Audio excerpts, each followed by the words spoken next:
The manhwa kicks off with a bird's-eye view of a bustling city, setting the stage for our story. The sun is shining, the skies are clear, and it's just another day in this vibrant metropolis. A mysterious figure, draped in a cloak, stands gazing over the city. Who is he? What's he planning? The plot thickens. Down in the streets, life is bustling. People are going about their day, with a majestic statue of a warrior on horseback standing proudly in the square. Among the crowd, someone remarks, "Isn't it so peaceful?" Clearly, they're enjoying the calm vibes of the city. Nearby, two guards aren't convinced. One of them questions the peace, worried about when those pesky revolutionaries might cause trouble again. Laughing it off, the other guard dismisses the threat, calling them country bumpkins. Revolution? Pfft, not on their watch. The guards are chit-chatting about how things have been pretty chill lately. They're thinking maybe the rebels finally got the memo that their uprising was a total flop. Another guard joins the convo, agreeing that it's been peaceful. He's betting the Emperor's knights handled the situation. Cut to a statue, standing tall, a symbol of order. But will this calm last? Someone's hoping it does. Deep underground, a torch flickers, setting the mood for some serious plotting. One word is whispered with intensity: tonight. The atmosphere is tense as a group huddles over a map. They've got big plans, taking down the Emperor and toppling the Empire. Game on? This is the only way to regain the kingdom, declares a determined warrior, clenching his fist with resolve. The dim room adds to the dramatic tension as they discuss their strategy. Two more warriors stand side by side, exuding confidence and readiness. They're clearly on board with the plan, their expressions as solid as their armor. Another pair joins the scene, one of them gritting his teeth in anticipation. The atmosphere is charged. Everyone seems ready to jump into action. The leader turns to address one of the warriors directly, stating, "Your role is the most important." The weight of responsibility hangs in the air. The warrior, revealed to be Logan McLean, stands at the head of the table. The focus is on him as the others look on, awaiting his next move. A close-up of Logan's face shows determination, with a slight hint of ruggedness. He's clearly been through a lot, and he's ready for more. Logan acknowledges the gravity of the situation with a simple, "I'm aware." His confidence is palpable, setting the tone for what's to come. In a dimly lit hallway, a soldier with red hair catches everyone's eye. He seems to be on a mission as other armored comrades walk by. A fellow soldier sneaks up to the red-haired guy, tapping him on the shoulder with curiosity. The comrade spills the beans about a secret text and a mysterious book that people have died to protect. The red-haired soldier clarifies his dedication, while his buddy keeps up the playful banter. A third soldier steps in, warning them to stop the chatter, as it might insult their comrades. The scene opens with a red-haired figure turning his back, his words piercing the silence. And this isn't rooted in patriotism. His motivations run deeper, fueled by something far more personal. As the tension builds, his face, shadowed and intense, reveals the true drive behind his actions. But revenge. Suddenly, we're thrust into a dramatic confrontation outside a castle.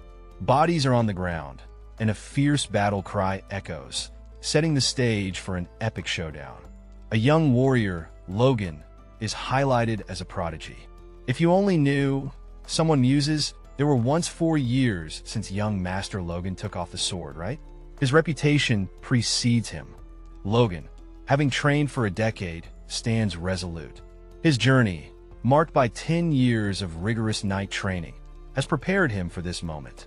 In a dimly lit room, a stern-looking figure with fiery red hair stands tall and unwavering. His sharp eyes and formal attire add to the intensity as he firmly demands, "Get out." Oof! The drama is real. The tension escalates as harsh words echo. "You're no longer my son." Talk about cutting ties in the most brutal way possible. A lone figure stands silhouetted against an ornate window, bathed in the soft glow of the outside light, contemplating the weight of those words.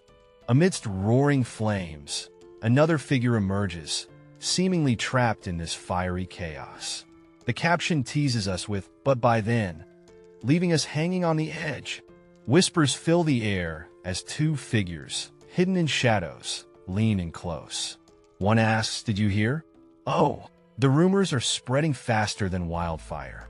All right, folks, picture this. A shadowy figure, hood up, glides through a crowded street. Everyone's buzzing about a public hanging happening today. As the mystery person walks, the suspense kicks up a notch. People are dying to know the prisoner's name. Raindrops splash dramatically as the figure's boots hit the wet pavement. The tension is real, y'all. More footsteps, more rain. This hooded character is on a mission, and nothing's stopping them. Nearby, some folks are chatting.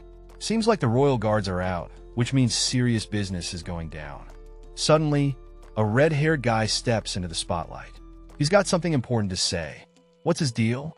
With a dramatic flair, the red-haired dude turns his back, ready to drop some major info. What's his secret? The scene is drenched in a deep red hue, and we see an intense gaze from our protagonist. The air is thick with tension, and something serious is about to go down. With a dramatic flair, the narrative unfolds. "This is it," shouts our protagonist, standing defiantly as lightning splits the sky behind him. This is no ordinary showdown. He's ready to face his destiny. The crowd erupts in a unified cheer. Huzzah! Their voices fuel the fire in our protagonist's heart as he stands resolute, ready to take on whatever comes his way. Zooming in, we see our protagonist clenching his jaw, determination etched on his face. He's a man with a mission, and nothing's going to stop him. Underneath the dramatic lighting, a blurred figure appears. The words "for killing my family" hang heavy in the air, revealing the heart-wrenching motive driving our hero's actions. A castle looms under a spooky moon, setting the scene for some serious drama. A mysterious figure is spotted, and someone's freaking out, shouting, "It's him!" Our red-headed hero is on the move, and he's got the secret book. This guy's not slowing down. He's sprinting through the castle, clearly in a hurry with tension building. A soldier spots him, pointing and yelling over there. This chase is heating up. An armored enemy rushes in, weapon ready, shouting, "Die, rebel!" Things are getting intense. The red-haired warrior charges forward, sword blazing, ready to clash with the armored opponent. Sparks fly as their swords meet in a dance of steel and fury. With a fierce gaze, the red-haired fighter pushes back against the opponent, unleashing a powerful strike that echoes through the battlefield. The opponent grits his teeth, feeling the impact of the red-haired warrior's relentless assault. He struggles to hold his ground, sweat dripping down his face.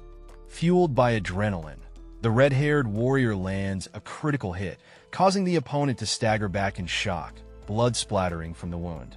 With rage in his eyes, the opponent swings his sword with all his might, aiming to strike back at the red-haired fighter.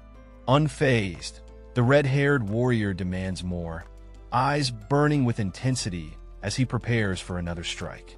The opponent leaps into the air, sword raised high, trying to land a decisive blow, while the red-haired warrior remains ready, poised for the next move. Amidst a whirlwind of action, our fierce warrior is in the thick of battle, striking down his enemies with unyielding determination. He's yelling for more chaos, more destruction. It's clear he's on a mission, and nothing's going to stop him. Our red-haired fighter, eyes blazing with fury, is all about taking down the Empire's forces. He's not just swinging his sword, he's making a statement. No mercy for these Empire bastards. Amidst the chaos, enemies are closing in. Tension rises as he hears accusations of stealing the Empire's treasure. It's a full-on showdown, and our hero's right in the thick of it. For a moment, doubt creeps in. Is this the end for our brave fighter? With a contemplative look, he wonders if this is where his story ends. But knowing him, he's not one to give up easily. Facing a crowd of opponents, he stands his ground. With a determined stance, he declares that they leave him no choice. It's time for action, and he's ready to face whatever comes his way. In the heat of the moment, a mysterious figure grips a glowing orb tightly. the energy pulsating through his metallic hand. The tension in the air is palpable as power surges through him. With fiery determination, he declares, "Let's go." His aura flares up, surrounding him with an intense glow as he prepares to unleash his full potential. As the power builds, another character is caught off guard, exclaiming, "What?" The sheer force of the energy is overwhelming and unexpected. The intensity reaches a climax as a blinding light blasts through a window, shattering the tranquility of the room. The energy is unstoppable, breaking free into the outside world.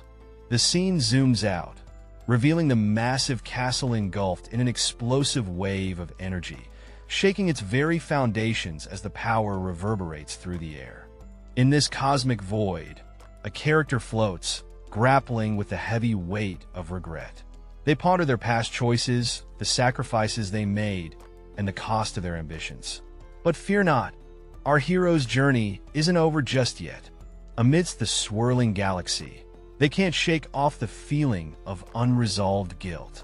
They realize they should have sought forgiveness, but alas, hindsight is always 20/20. A gloved hand reaches out, fingers extended as if grasping for something just out of reach. Is it hope, redemption, or just a really cool cosmic snack? Only time will tell. The scene shifts to an ethereal burst of light, as if the universe itself is hitting the reset button. A fresh start, or maybe just an overzealous celestial spotlight. Suddenly, our red-haired protagonist gasps awake, as if jolted back to life. Surprise, surprise. It seems like the universe wasn't done with him just yet. The scene opens with our red-haired protagonist clutching his head, clearly in pain. He's baffled, exclaiming, "You, a headache. What a way to wake up, right?" Things get even weirder as he questions, "How can it hurt when I'm dead?" Wait, dead? This guy's having a major existential crisis. A servant rushes to his side, asking if the young master is all right. Looks like our guy isn't alone in this mystery. Staring at his servant, the young master is at a loss for words. He's trying to piece together this bizarre puzzle. The servant reveals his name, Rick, and confirms his role as the main servant. The young master seems to be struggling with recognition. Just when you think it can't get stranger, a mysterious shock zaps through Rick, leaving both of them in a state of shock and awe. What on earth is going on? The scene opens with high tension as someone exclaims that the young master has hurt his head badly. There's a call to bring the doctor. As urgency fills the room, our red-haired young master, sporting a bandage, looks bewildered. He's sitting up, taking in the chaos around him as someone rushes in. Clearly, things are getting intense. He gazes out the window, sweat trickling down his face, as he witnesses some serious action happening outside. The atmosphere is thick with suspense. His eyes catch the family symbol displayed prominently everywhere. It's a shocking revelation, and he's trying to wrap his head around it. Is something big about to go down? His internal monologue reveals his disbelief. Is this a dream? He wonders as the weight of the situation begins to settle in. The door creaks open, and a figure steps in, nervously calling him brother. The mystery thickens, and it seems like family ties are about to get complicated. Ronan's looking a bit shook as someone checks if he's all right.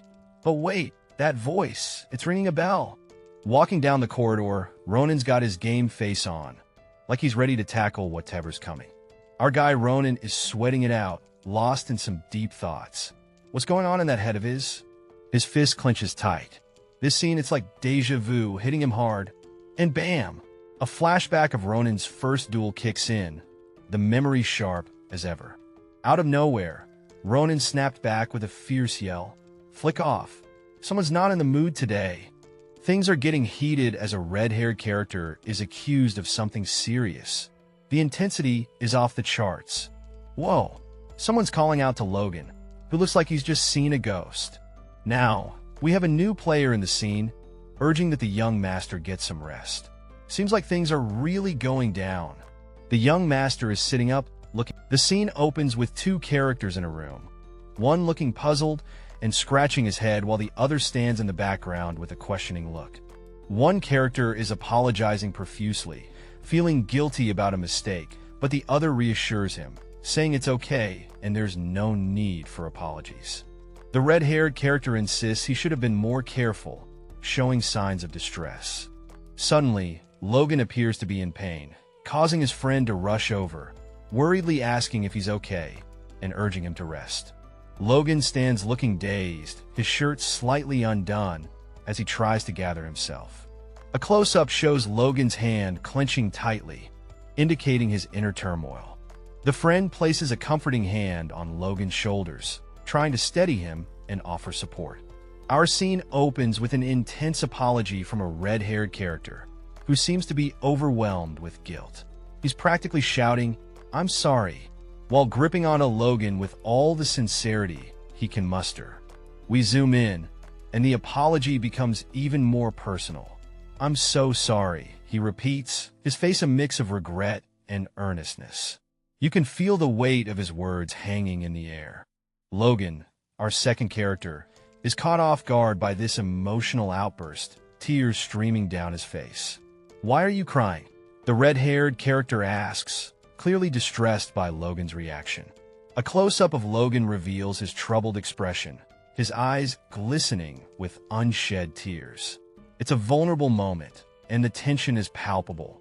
The room, softly lit by the afternoon sun, frames this poignant hug. The embrace is full of emotion, both characters seeking comfort in each other's presence. As the door stands slightly ajar, the red-haired character speaks again, then Logan, leaving us hanging with anticipation about what will follow next. Our red-haired buddy, all smiles, promises he'll be back for another visit. Someone's looking forward to his next stop. Meanwhile, a more serious-looking red-haired guy tells him to take it easy and get some rest. It's chill vibes all around. The serious dude is deep in thought, his expression unreadable. What's going on in that head of his? He stares out the window, pondering if he's stuck in some wild dream. Is this reality or just fantasy? Suddenly, it hits him like a ton of bricks. He's back in the past. Time travel vibes? Anyone? With determination etched on his face, he vows to change everything. New beginnings, here we come. Things get spicy as someone gasps and addresses him as young master. Whoa, plot twist. Caught off guard, he questions what's happening as the other character hurriedly apologizes. The drama unfolds. Our red-haired young master is looking bewildered, scratching his head in confusion, wondering what just happened. The scene shifts to a pair of anxious servants who realize they forgot to warn Mary about something, causing an unintended disruption. The young master, with a facepalm moment, recalls how he used to be harsh to the servants. Regret hits him like a truck. He reassures the servants that Mary did nothing wrong and asks for a pen and paper, leaving them puzzled. One servant, wide-eyed and jittery, wonders what he could possibly want with a pen and paper. The suspense is real. The pen and paper are delivered, neatly placed on the table, as the servant informs the young master. The young master thanks the servant and instructs them to keep everyone out of his room. The servant is left in shock. Did he just say thank you? In a tense setting, we see a red-haired character being questioned about their well-being. Are you sure you're all right? Does your head hurt, perhaps? It's clear something's off, and concern is in the air. The red-haired character is advised to please rest, but there's a vibe that they're not about to take it easy anytime soon. The scene switches up as someone assumes the red-haired character is fine because they yelled at them. Go back to work, they say, and our fiery friend responds with a reluctant okay. Reflecting on the chaos, the red-haired character thinks, let's be patient. These are all the consequences of my own actions. It's introspection time. Cut to a determined scene. Our red-haired hero is at a desk, surrounded by papers, clearly ready to tackle whatever comes next. The red-haired character has an intense look, deciding the most important thing right now is to record everything that will happen. It's about to get real. The scene kicks off with an intense battlefield vibe, flags fluttering in the wind, and the remnants of a brutal fight scattered everywhere. It's a sight that speaks volumes about a nation torn apart by war. Our focus shifts to a red-haired guy, looking all intellectual with his quill pen. He's got that I'm about to change the world look, but hold up, there's more. Just as he's about to make his move, he pauses. There's a but before that moment, like he's got something crucial on his mind. Flashback to some serious night action, swords clashing amidst flames and chaos. It's like a medieval mosh pit out there, and our guy's got front row seats in his mind. Back to Mr. Red Hair, he's sitting there all pensive. He's thinking, I need to prevent that first. Whatever that is, it's big, and he's on it. In a grand room bathed in sunlight, a chessboard sits with pieces ready for a game, hinting at a strategic battle ahead. The silence is broken by a firm knock on the door, building suspense in the shadow-filled room. A figure stands by the window, draped in a regal cape, as a voice addresses him as Patriarch, adding to the mysterious vibe. The Patriarch, with a commanding presence and a red beard, turns with a question on his lips. Logan is? In the bustling mansion, we find two maids caught by surprise, one exclaiming, oh my, as if they've seen a ghost. What could possibly have startled them so? Meanwhile, a staff member, possibly a butler, is seen with a bandage on his head, letting out a coom as he tries to maintain his composure. Seems like the day isn't going easy on anyone. The action continues as a determined maid with flowing pink hair dashes through the hallway, clearly on a mission. But what's got her in such a hurry? Chaos reigns supreme as another maid finds herself in a comical predicament, arms full of what looks like a mountain of laundry, her face a picture of surprise. The young master steps onto the scene, and the maids are caught mid-scramble, probably wishing the floor would swallow them whole. Talk about bad timing. Our flustered maid is lost in her thoughts, despairing over her embarrassing tumble. I'm dead, she thinks, feeling the weight of her mishap. But wait! A glimmer of hope appears as a hand reaches out to help her up. Could this be a sign of kindness in the midst of chaos? Her eyes widen in shock as she processes the unexpected gesture. What could this mean for our embarrassed heroine? It's not a big deal. Or is it? Our mysterious character is caught in a moment of unexpected intensity, leading to a dramatic scream. Whatever's happening, it's got everyone on edge. Now, we see a red-haired man caught in a moment of desperation. He's on his knees, pleading for forgiveness. What's going on, bro? Why the sudden confession? Our guy in red, looking a bit more composed, reflects on the chaos. He admits, maybe I did stir things up a bit. A moment of self-awareness hits him hard. Mirror, mirror on the wall, our dude's got some self-reflection going on. He needs to show them how he's changed. But is he really ready for that? Flashing a smile, he wonders if it's his awkward grin that's the issue. Nah, it can't be, right? Or could it? Talk about a crisis of confidence. Wait, hold up. Is it really the smile? The self-doubt is real, folks. He's questioning everything. It can't be, right? The scene shifts as our red-haired friend is being announced. The first young master is here to see you, says the attendant. It's about to get real, y'all. In a dimly lit room, a young man with striking red hair and a formal outfit addresses his father, his voice heavy with emotion. The father stands by a window, his back turned, delivering a harsh blow. You are no longer my child. The father's silhouette is imposing, bathed in the glow of the window, adding to the gravity of his words. The shadowy figure of the father looms large, his presence dominating the room. The young man, his hand clenched tight, conveys his inner turmoil and determination. As the door creaks open, tension fills the air, signaling a pivotal moment in their relationship. The young man reappears, standing resolute, and repeats his call, Father. In a formal yet strained tone, he introduces himself as Logan, seeking acknowledgement. The father, now slightly turned, utters Logan's name. The scene opens with a young man, his face obscured, whispering the word father, with a sense of urgency and gravity. Enter the father, a distinguished man with a commanding presence, asking, So, what is it? With a curious yet authoritative tone. The young man, gathering his resolve, admits, I expected this, but it's really cold. Well, it's been 4 years for me, but the same face every day. I'm here because, he continues, stating his intention, I would like to get your permission for going into isolated training on the family plot. The father echoes, intrigued, isolated training? An image of a knight in shining armor flashes, symbolizing the strengthening of troops and developing of weapons, hinting at the nature of the training. Meet our fiery-eyed protagonist, who's having a serious money crisis. He's all fired up, declaring, "I need money." Talk about being straight to the point. Shift your gaze to a bustling city scene. The place is wide open for business, promising golden opportunities for those daring enough to seize them. Our guy is eyeing this chance like a hawk. But there's a catch. A risky mission promises a big payout. The downside? It's a monthly event, and it could either fill his pockets or empty them in a blink.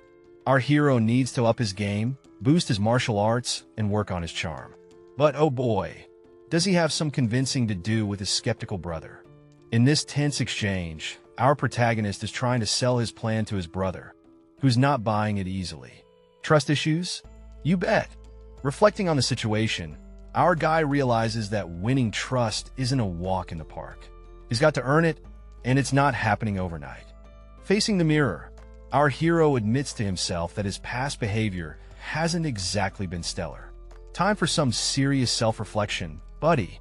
His brother, looking weary and unimpressed, is clearly tired of the same old promises. He's heard it all before, and he's not holding his breath for change. A mysterious character stands in a dimly lit room, reflecting deeply on their past actions. They've realized the consequences of being immature and reckless. With a close-up on their eyes, they admit to being extremely foolish and immature. It's a moment of raw honesty. We see the character placing a hand over their heart, a gesture of sincerity and determination. They plead with their father, asking for permission to rectify their past mistakes, showing a vulnerable side. Their father seems to consider the request seriously, noting that this time it doesn't sound like just another excuse. In a sunlit room, a conversation unfolds about the duration of their training. The character contemplates staying in training for about 3 months. The father questions if 3 months is sufficient to catch up to someone named Ronin, but the character clarifies that their goal isn't just about surpassing Ronin. In a heartfelt moment, a character with fiery red hair shares their determination to make the most of their limited time. The swirling energy around them hints at some powerful resolve. The scene shifts to another character, dressed in a classic vest and ruffled shirt. With a soft expression, they simply say, "I thank you." Turning away, this character, whose name seems to be Logan, looks contemplative as they face a grand door. A mysterious figure shrouded in darkness mentions the lingering chill of spring and the coldness of the family burial grounds. The focus returns to Logan, who is gently reminded to stay warm in the chilly weather. A soft, knowing smile plays on Logan's lips, suggesting a mix of emotions, perhaps gratitude or nostalgia. Finally, the scene transitions to a serene outdoor setting. Logan arrives at a secluded family burial site, underscoring the sense of solitude and reflection. Amidst the tranquil forest, our red-haired hero stumbles upon the perfect spot for some solo training. It's tough and hidden, just what he needs to keep his training techniques hush-hush. With a determined look, he makes sure no one's around to witness his secret training methods. Gotta keep those moves under wraps.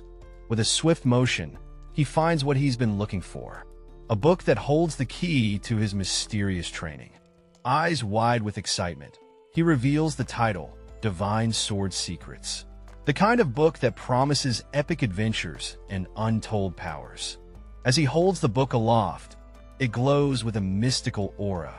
This isn't just any book, it's a game changer, folks. Our hero recalls the painstaking process of encoding the book's secrets in a special code. Only he can decipher its hidden wisdom. With a smug grin, he reflects on his cleverness, proud of his secretive work. This guy's got tricks up his sleeve. He ponders the truth within the Book of Secrets, setting the stage for a revelation that could change everything. After a moment of reflection, the character is contemplating their progress. With serious vibes, they're thinking, before I resurrect, I need to make sure I'm ready. Intense, right? Now, this is where it gets fiery. Our hero's hand ignites with a powerful glow, and they're like, I have a chance. You can almost feel the energy crackling. Then, the character focuses hard, channeling their power with all they've got. They're ready to push forward, no matter the odds. This ain't easy for the average Joe, and the past version of our hero would have crumbled by now.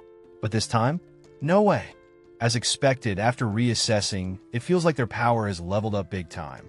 They're definitely feeling it. With all this new strength, 3 days and nights of grinding might just be enough to make a difference. Boom! Close-up of their face, eyes wide, as realization hits. Something's definitely up. Hold up, what?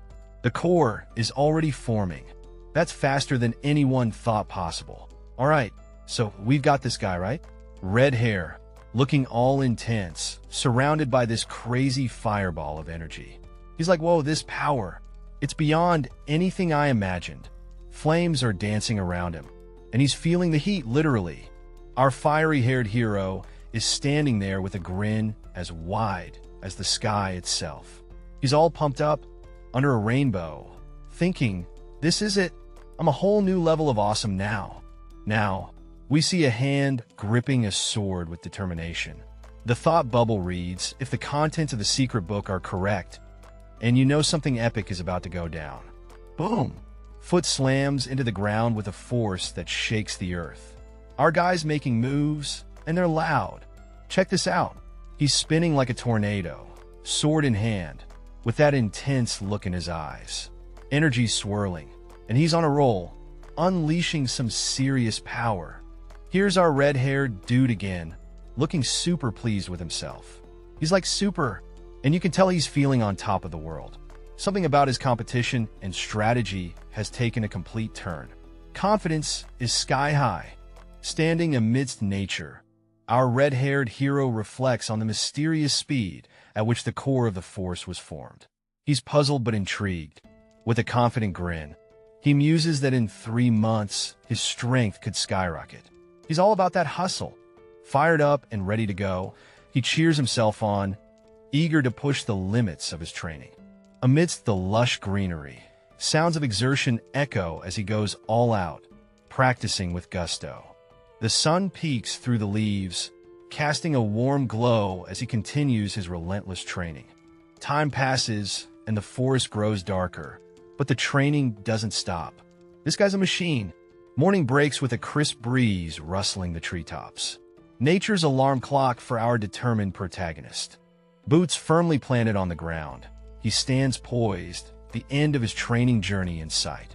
Gazing up at the towering trees, he realizes it's the final day of his intense training. The anticipation builds.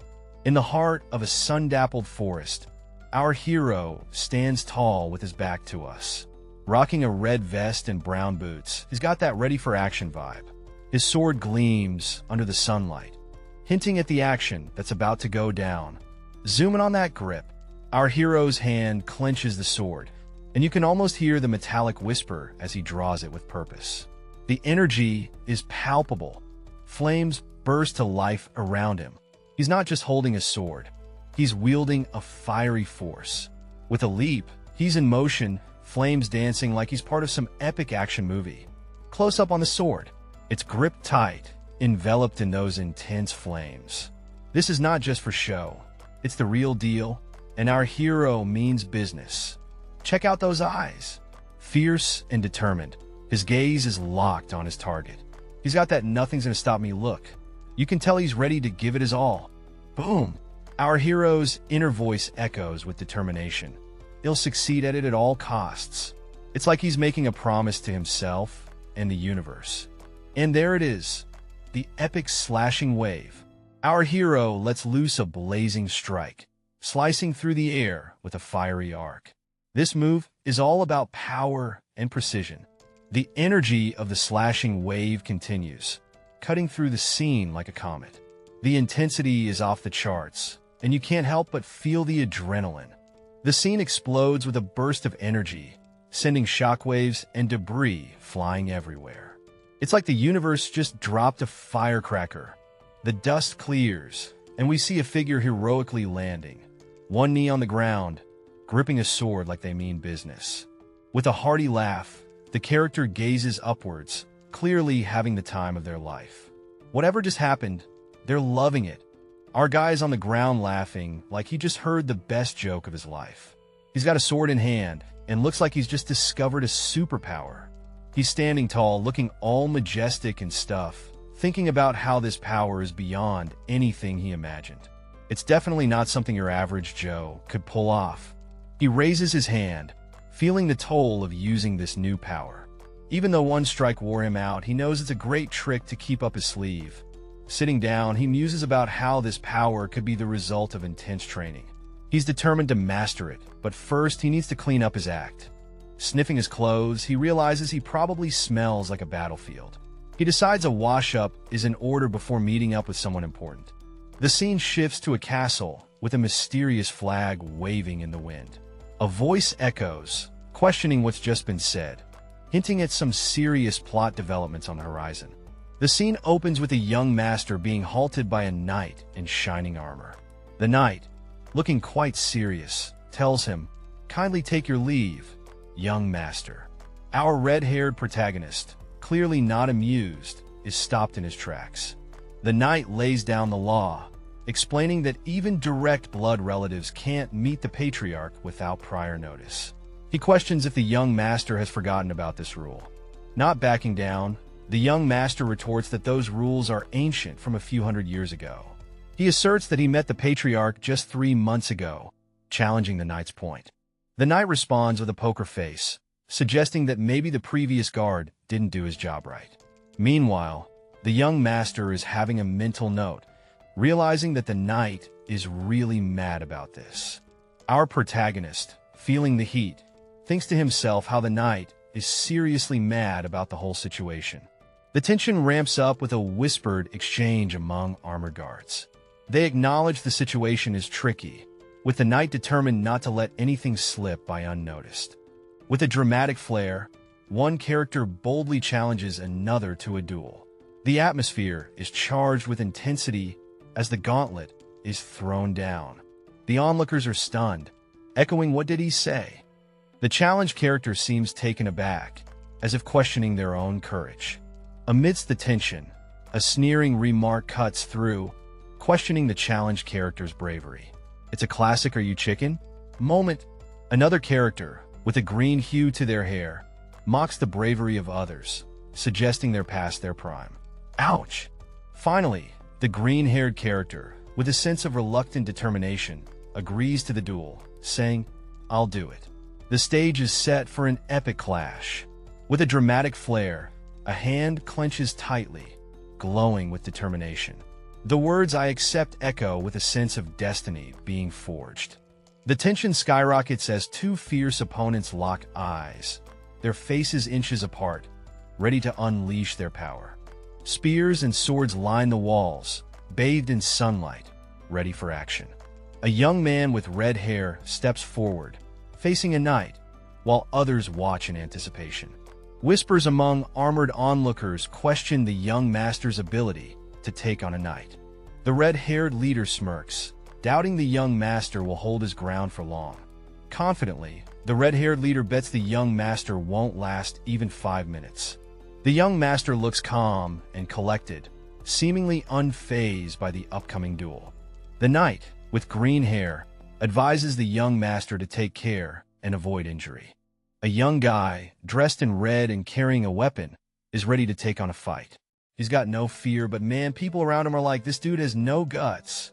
In the next scene, our red-haired hero is thinking about how he ended up fighting. A group of folks stands behind him, looking all concerned.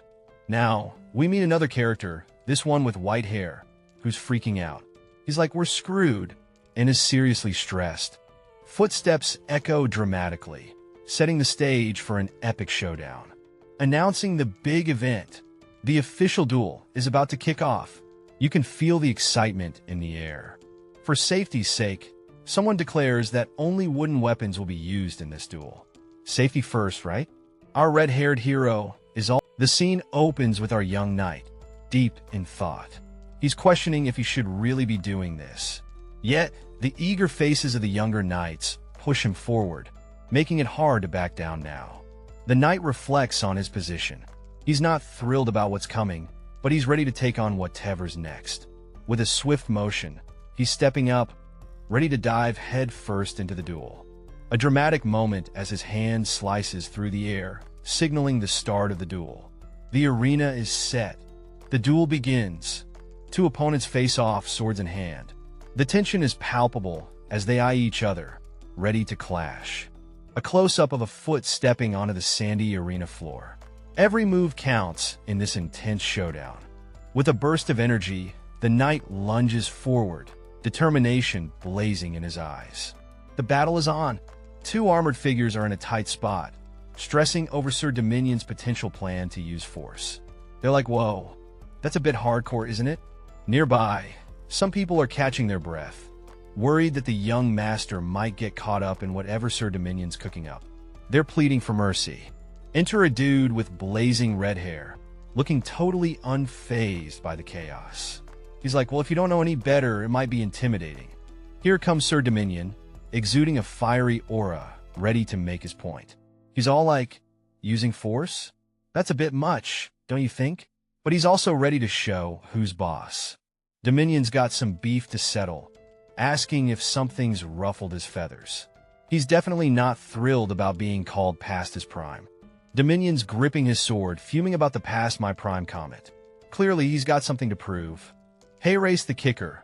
Dominion, at the age of 40, was known as the weakest in the Knight's Order. He was thinking of retiring. Ouch! The scene is heated as a bunch of soldiers in full armor look utterly shocked, sweat trickling down their faces. They're shouting, probably caught off guard by something intense. Meanwhile, in the midst of this chaos, a guy with a blurred face is chilling, pondering his dinner options. Priorities, right? Cut to a shadowy figure with a cocky grin, throwing shade at the soldiers, saying they've passed their prime. Ouch! Things get wild as a character yells out in panic, trying to stop someone. There's a sense of urgency as everything spirals out of control. In the middle of this whirlwind, a character calmly announces, I've decided to retire anyway. The scene opens with a red-haired dude standing tall, casting a shadow over his fallen opponent. It's clear he's just delivered a serious beatdown, and he's not shy about it. A group of guards are freaking out, eyes wide with disbelief. They're probably thinking, did that just happen? Among the onlookers, we spot a maid covering her face in shock, along with some other guys who just can't believe the sight. The red-haired guy stands victorious, the sound of his triumph echoing around him. It's clear he's the star of this show. One of the guards stammers, in no way. I couldn't even see anything. Seems like the red-haired guy was just too fast for them. Our red-haired hero is caught off guard, exclaiming, a force user? While gripping his sword like he's ready for action, the armored guy hesitates, responding with a shaky, why yes, as if he's just been called out in front of the whole class. With a confident smirk, Mr. Redhair casually says, I want to give Dominon another chance. What do you think? He's got that vibe of someone with a plan. Cut to our armored buddy, who's in the middle of a showdown with a green-haired dude. It's intense, and you can feel the tension.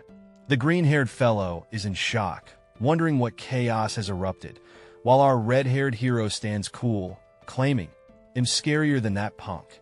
Uh-oh, things are heating up as our armored guy's hand glows with an ominous energy. He's gripping his weapon tightly, stammering, as things get real. The scene kicks off with a dramatic exclamation. This can't be true, as disbelief washes over a character's face. Something big just got revealed, and it's not looking good. Our red-haired friend steps in, weapon in hand, dropping truth bombs like it is. The stakes just got real. With a fierce battle cry, the action ramps up. It's like a roller coaster of fists and fury as the truth hits home. A tense moment hangs in the air, blurred but heavy, as the confrontation reaches a critical point. The red-haired character stands tall, a force to be reckoned with. He's not backing down, and the tension is electric. With a hint of frustration, he says, I even gave him another chance. This dude's patience is wearing thin. Cut to our other guy, looking defeated on the ground. The red-haired character, all business, thinks it's time for someone to admit defeat. The scene kicks off with a tense moment as a character with blonde hair, looking flushed and frustrated, grits his teeth in a moment of realization or pain. A red-haired figure, exuding authority, stands tall as the kneeling opponent acknowledges him as young master. The air is thick with unspoken tension. Just as the blonde character is about to admit defeat, a menacing swing interrupts him, leaving no room for surrender. A fierce blow lands, and the blonde character is sent reeling, visibly shocked by the unexpected attack. A dramatic monologue reveals the red-haired character's perspective, claiming to have shown mercy to a vassal who dared to rebel.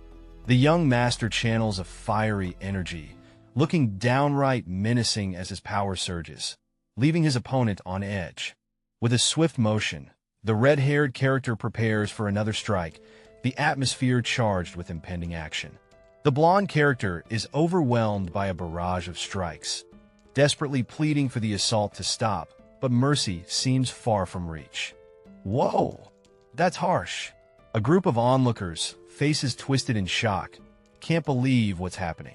One of them nervously asks if they should intervene. Two guards, with a mix of admiration and disbelief, question if this is really the young master they know. They're astounded by his progress, especially since he hasn't shown any sign of such prowess before. On a rooftop, a figure stands with determination, holding a sword aloft.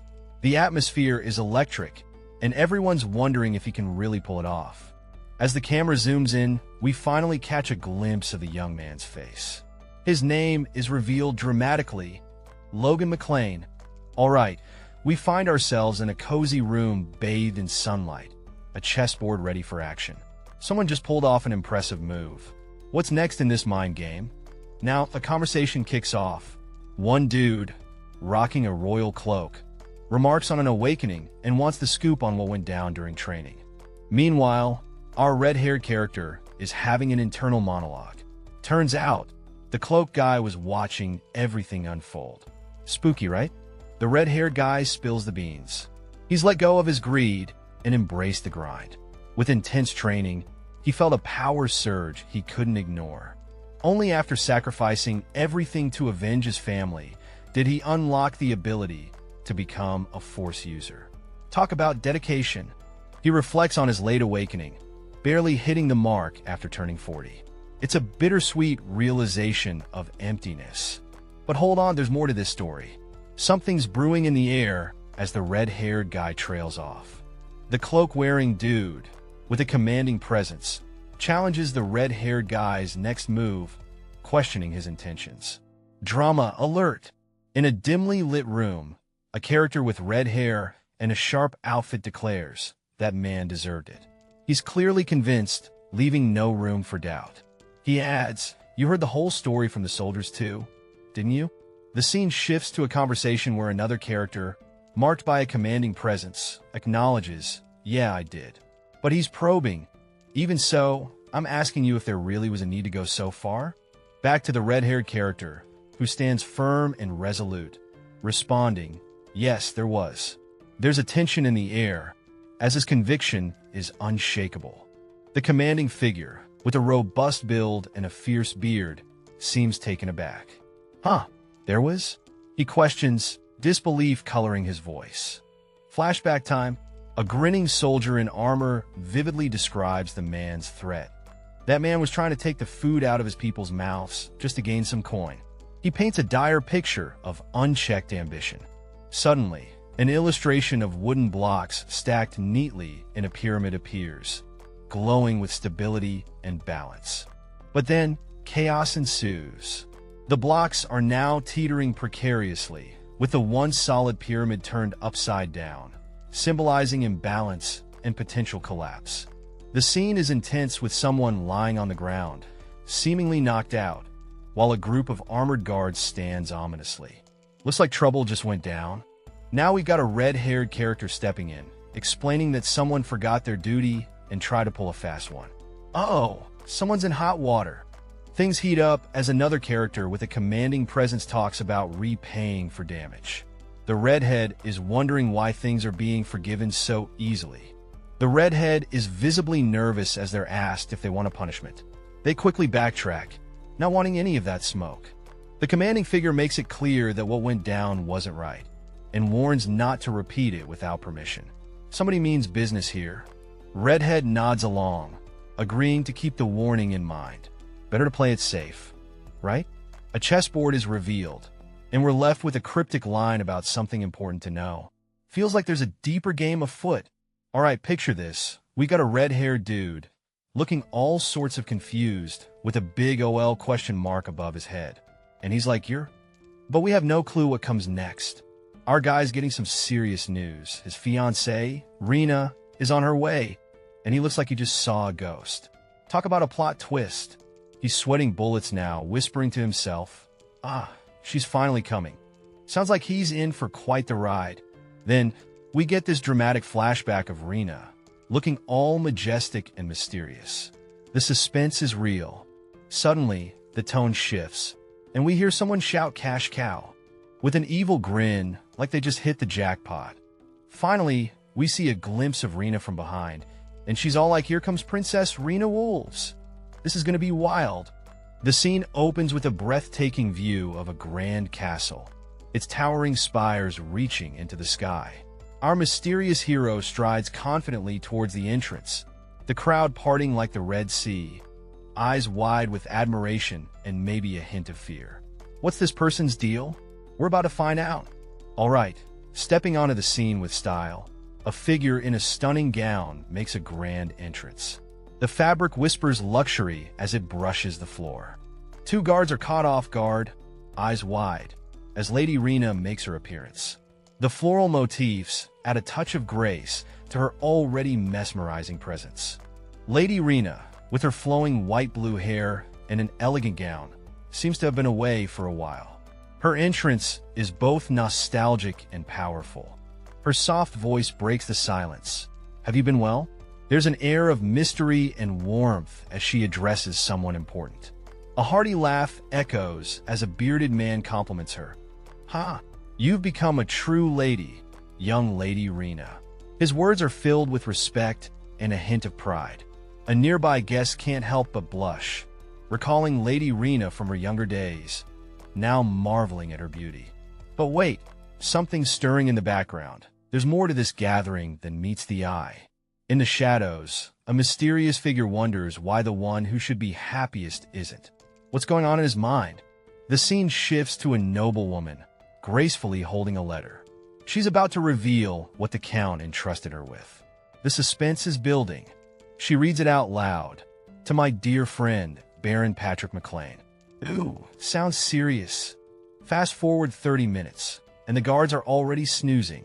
This letter is taking forever. What's in it? And bam! The letter drops the bombshell. We request to break off the arranged marriage. Courtesy of Kieran Wolves. Talk about drama. With a nonchalant "that's it," the room falls silent. Did everyone just get hit by a plot twist?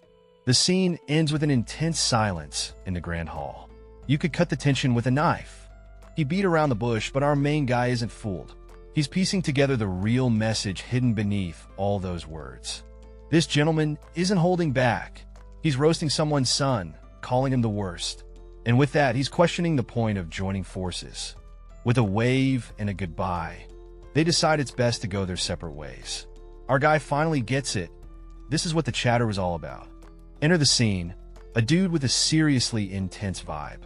His inner dialogue screams, "I'm not playing around," and you can feel the tension in the air. Now, onto the guards who seem pretty focused. The air is thick with anticipation, and you can almost hear their thoughts.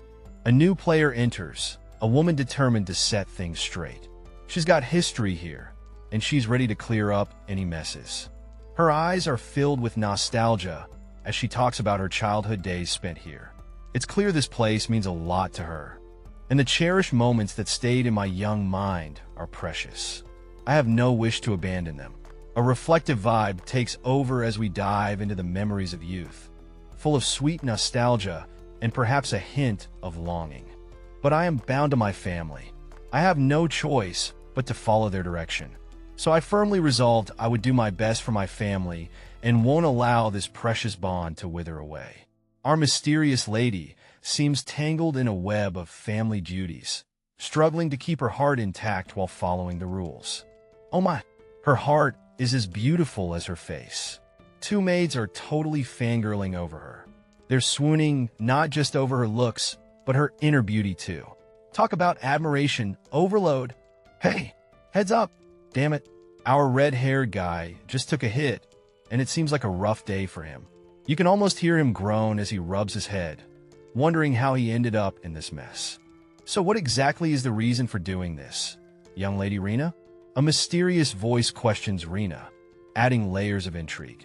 What's the plan, Rena? Speed the beans? I'd like to hear about those unfavorable circumstances. Another enigmatic figure steps in, eager to uncover the truth behind the circumstances. Looks like things are getting serious. A new character with flowing silver hair appears, seemingly caught in the middle of the ongoing tension. What role will she play in this unfolding drama? Marion Kairos, my stepmother and Rowan's biological mother. Meet Marion Kairos, the formidable stepmother with a gaze that could pierce through steel. Family dynamics just got a lot more interesting. She's long regarded me as an enemy because of the matter of succession, so I thought she'd stay quiet. The red-haired guy reflects on the complicated family feud over succession. It's not just about blood ties. It's about power plays and alliances. But the family's honor is a different matter. Huh? Is that it? The room is filled with tension as someone challenges the value placed on family honor. The stakes are high, and emotions are even higher. An unknown character, with flowing silver hair and a mysterious demeanor, apologizes. They claim to be unaware of certain reasons, hinting at secrets they cannot disclose. Someone else presses them, questioning their knowledge about the importance of family honor. The scene shifts dramatically. A dark-haired figure arrives, accusing the group of breaking some crucial engagement without reason. Another character, cloaked in mystery, demands an explanation, their presence adding a layer of intensity. As shadows loom, the silver-haired character stands on a balcony, responding to the accusations. Below, two figures exchange knowing glances, adding a sense of intrigue and anticipation to the unfolding drama. And then, the bombshell drops. A character, appearing flustered and shocked, exclaims 3 million. The name Dwayne Filsner is mentioned, adding a twist of financial stakes to the already tense scenario. Alright, so we have this red-haired dude who's absolutely thrilled about grabbing something important. He's got that smug look, like he's just hit the jackpot. And then, BAM, enter a bearded guy, absolutely losing it. He's all like, how dare you? With eyes blazing, ready to throw down. Meanwhile, we've got two armored knights getting tossed around like ragdolls. They're like, he's too strong. Clearly, someone's been hitting the gym. One brave knight steps up, telling a lady to hide behind him. He's got that I got this vibe, ready to protect and serve. Things calm down a bit, and the knight's like, please stay safe while I handle this chaos. He's all about duty and honor, looking out over the battlefield. The bearded dude, now cool as a cucumber, asks the young knight if he's high-ranking. He's impressed, giving off a respect, young blood kind of vibe. Our young knight stands firm, declaring his loyalty to the Empire. He's ready to risk it all to keep the peace. Talk about dedication. Dripping with sweat, this guy's face is all tense, like he's just been through a roller coaster of emotions, and he's not loving it. A hand clutches a table in frustration. The talk is about a man of honor, Lord McLean, who's expected to act with integrity and not persecute the young or junior members. A woman speaks from behind a man in armor, urging him not to wage war with McLean's house. It's an intense plea for peace and understanding. On a dramatic red stage, a bearded guy looks fierce, almost theatrical, as he thinks about McLean's honor and the challenges they face. A character asserts that the House of McLean doesn't persecute guests, standing firmly on their principles, with a mysterious figure backing him. The warm light of a grand room sets the stage for a declaration. They won't accept a one-sided offer from the wolves, demanding something in return. The bearded man demands an apology to his son from the envoy, setting the terms to avoid any further drama. It's all about respect here. Decked out in shining armor, A knight eagerly praises their patriarch, marveling at the true nobility on display. It's all admiration and awe in the air. Suddenly, a hand shoots up with urgency. Someone's got something important to say, and they're not about to hold back. A red-haired man steps forward, his face serious. He's got a request related to a broken engagement, and it sounds like a big deal. With a fierce expression, he insists on being heard. The stakes are high, and he's adamant. They must take the money. The argument intensifies. Letting them off with just words? That's madness. 3 million gold is no joke. It's the whole budget for House McLean. A woman is taken aback by the mention of financial support being cut off. Panic is setting in, and questions are flying. The red-haired man is relentless. He declares they must secure those 3 million, no matter what. Desperation is setting in. In a twist, the bearded patriarch calmly states he'll accept the apology. The room is stunned. What just happened? The red-haired man is shouting, clearly angry, and our protagonist looks back with determination. The tension is real. Our guy clutches his chest, glowing with some intense energy. He's shocked, realizing that his problems are bigger than he thought. Face to face with the red-haired dude, who's got a serious kingly vibe. They're definitely not discussing the weather. Bam! The protagonist is hit with the truth bomb. His family is broke. Like really broke. Poor guy can't believe it. Money problems galore. Turns out, House McLean owes a whopping 3 million gold. That's not pocket change. And just when he thought it couldn't get worse, the yearly interest is 150,000 gold. Somebody get this guy a financial advisor. Okay, so we're in the middle of a heated debate, and someone's pointing out that without Kairos support, they'd be totally bankrupt right now. Tough times, huh? Next, we got a dude dramatically declaring they're broke, like broke as heck. The Emperor's biggest family drama unfolds in front of us. Meanwhile, another guy's having a bit of a crisis, thinking about all the chaos, and it's hitting him hard. Now we're talking serious business. The reason they need to accept this 3 million gold offer. The stakes are high. Enter the man with a mane of red hair, talking about honor. He's like, would you have me go back on my word for honor? Deep stuff. Another character chimes in, mentioning that House Wolves has a higher standing, and the count is a big deal in the East. A knight and his pal are discussing how House Wolves isn't their lord, even though they're a major power in the East. Finally, a woman with striking silver hair remarks that House Wolves isn't an irrational family, bringing a bit of calm to the storm. We find young Master Logan confronting a mysterious woman. He's questioning how she can break their engagement so easily, clearly in disbelief. Suddenly, there's a dramatic reveal as someone calls out Princess, suggesting a royal twist in the tale. Logan is meeting this mysterious lady, who thanks him for coming and drops the bombshell that they might have to break up today. Despite the breakup talk, the woman expresses a desire to create a final memory together, adding an emotional twist. Logan, feeling defeated, reflects on his life being ruined as a young master, his expression a mix of resignation and defiance. In a bold move, Logan urges Rena to come with him tonight, suggesting an escape. But then, something unexpected happens. Logan is left in shock, stuttering Rena, as the tension in the room reaches its peak. Alright folks, things are getting heated as our intense red-haired guy is fuming with distrust. His past experiences have him convinced that women are nothing but trouble. Ouch! He's sure that this mysterious woman is up to no good, planning to ditch the engagement like it's yesterday's news. Enter the scene. A striking silver-haired woman who looks like she walked straight out of a fairy tale. She's got a too-bad vibe going on. She's not backing down. With a fierce gaze, she declares that this time, he's not getting away with anything. The showdown is on. In a dimly lit room, tensions are high as a character with long red hair, dressed in elaborate attire, sits surrounded by two others. The atmosphere is thick with anticipation. He recalls a pivotal moment in battle where his foot met the ground, signaling a change in his fate. The decision to stand firm was not just strategic, but deeply personal. Standing alone, he exudes resolve, shards of his past falling around him like a shattered mirror. With a determined grip, he holds onto the railing, ready for what's next, unwavering and full of purpose.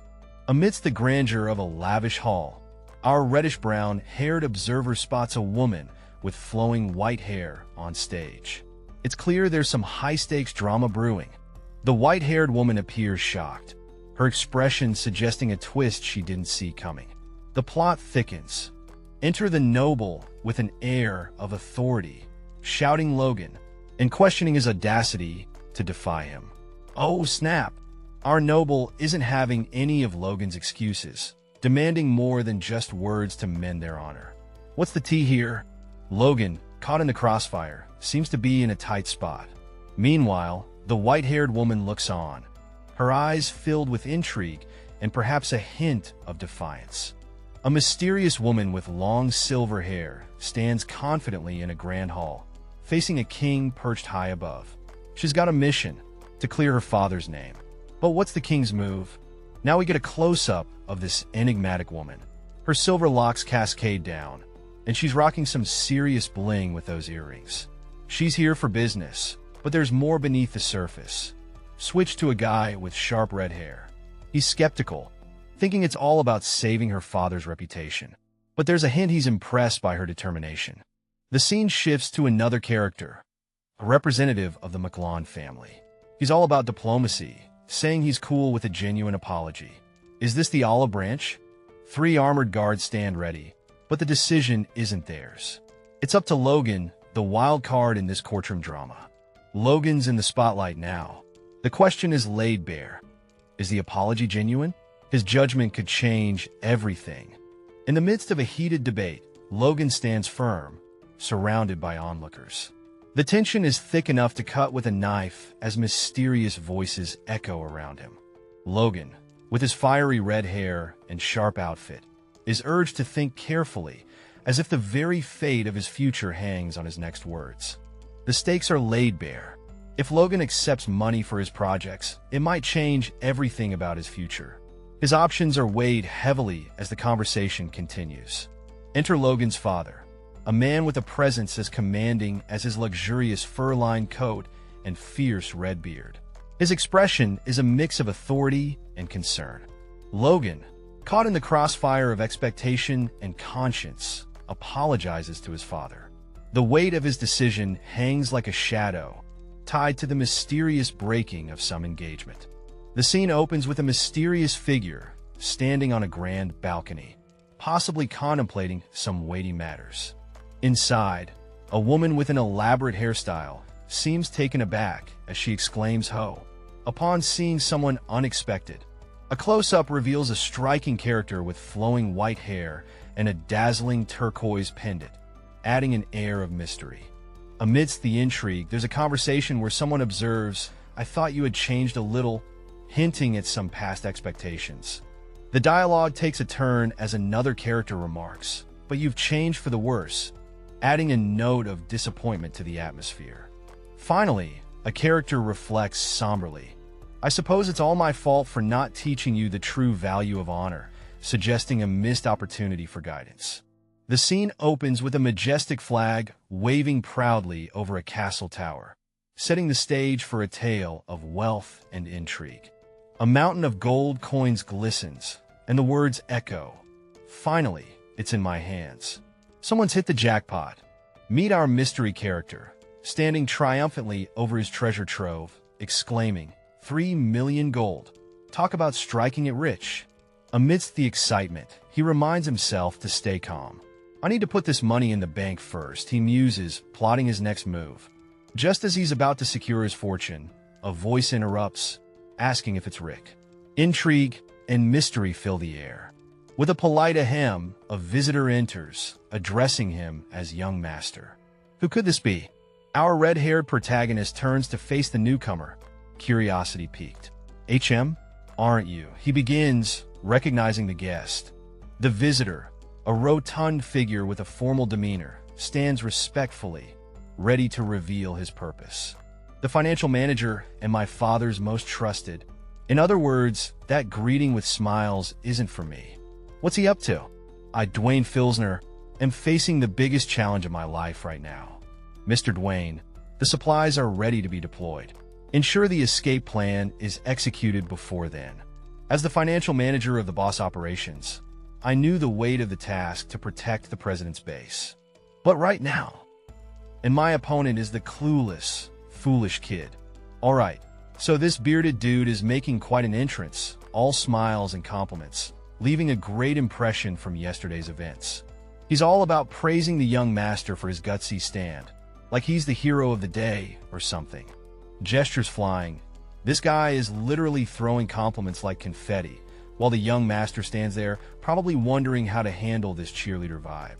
And there it is, the bearded guy with a thumbs up, laying on the flattery thick, hoping it sticks. But our red-haired young master isn't feeling it. With a what kind of nonsense is that?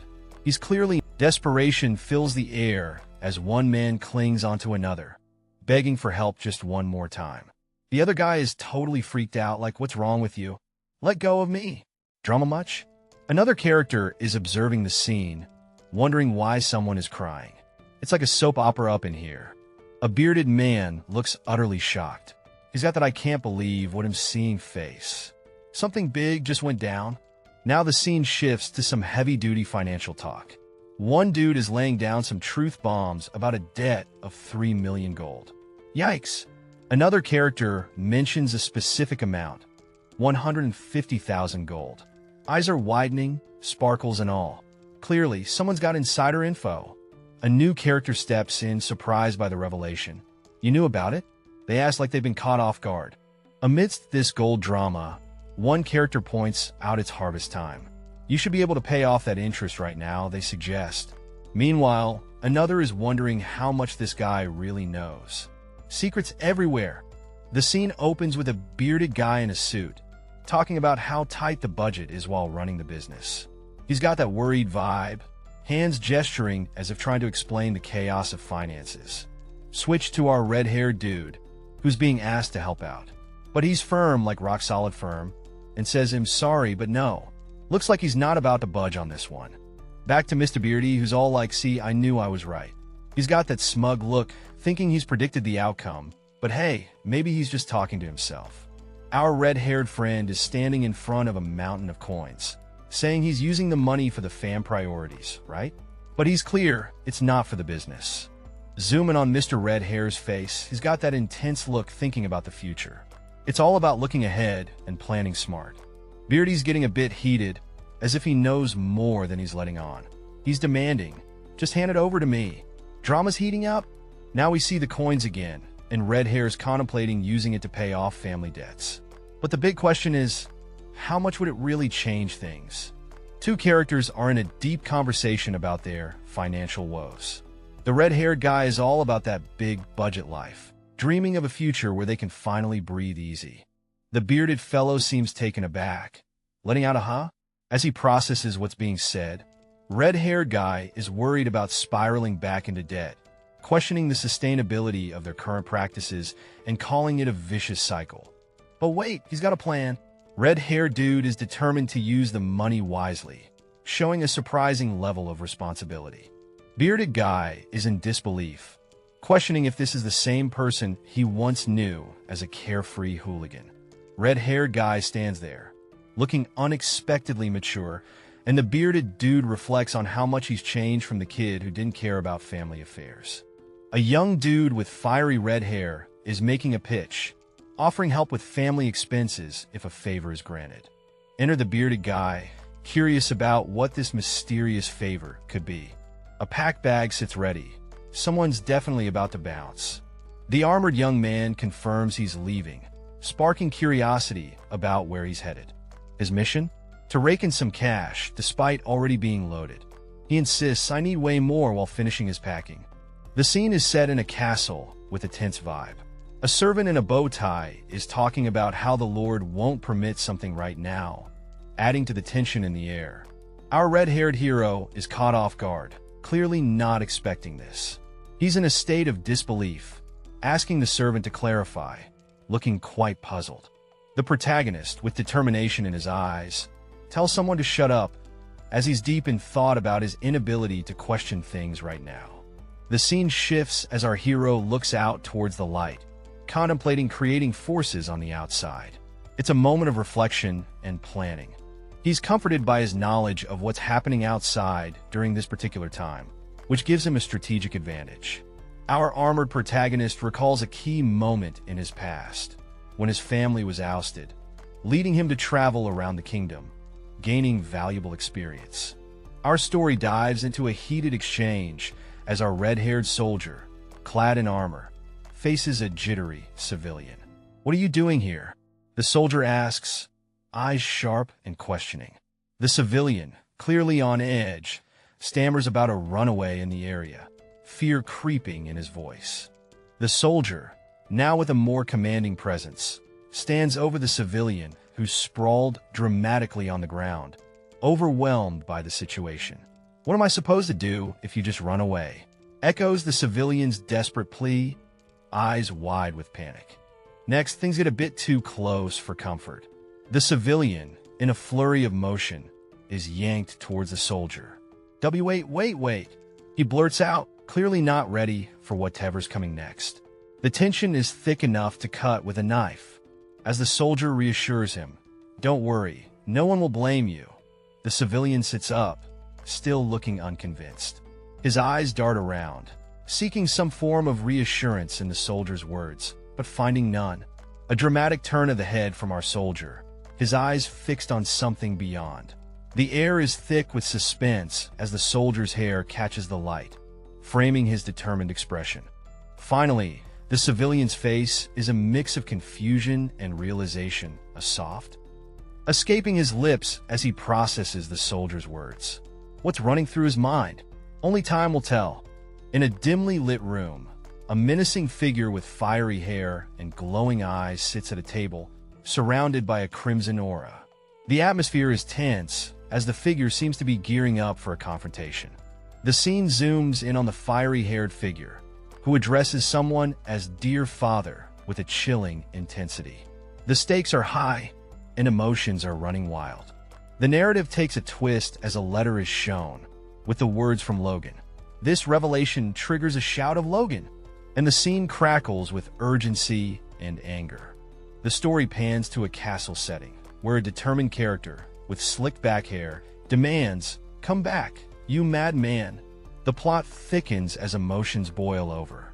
In a land of serene beauty, an ominous figure reflects on the tranquility below, remembering how it was once disturbed by the notorious demon lord, Valtor.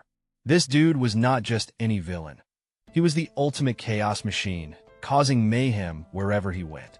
But Valtor wasn't just about brute force. Nah, he had brains too. He cleverly manipulated different factions, getting everyone to do his dirty work. This guy was like the ultimate puppet master, pulling strings and causing chaos. The scene shifts to a gritty memory. Two shadowy figures, probably Valtor's henchmen, are seen dealing with Valtor's rise to power. They look like they've seen some stuff and are part of the reason why things went so south. Enter our hero, a battle-worn knight with a haunted look in his eyes. He's reflecting on those dark days when Valtor's reign was in full swing. Our knight barely made it out alive from those epic showdowns, but he's got the scars to prove it. The scene kicks off with our protagonist, sporting fiery red hair, contemplating the need for a ton of cash to break a never-ending cycle. And we're talking way more than just a measly 3 million. Our hero is wandering the streets, looking up at the towering buildings, deep in thought about his dire situation and the huge financial mountain he needs to climb. Strolling through a lively market, he's taken aback by the prices. Rings for 50 gold? This place is a whole mood. Southern fruits are on display, adding to the local flair. As he navigates the market, nostalgia hits him hard. The place reminds him of the distant and secluded McLean, stirring up memories as he observes the bustling scene. Determined, he reflects on his mission, piecing together clues about a person who grew up here. The locals spill the beans, saying this mysterious figure left something important behind. Meet the enigmatic Philip Claude, dubbed the Gold Bug. He's got that classic mysterious vibe, rocking a coat that screams power and style. In an aura of golden light, Philip speaks wisdom. No need to know it all or be a certain age. If you're driven, success is yours. Philip stands firm, his presence commanding. He's all about breaking the norms and making things happen, no matter the odds. Amidst the lively town backdrop, a figure with striking red hair and armor notices someone in the crowd, exclaiming, "That guy over there?" The scene shifts to a young man with gray hair, clearly distressed and muttering about being scared and wondering how he can move forward. An armored person watches over the troubled young man, commenting on his ruined face from being scammed, hinting that it's more than just a rumor. Feeling utterly defeated, the young man crouches on the ground, consumed by thoughts of giving up entirely. Suddenly, as if out of nowhere, someone approaches him with a polite ahem. "Excuse me." The stranger, now standing before him, asks, "Are you Philip Gaudy?" With a curious look, Philip is approached by a mysterious guy with red hair, who asks if he can talk for a moment. Philip is puzzled and wonders who this man is.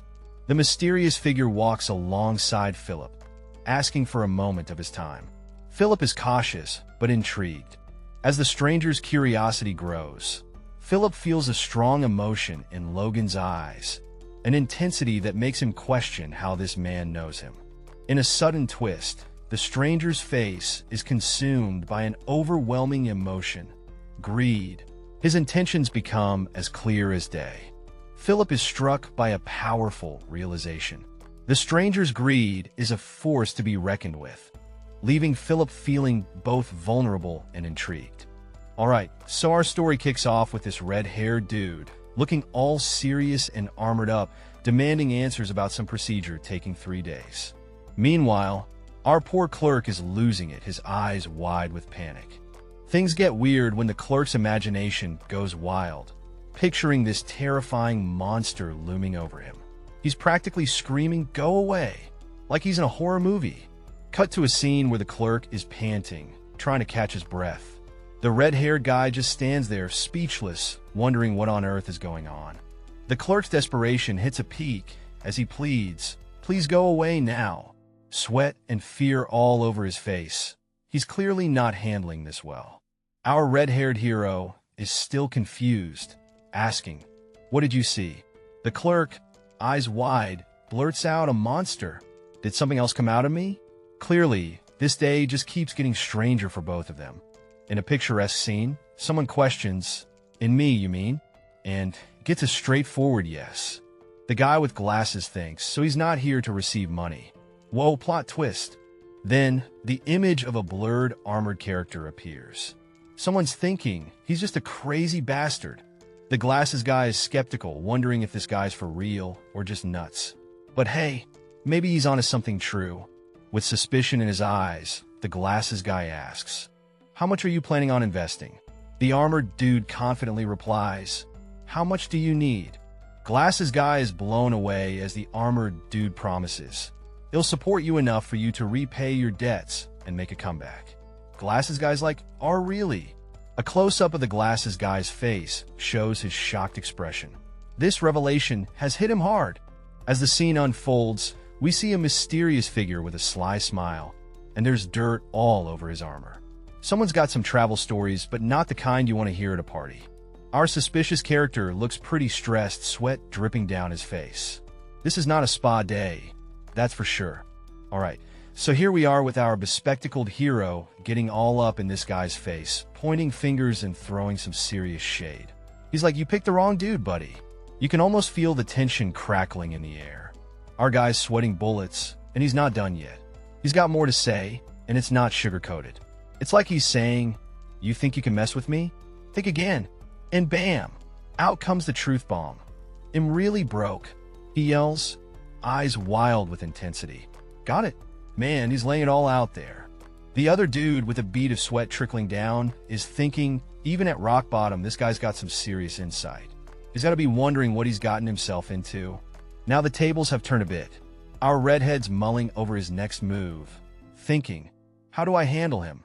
He's caught in a dilemma, wrestling with the fact that our hero's got nothing to lose. And suddenly, it's like a light bulb goes off. "Ah!" he gasps, as if struck by a sudden realization. What's he gonna do next? The suspense is real. Things heat up as our fiery-haired character shows off his flame powers, grabbing everyone's attention.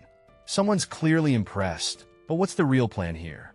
The guy with the blurred face is skeptical, questioning the use of force. He's not buying the flashy display just yet. Mr. Flame admits his power is more than just a show. It's about making things right. But there's a twist. He's ready to take on a bigger role. Enter the bespectacled guy with a grin, apologizing for being late and eager to jump into the conversation. He's got a vibe that's hard to ignore.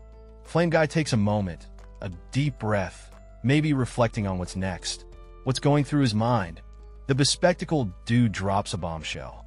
He wants to hire the Flame Guy, not just as a job, but forever. What's the catch in this wild offer? The scene unfolds with a character kneeling, deep in thought about protecting someone important. Meanwhile, another character expresses doubt, questioning if certain people can truly be trusted. The mood shifts as they notice a mysterious light, and surprise hits as they discover a stash of gold. The glowing treasure is hard to miss. An exchange takes place, and the moment is all about the bling. A whopping total of 50,000 gold pieces, all in cash. It's payday. Amidst the transaction, a character's face remains blurred, keeping their identity a mystery. Another character, also with a blurred face, is holding onto the gold, making sure the cash stays secure. In the dim light, we see a mysterious document being signed, the pen dripping with an ominous red energy. It's like sealing a deal with the devil. Our scene shifts to two characters. One looks determined, the other slightly apprehensive. They seem to be exchanging something important under the vast, open sky. Inside a quirky magic shop, a witch with a mischievous grin is explaining to a young man how the book he just acquired will mess with its victims' minds. The young man looks dubious, scratching his head. The witch, still grinning, warns that if he isn't careful, the book's power could spiral out of control. The young man seems to weigh his options, his face a mix of confusion and concern. As they leave the shop, the witch waves them off with a cheerful, "All right then, come again." The young man, still processing, is left wondering about the deal he just made. The young man pauses, a thought striking him hard. Did I just get messed over? He wonders, realizing the potential consequences of his new acquisition. Our mysterious protagonist is deep in thought, carrying a hefty backpack as they prepare for what's next. We meet an energetic character who's reminiscing about a wild decision they made, swapping one page for the price of 30. Talk about high stakes. Our two heroes exchange a playful banter. The second one, with glasses and a serious demeanor, seems to be the more cautious type. The bespectacled character is determined, reflecting on past choices and vowing to do better from now on. A handshake seals the deal. It's a pact to face whatever comes next with no regrets. No backing down from here. The scene opens with a mysterious figure sporting a stylish brown vest, striding forward with determination. Who is this enigmatic character, and what are they up to? Enter a bold, armored character with a striking emblem on their chest, confidently declaring, "First, buy some monster meat." Clearly, they mean business, but what kind of business involves monster meat? The first character, now visibly startled, responds with a mix of disbelief and sarcasm. "Wow, you're a real psycho. Pardon? Monster meat?" Their confusion is palpable as they question the sanity of this wild suggestion. The scene unfolds with the revelation of a groundbreaking discovery. It's been found that you can make a monster bleed with a common ingredient. The crowd around seems to be buzzing with excitement and disbelief. As people digest the news, we zoom in on a couple of individuals gasping in shock, their expressions capturing the weight of this revelation. Whatever they've just learned has clearly shaken them. Meanwhile, the focus shifts to a mysterious figure in a hat. This character is holding a potion that's being hailed as the best Viagra. It's a product that's become famous across the continent, thanks to its impressive effects. Alright, so there's this shady business going on where some species has gone MIA from a research facility. Something about them being good for growth. Suspicious. As we delve deeper, a character with a blurred face hints they know more about the situation. Their words know way more than that. Make you wonder just how deep this rabbit hole goes. Cut to our main guy, rocking glasses and a vest, strutting through what looks like a serene village backdrop. He's clearly on a mission, and those determined strides mean business. Now, zooming in on him, you can see he's got a thoughtful look. Maybe he's putting pieces of this puzzle together, or realizing he's in for quite the adventure. The scene opens with a young man boldly shouting 1 million, amidst a dramatic background, clearly making a high-stakes decision. Cut to a lively bar setting where patrons react with disbelief. One friend exclaims, "Did you lose your mind?" Who spends 1 million on monster's meat. The young man seems unbothered, sipping his drink. His friend continues to express doubt, stating he's against the loan. The young man, however, remains unfazed, responding with a determined yes. Inside a cozy tavern, a mysterious figure questions 2 armored patrons about the mystifying Northern Canyon. The atmosphere is thick with intrigue as tales of adventure and danger are exchanged over a mug of ale. The red-haired armored character, looking thoughtful, adds his take on the rumors, revealing that strange phenomena might be lurking in the canyon. He casually sips his drink, pondering the mysteries that await. Alright, so we have this dude with glasses looking all serious, talking about someone's ambitious plan. He's like, yo, getting the unit price over 1 million bucks is a bit much, don't you think? He's hinting at some drama with the Mercenaries Guild. Then, bam, we got this red-haired guy, sipping on his drink, totally unfazed. He's like, yes, is there a problem? Clearly, he's got some swagger. Now, we zoom in on the table, and our red-haired friend clinks his mug down, saying, "You took the wrong turn." Oof. Sounds like things are getting dicey. Inside a cozy tavern, a guy with glasses is chatting about monster meat. He wonders if the monster's meat is as good as the rumors and suggests heading to the Merchants Guild to sell it for the best price. Smart move. Nearby, a knightly figure is sipping his drink, adding with a chuckle that mercenaries would eat anything for cash, even if it's trash. Classic mercenary humor. Back to the glasses guy. He's scheming that maybe they can snag all the Karok's meat from the entire kingdom. Now that's ambition. In a hushed tone, someone questions if the Karok's meat has lost its value. Seems like there's some juicy gossip or a major shift in the market.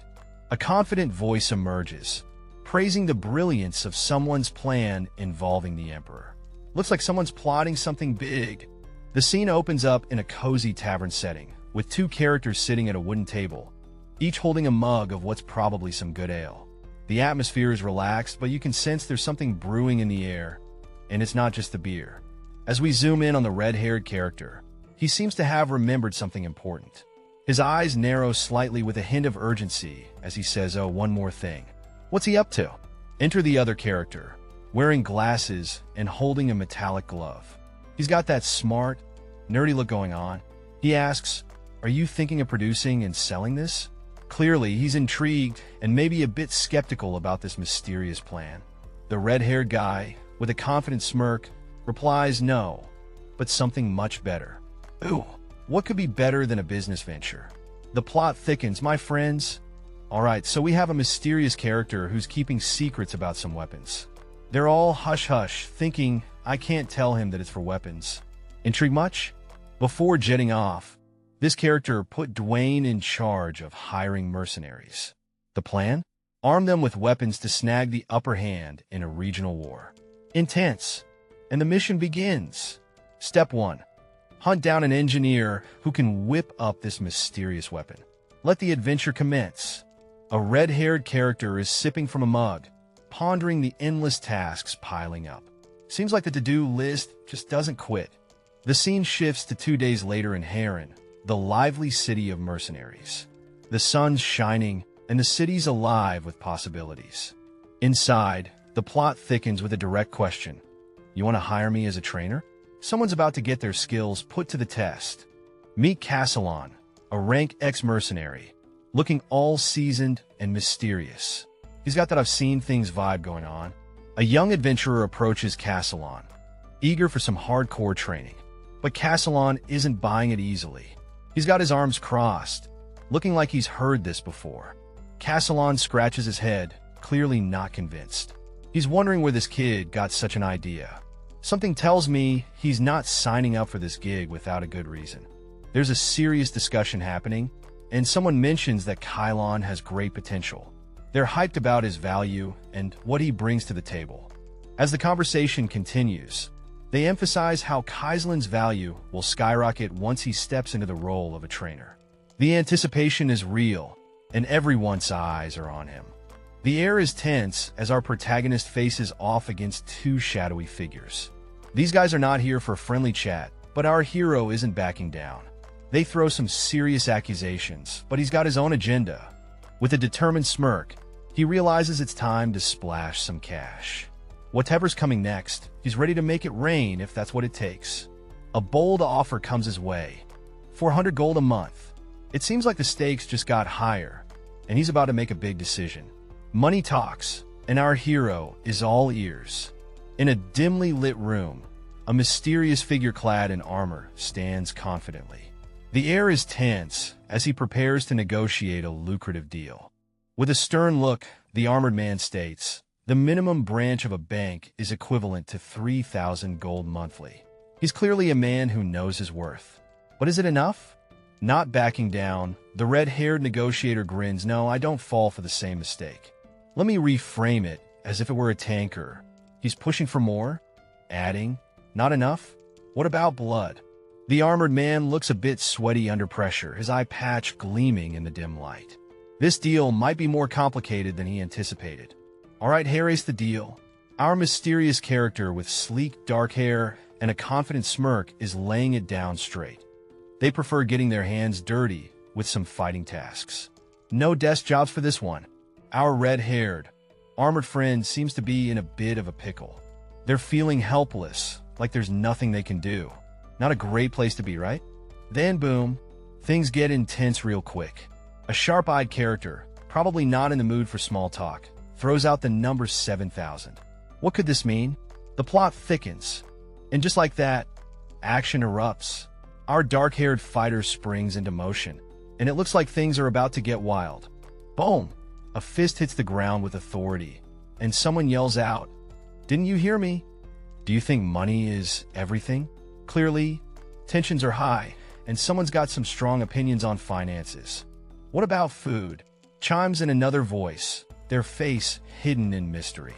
They're questioning priorities, hinting that maybe there's more to life than cash. Someone's got to eat, right? Enter the armored warrior. With a confident stance and a hopeful heart, they declare, "I hope we'll do great together." Looks like they're gearing up for something big, and teamwork's the name of the game. Kylon has been recruited. Your master will be Baron McLean. Aren't you curious why I rented out mercenaries in McLean, even though it's a deserted place? Alright, so we've got this grizzled veteran with an eye patch giving off major I've seen it all vibes. Beside him is a younger dude, looking like he's trying to keep up. They're in deep convo, probably about something epic. A crowded street scene where someone is throwing out a classic, "It'll beat you up if you're late." Threat. People are darting around, clearly in a rush. It's like the start of a wild day. More hustle and bustle as shadows of people scurry about. The whole place is buzzing with energy, and you can feel the tension in the air. The scene opens with a tense vibe as we see someone being led, their feet shackled with a heavy ball and chain, while a mysterious figure clutches a book, hinting at secrets or orders. The chains clink ominously as they drag across the cobblestones, painting a grim picture of captivity and control. We shift to a pair of armored figures. One with striking red hair and a scarred face speaks gravely about the city of Wrath and its ruins, setting a somber tone.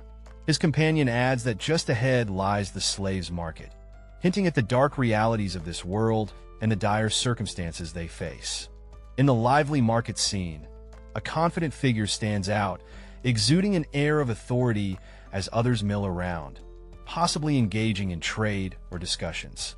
A red-haired character, partially obscured, acknowledges something significant with a knowing yes. "I know," hinting at underlying plans or awareness. Two individuals are seen together, one of them contemplating a future transaction involving the purchase of a slave, suggesting deeper plots or plans at play. The sun casts long shadows as our blonde observer stands, taking in the scene before him. He seems deep in thought, while a red-haired companion approaches him with curiosity. The blonde man thinks the red-haired youth looks like a country boy, inviting him to come closer and take a look. There's a sense of mentoring or guidance here. Enter the scarred man, who throws in his 2 cents about the local market. Apparently, the slaves here are a bargain, which seems to amuse or perhaps annoy our blonde friend. Then, out of nowhere, the scarred man's eyes widen in shock. Something unexpected has caught his attention, leaving everyone in suspense. Zhang, we got a serious scene here. One guy is kneeling, looking all distressed, and he's wondering why Kong Soul is missing. It's a big mystery, folks. Cut to this red-haired dude with a smug look on his face. He's all like, it was easy. Clearly, he's the mastermind behind whatever's going down. You gotta admire the confidence. As the scene opens, we see a determined foot step forward, a signal that something important is about to go down. A bustling marketplace comes into view, filled with people, as one character muses about the commotion and suggests they've arrived. A conversation kicks off with a question directed at a young man, asking what brings him here. His unexpected reply? He's here to buy a dwarf. Our scene opens with a group of guards leading someone through a lively area, hinting at some serious business ahead. The guards talk about the rarity and special treatment of those involved. Next, we zoom in on a formidable red-haired dude, looking like he's the one calling the shots. His armor gleams, making it clear he's not to be messed with. Cut to a gloomy room where 2 elves are huddled together, their eyes filled with a mix of fear and despair. Clearly, they're not here by choice. Back to our red-haired boss, who remarks on how tough it was to track down these elusive elves. Seems like these captives are quite the catch. So, our scene kicks off with a mysterious figure, draped in a cloak with a bold emblem, asking the big question. Have you ever seen one of them? Intrigue levels rising, folks. The conversation takes a twist as another character chimes in. Speaking of which, I found him. Oh snap, things are getting spicy. Tension builds as a command is given. Take this one out of here. Looks like someone's in trouble, and it's all going down fast. We then zoom in on a character with a grand mustache and a top knot, looking all wise and startled. What's he up to? The plot thickens. Hey, someone's asking if you're on a dwarf hunt. Intrigued? You should be. The camera pans down, revealing a bare foot shackled to the ground. Someone's definitely not going anywhere fast. Now, we see hands resting on a wooden plank. Whoever this is, they've been here a while. Meet our mysterious prisoner, a dwarf with a flowing white beard, looking like he's seen better days. Amidst the golden glow of the sunset, we spot a character boasting vibrant red hair and some serious armor game. He's introduced as one of the few artisans from the dwarf race, hinting at some legendary skills. In a sudden shift, the focus turns to his value. Someone's asking, how much is he? Suggesting this artisan might be a hot commodity on the market. Are we about to witness a bidding war? The scene kicks off with a confident character, sporting striking red hair, telling someone, no need to worry. His expression is calm, but you can sense the tension in the air. A hand shoots up, flashing a peace sign, with the question, what do you think? It's like they're sealing a deal or making a point. Things take a dramatic turn as we zoom in on a character's intense expression. Eyes wide and filled with surprise. It's clear something big just happened. Under a tense red backdrop, a sharp-looking character asks, do I look this stupid? The atmosphere is thick with confrontation as another character, whose face we can't fully see, responds with a puzzled expression. The scene shifts to a close-up of intense eyes and a mysterious statement, so gold will be enough, leaving us wondering about the hidden motives at play. Alright, so we've got a scene buzzing with excitement as someone just made a cool 150,000 in a flash. The crowd is in awe, and it seems like things are heating up. The red-haired dude, looking all businesslike, gets a side comment from an elderly character who's clearly not impressed. You humans are really awful, says the older man, but our red-haired friend just smirks. Shoo, this is the basics of business. Now the older man, still puzzled, asks the million-dollar question, where are you taking me? Clearly, there's more brewing beneath the surface. Standing tall and authoritative, a knightly figure orders the dwarf beside him to follow his commands. The backdrop reveals an ornate building, hinting at a place of importance or power. The dwarf, sporting a grand beard and a top knot, responds thoughtfully. He reflects on the nature of dwarves, renowned for their craftsmanship, not for being subjugated. The scene opens with an older man, his face weathered and wise, stating solemnly, 20 years. You can almost feel the weight of those decades in his voice. Then, we've got this energetic younger guy, full of spirit, grinning as he says, if you do your best for the next 20 years. He's clearly trying to motivate, adding a spark of hope to the conversation. Our scene opens with a knight with fiery red hair, casually dropping a line about how 20 years is like a blink of an eye for his buddy's race. Clearly, he's got some age wisdom to share. Enter the wise elder, sporting an epic beard and those striking red eyes. He's got that timeless vibe going on, like he's seen a millennium or two. And back to our knight, who's chuckling and reminding his elder pal not to go back on his words. Looks like there's some friendly banter about promises and time, keeping the mood light. The tension ramps up as a chaotic chase unfolds. Our mysterious figure is on the run, and the guards are not having it. They're shouting, "Catch him," as they scramble to nab the fugitive. As the escape continues, the stakes skyrocket. Someone yells, "The slave escaped," adding to the pandemonium. The runaway is sprinting, leaving nothing but dust and adrenaline behind. A red-haired character steps into the scene, watching everything unfold.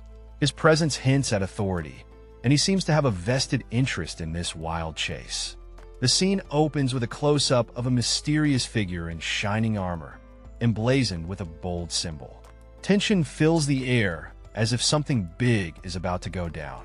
Out of nowhere, a determined figure with wild, flowing hair launches into the air, targeting a red-haired opponent. The intensity of the moment is electric.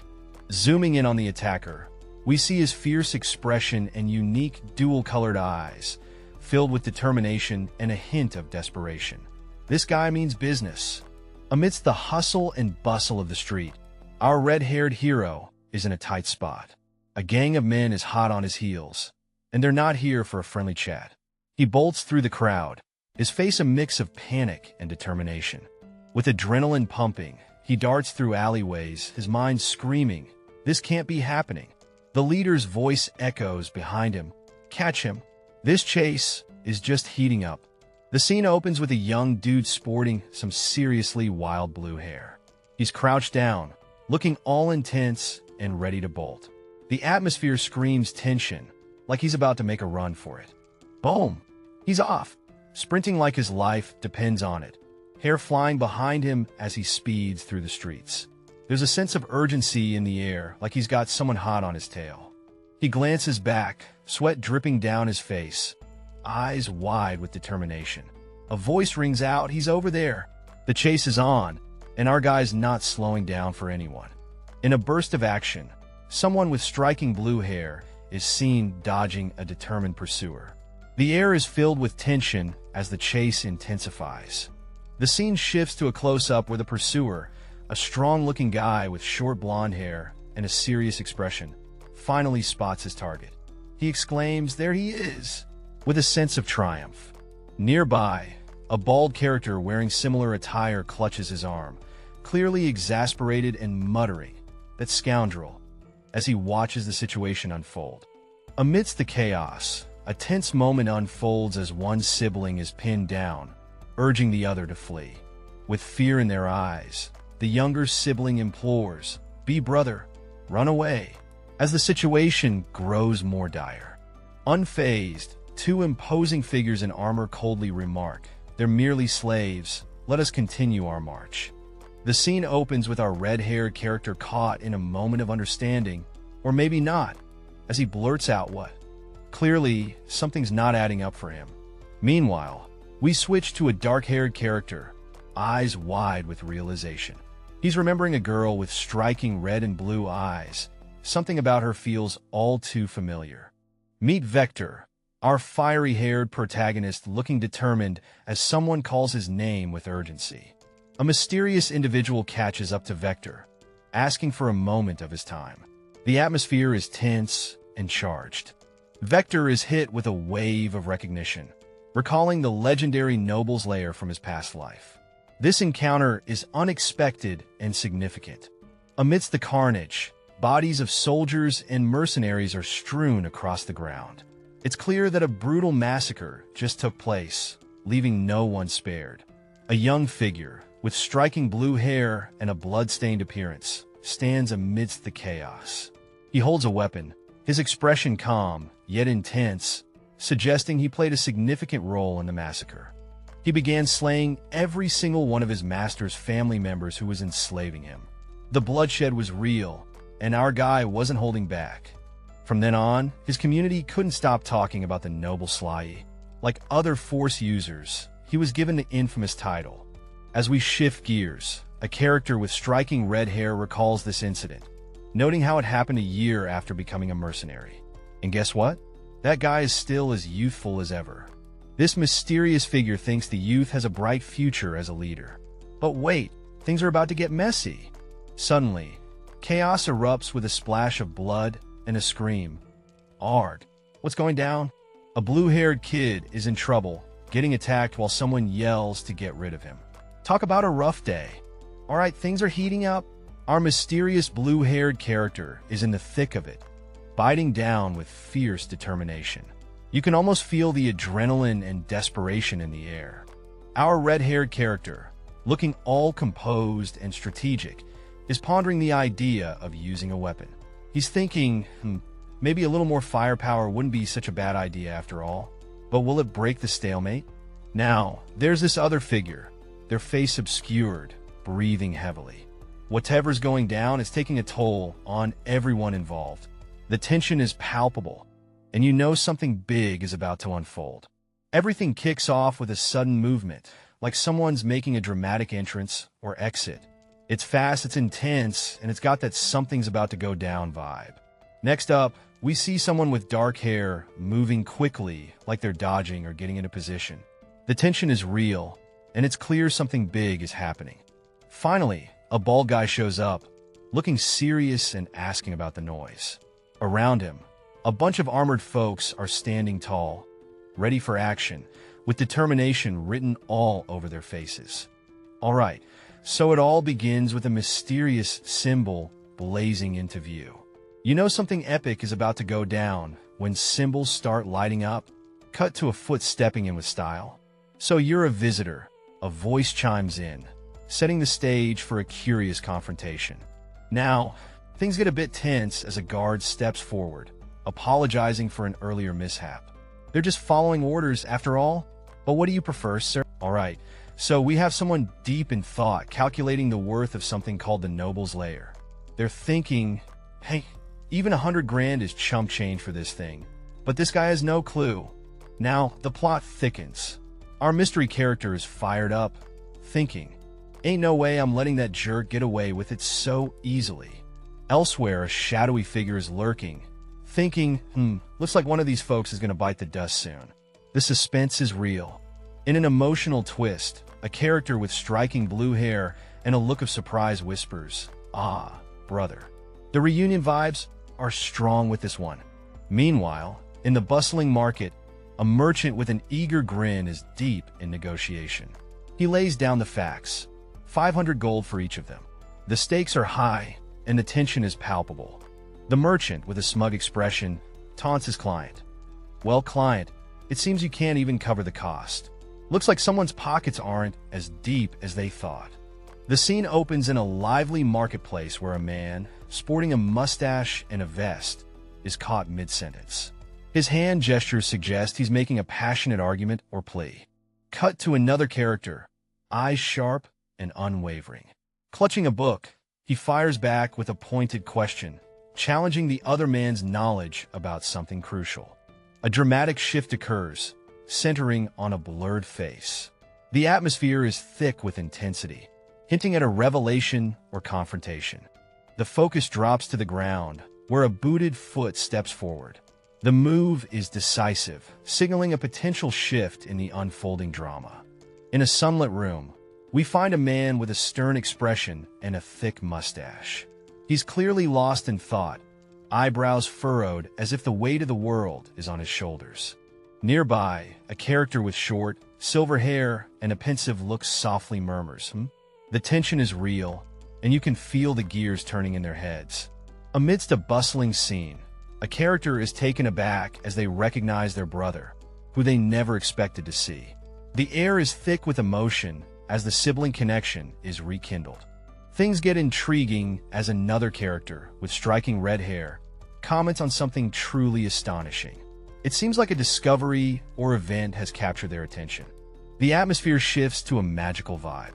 The red-haired character reflects internally, noting a peculiar force within their hand, glowing with an intense aura. Something mystical is definitely afoot. This will be much better than the holy magic most low-level priests possess. Someone's gearing up to unleash some serious magic, way beyond the usual priestly tricks. The flames are intense, and it seems like we're in for a major power move. Oh wait, there's a twist. Our mysterious magic wielder is caught off guard. They sense something unexpected and are like, oh, looks like someone else is in the mix. How can a girl of such a young age sense my power? Even Kanglan didn't notice it. This young girl's got some mad skills if she can pick up on that magic. Our magic wielder is seriously puzzled, and honestly, a bit impressed. As the sun sets, casting a dramatic hue, our armored hero stands puzzled, questioning his sanity with a smirk.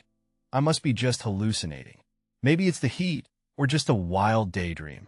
In a sudden twist, another character is caught off guard, eyes wide and adrenaline pumping. What just happened? The tension rises as the surprise takes hold. The blue-haired warrior leaps forward with a fierce battle cry die, aiming a powerful attack at the red-haired opponent, who's unfazed by the sudden aggression. In a swift motion, the red-haired character raises a hand, effortlessly blocking the incoming assault with a calm, yet intense gaze. With the tables turned, the red-haired fighter launches a counterattack, demonstrating remarkable power and speed, leaving the blue-haired fighter at a disadvantage. Our young hero is throwing a punch with all he's got, determination written all over his face. It's a classic underdog moment, folks. Things heat up as he's caught off guard, eyes wide with shock, and his opponent isn't holding back, taunting him with a mocking question. The tension rises as we see another figure, possibly someone dear to him, shout out in alarm. It's chaos, and things are about to get real. With urgency in his eyes, he yells out for someone to run away. It's clear things are getting dangerous, and he wants to protect them at all costs. In the heart of a showdown, our hero stands face to face with a towering, menacing figure. The air is thick with tension, and it looks like things are about to get real intense. The smaller character is shown sweating bullets, eyes wide in realization. The big guy's voice booms, offering some sage advice. Having a fighting spirit is great, but picking the right fight? That's the real challenge. The red-haired character issues a grave warning, hinting at a dangerous game. He tells the other person, I hope there will be no hard feelings, Victor. But if you follow my orders, it'll ensure the safety of both you and your sister. But if something like this happens again, a tense moment builds as the other character responds fiercely, I won't just get rid of you, but also your younger sister. The situation escalates quickly, leading to a physical confrontation. The character seems to be in distress, exclaiming loudly. The tension reaches its peak as one character falls, hands hitting the ground with a sharp impact. The scene is heated as the red-haired knight crouches, staring intensely at the blue-haired person on the ground. The air is thick with unspoken tension. The knight, with a determined look, thinks to himself that the warning he's giving should be enough. His armor glints in the light, adding to the gravity of the situation. The scene opens with a young boy with striking blue hair, sitting pensively as he reveals his dream to become a knight. His eyes are filled with determination despite the ragged clothes he wears, hinting at a life of hardship. The boy seems startled when a knight, with fiery red hair and clad in shiny armor, acknowledges him. The boy hesitantly questions me, as the knight explains that a knight is a noble-like person. The red-haired knight continues, promising the boy that becoming a knight could be his ticket to freedom from slavery. Motivated by the knight's words, the boy is reminded that his dream isn't just for him. It's also for his younger sister, whom he hopes to save from their current life. The atmosphere is charged as two figures stand in the light, their intentions unclear but undeniably intense. A close-up reveals a clenched fist, the universal sign of determination and readiness for action. A powerful proclamation shatters the tension. I will do it. The resolve is clear, and there's no turning back now. With a confident smirk, a red-haired character watches the scene. Clearly entertained, the scene kicks off with a character muttering "great," like they've just hit an unexpected snag. Next, we find two young folks huddled together, whispering about the younger sister being the key to handling the noble family. Big plans, right? Now, a soldier is told his training will begin once he settles his affairs. Duty calls, y'all. And there's this wise elder asking for a private chat. You know it's serious when the wise ones want to talk. In a scene that screams mystery, we find an elderly man with a majestic white beard, looking a bit confused as he utters, "Me? What's going on in his mind?" We wonder. Switching gears, we see a rugged dude telling two adorable kiddos, "I've prepared the contract." Now, what kind of business are these little ones getting into? Finally, we got a muscular guy asking the bearded elder, "Contract?" Seems like everyone's getting curious about this mysterious agreement. It's written that if you work with my lord, you'll get your freedom after returning to the mountains. Are you serious about taking me to the mountains? Will you really send me back to where my back desires? It's hard to believe outsiders' promises. The scene opens with a fiery-haired character, full of determination, declaring, "No, I will definitely sign this contract." Clearly, there's no backing down here. Next up, we've got an elder with a majestic beard, promising, "I will do my utmost to serve you too." He's all in, ready to give it his all. And then a close-up of the elder's beard, a bead of sweat, or maybe a tear, dripping down, showing the weight of this moment. Intense dedication, folks. So, here we have our red-haired warrior, standing tall and proud, basking in the glow of achievement. He's being congratulated by an older gentleman, who's clearly impressed with his efforts.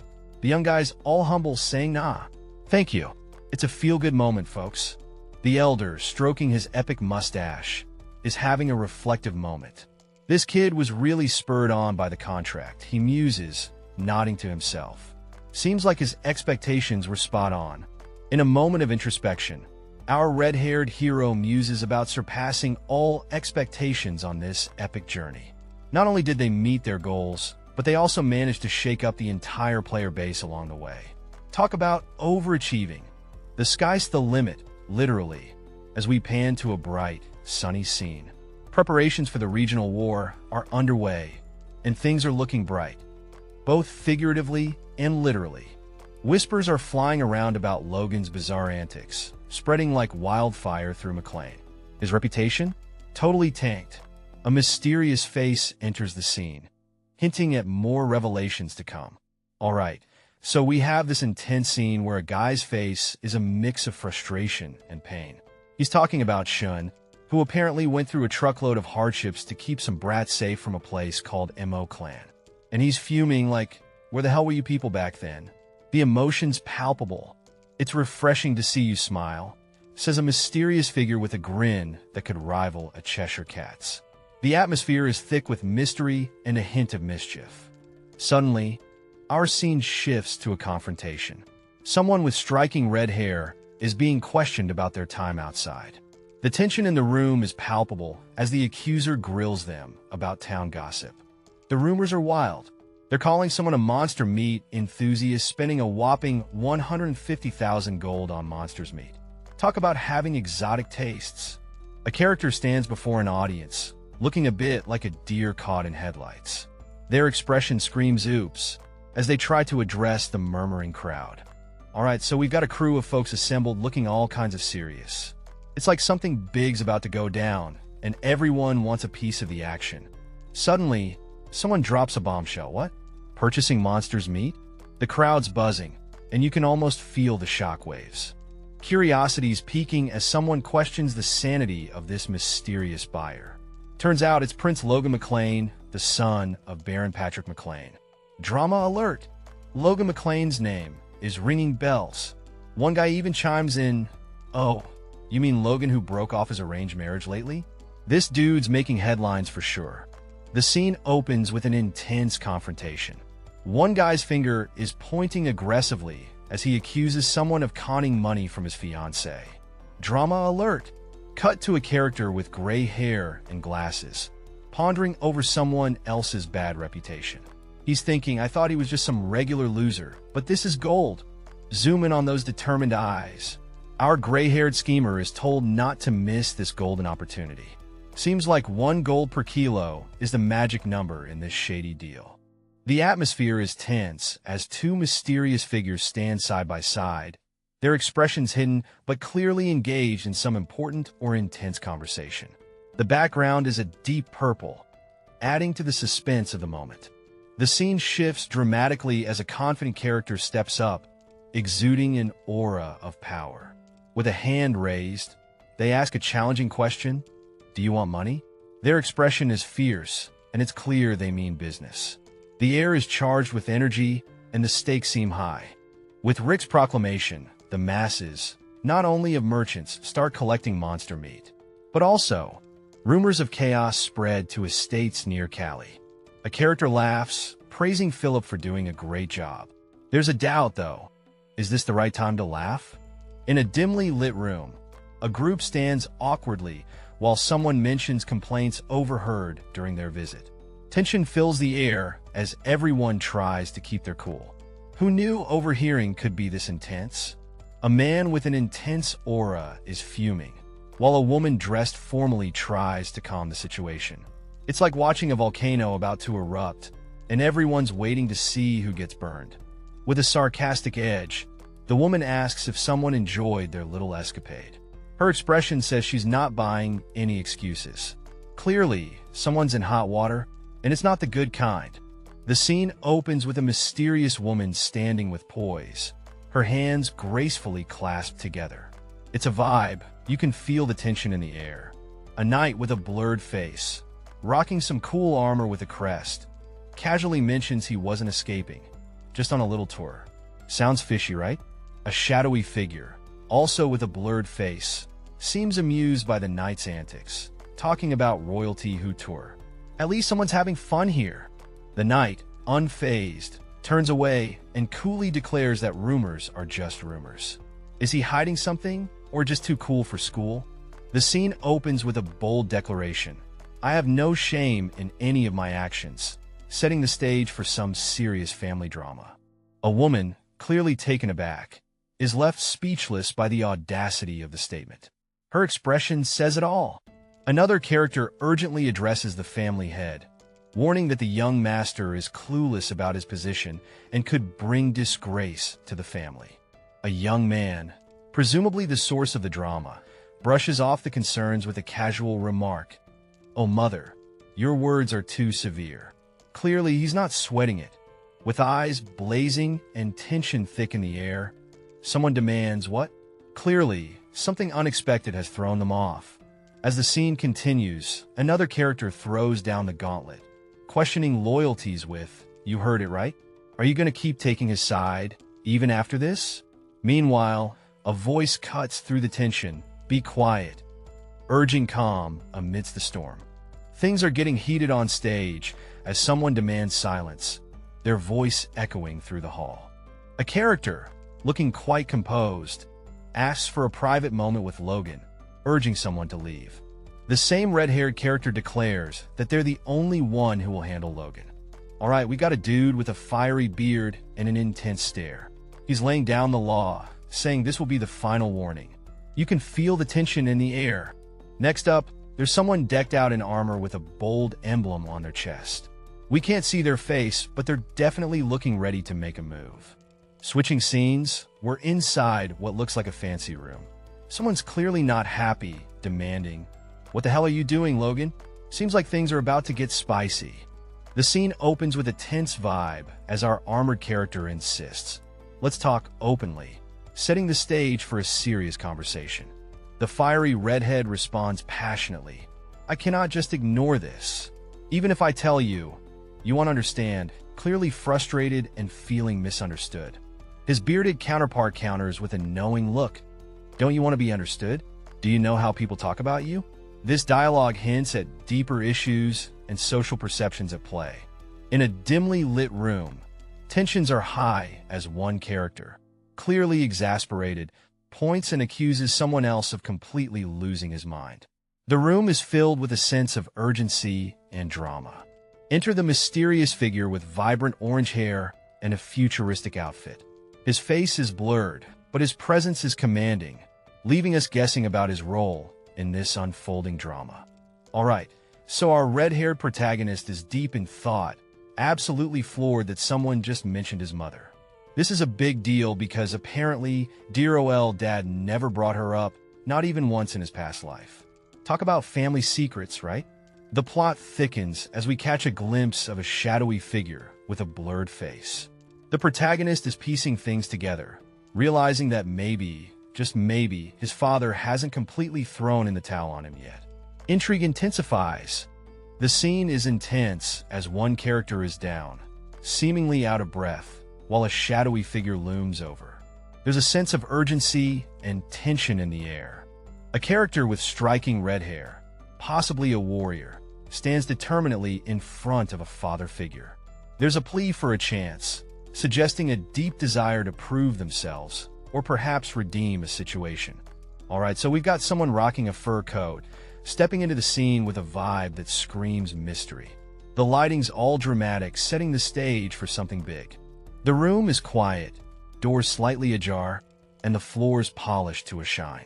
You can almost feel the tension in the air. Our mysterious guest sits alone at a table. The room's got this old-school vibe, candles and all. Clearly, it's a place for serious thinking. With a whisper that echoes in the silence, he utters, "Please." Whoa!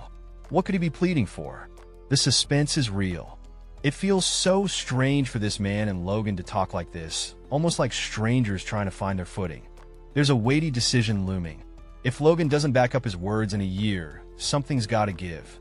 Meet the man in charge, not just a father, but the head honcho of the McClane family. He's juggling responsibilities left and right.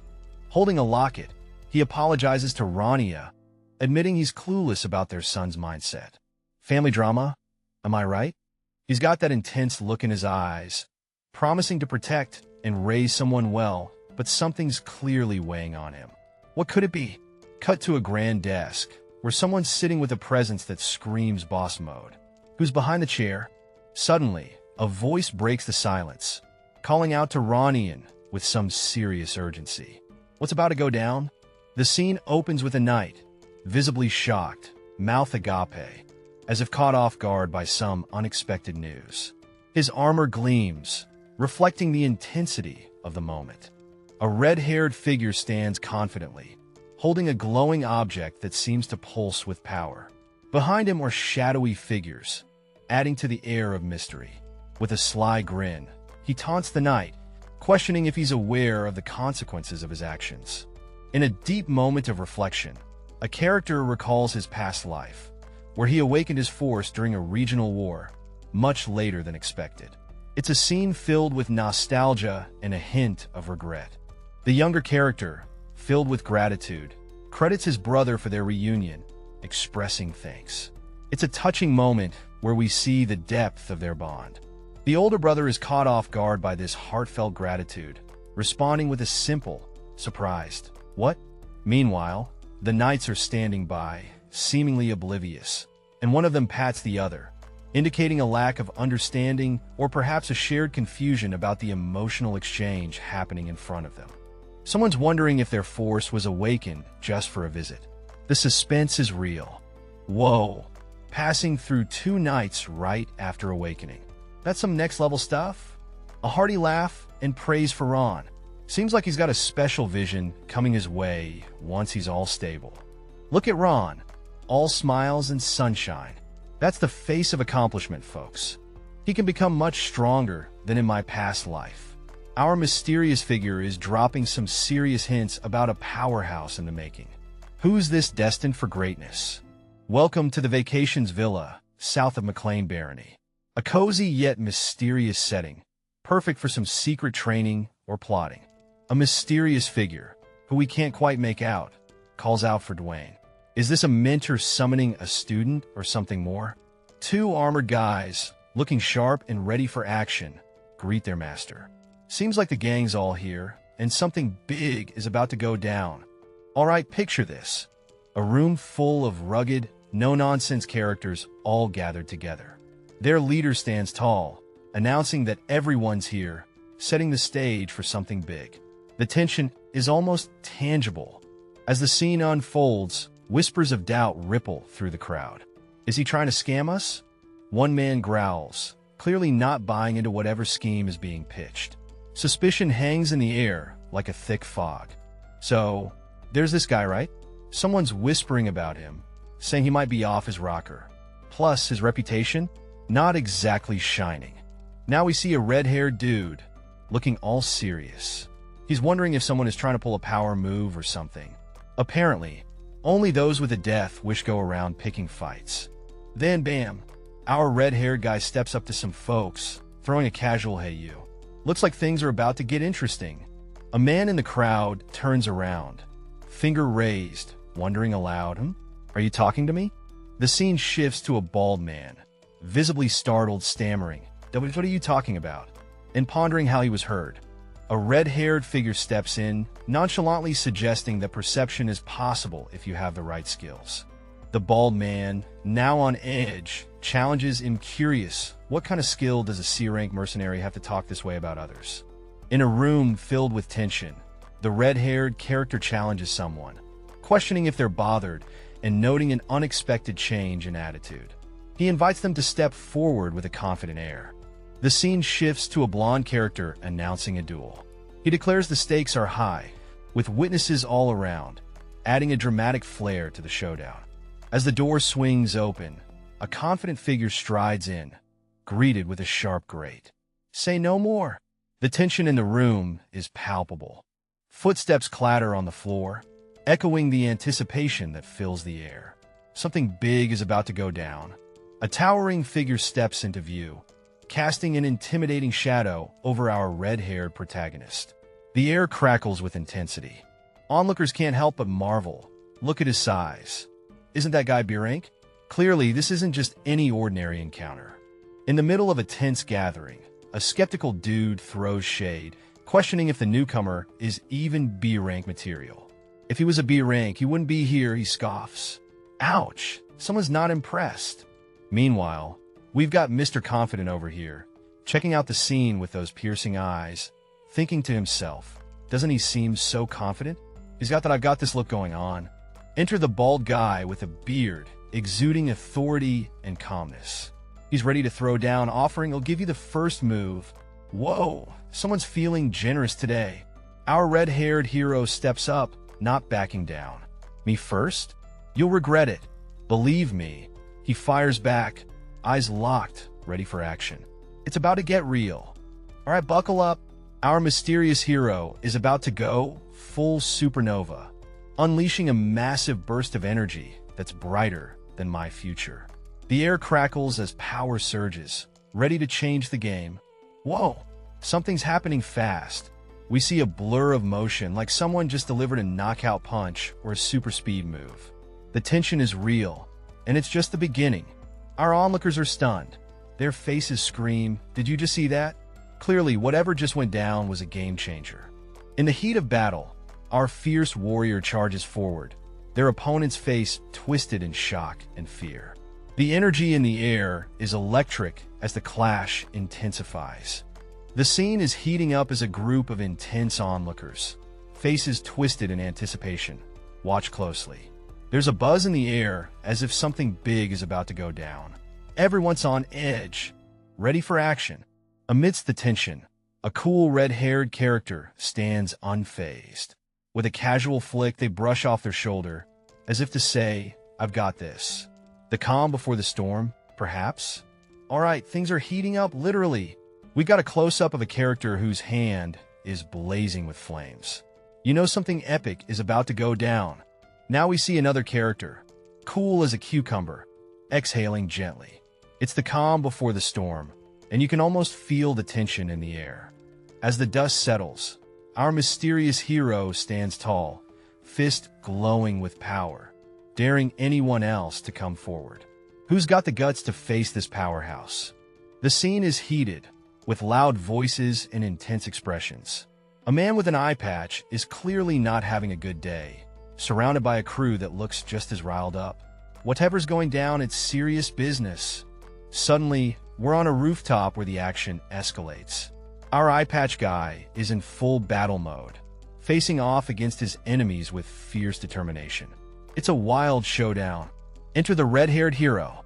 With a swift move, he brushes off an attack, flames dancing at his fingertips. He's calm, collected, and clearly ready to take on whatever comes his way. With a blazing aura and a confident stance, this fiery dude throws down the gauntlet, asking if anyone else wants to run their mouth. Talk about a mic drop moment. Cut to the crowd, where disbelief is the mood of the day. Crazy. How is this possible? One spectator wonders, as they all try to wrap their heads around the fiery spectacle. A closer look at two onlookers, both wearing expressions of shock. Their attention is fixed, and the tension in the air is palpable. One of the spectators, deep in thought, acknowledges the fiery character's talents. I thought he was extraordinary, but not to this extent, they muse, clearly impressed. Our mysterious red-haired character casually notes, it seems like they're gone now. Who's gone? We don't know yet, but this guy sure seems relieved. Enter Logan, the man of the hour. He's the mastermind who brought this group together. Wonder what he has up his sleeve? Close up on our red-haired friend, and it looks like things are getting serious. Logan's got a plan, and it's a bold one. He's ready to turn this crew into crossbow cavalry. You can almost see the sparkle in his eyes. Whoa, hold up. Two other characters seem totally taken aback by Logan's announcement. What could be going through their minds? Amidst a bustling scene, we dive into a lively debate about crossbows. One character scoffs at the idea of using them on horseback, arguing that reloading would be a nightmare. A white-haired figure, known as Lord Logan, agrees that crossbows aren't ideal for cavalry, acknowledging the limitations with a knowing nod. As the conversation continues, we get a breakdown on crossbows, taking a skilled person over a minute to reload. It's no wonder they raise eyebrows. Despite the critique, Lord Logan stands firm. Even if others think he's just spending money on a hobby, he's got confidence to back up his choices. All right, we've got our red-haired warrior laying down the law on training. Train them thoroughly, he says with a smirk that screams, trust me, you'll get it later. The mysterious companion stands silently, pondering the wisdom just dropped. The vibe is all deep stuff. Our red-haired friend confirms the plan with a confident understood. He's got this. Fast forward a few days, and someone's holding a mysterious piece of paper. What's written on it? The plot thickens. Back to our redhead, who's chilling at a desk, tallying up the results. Out of 360 recruits, 312 made the cut. His inner monologue? Nice, that's some solid progress. In a dimly lit room, our red-haired friend clutches a piece of paper, murmuring master, like he's about to drop some serious knowledge. The scene shifts to an elderly, muscular man holding the paper with a skeptical look, asking, what is this? Clearly, he's not impressed yet. Our red-haired hero, now behind a desk, asks if the old man has seen it all, revealing it's a blueprint for crossbows. The plot thickens. The elder remains silent, but our red-haired dude reassures him that although the design might seem crude, an expert should have no trouble making it. With a determined glint in his eye, the red-haired character explains he remembered all the basic structures, confident that a top dwarf craftsman can bring this design to life. All right, we're diving into a heated discussion where an elder with slicked back hair and a serious look is talking about a crossbow. Not just any crossbow. This bad boy has automatic reloading and can shoot 3 bolts in rapid succession. Fancy, huh? The elder, clearly not impressed, asks who came up with such an absurd idea. Enter our young inventor behind the counter, owning up to his brainchild. The elder's face is a mix of disbelief and, dare I say, a little respect. There's a moment of silence as both lock eyes, with the elder pondering over the concept, seemingly deep in thought. Suddenly, the elder has a change of heart. On second thought, he finds the idea quite ingenious. Maybe this young inventor is onto something after all. But hold up, the elder isn't done yet. He raises a technical challenge. Adding such a mechanism might cause the crossbow to break. Plus, a wooden box on the back could be inconvenient. He's curious about how these hurdles will be tackled. Alright, so we've got our fiery redhead throwing some sass and saying, "How should I know?" Classic. It's like, that's your problem, buddy. Boom! We're hit with an explosive action shot. Things are heating up, literally. Then someone tries to cool things down. Just kidding. Don't get mad, listen. Trying to smooth over the chaos? Our red-haired strategist is back, talking about resizing some cartridge for a one-time gig. Sounds like a plan is brewing. Enter the wise old sage with a killer beard, suggesting to call it a magazine. Keeping it practical, I see. The wise one is now in shock. That's impossible. Shooting 2 bolts a minute? That's some next-level archery madness. A sharp-looking dude with red hair is talking about a weapon from the future. Yeah, you heard it right, future tech. The ingredients? Just a cartridge, a spring, some glue, and a dash of bowstring magic. Easy peasy, right? Enter the old craftsman with a grand mustache, inspecting the plans. He's all in, ready to give this futuristic gizmo a shot. Redhead wonders how long this build is going to take. Time is ticking, folks. It's a human invention, all right. But wait, the craftsman is curious. Who made this thing? The mystery deepens. You don't need to know. If you think it's impossible, give up. Well then, all right, I accept. 1 month. It'll create something far superior within that time. Just watch what happens when you challenge a dwarf's pride. A serene scene outside, setting the stage for action. Swift feet pound the ground, racing towards an unknown destination. The young man is huffing and puffing, clearly in the middle of an intense run. He's pushing his limits, trying to catch his breath. The mentor figure, with a blurred face, yells out some encouragement. Your legs are slowing down again. You can do more. Keep running. It's like a boot camp out here. Despite the fatigue, the young man keeps running, determination written all over his face. He's not giving up anytime soon. In the background, the mentor stands with arms crossed, observing the young man's progress while another character watches quietly. The mentor reflects, though we've been feeding and resting him since his arrival.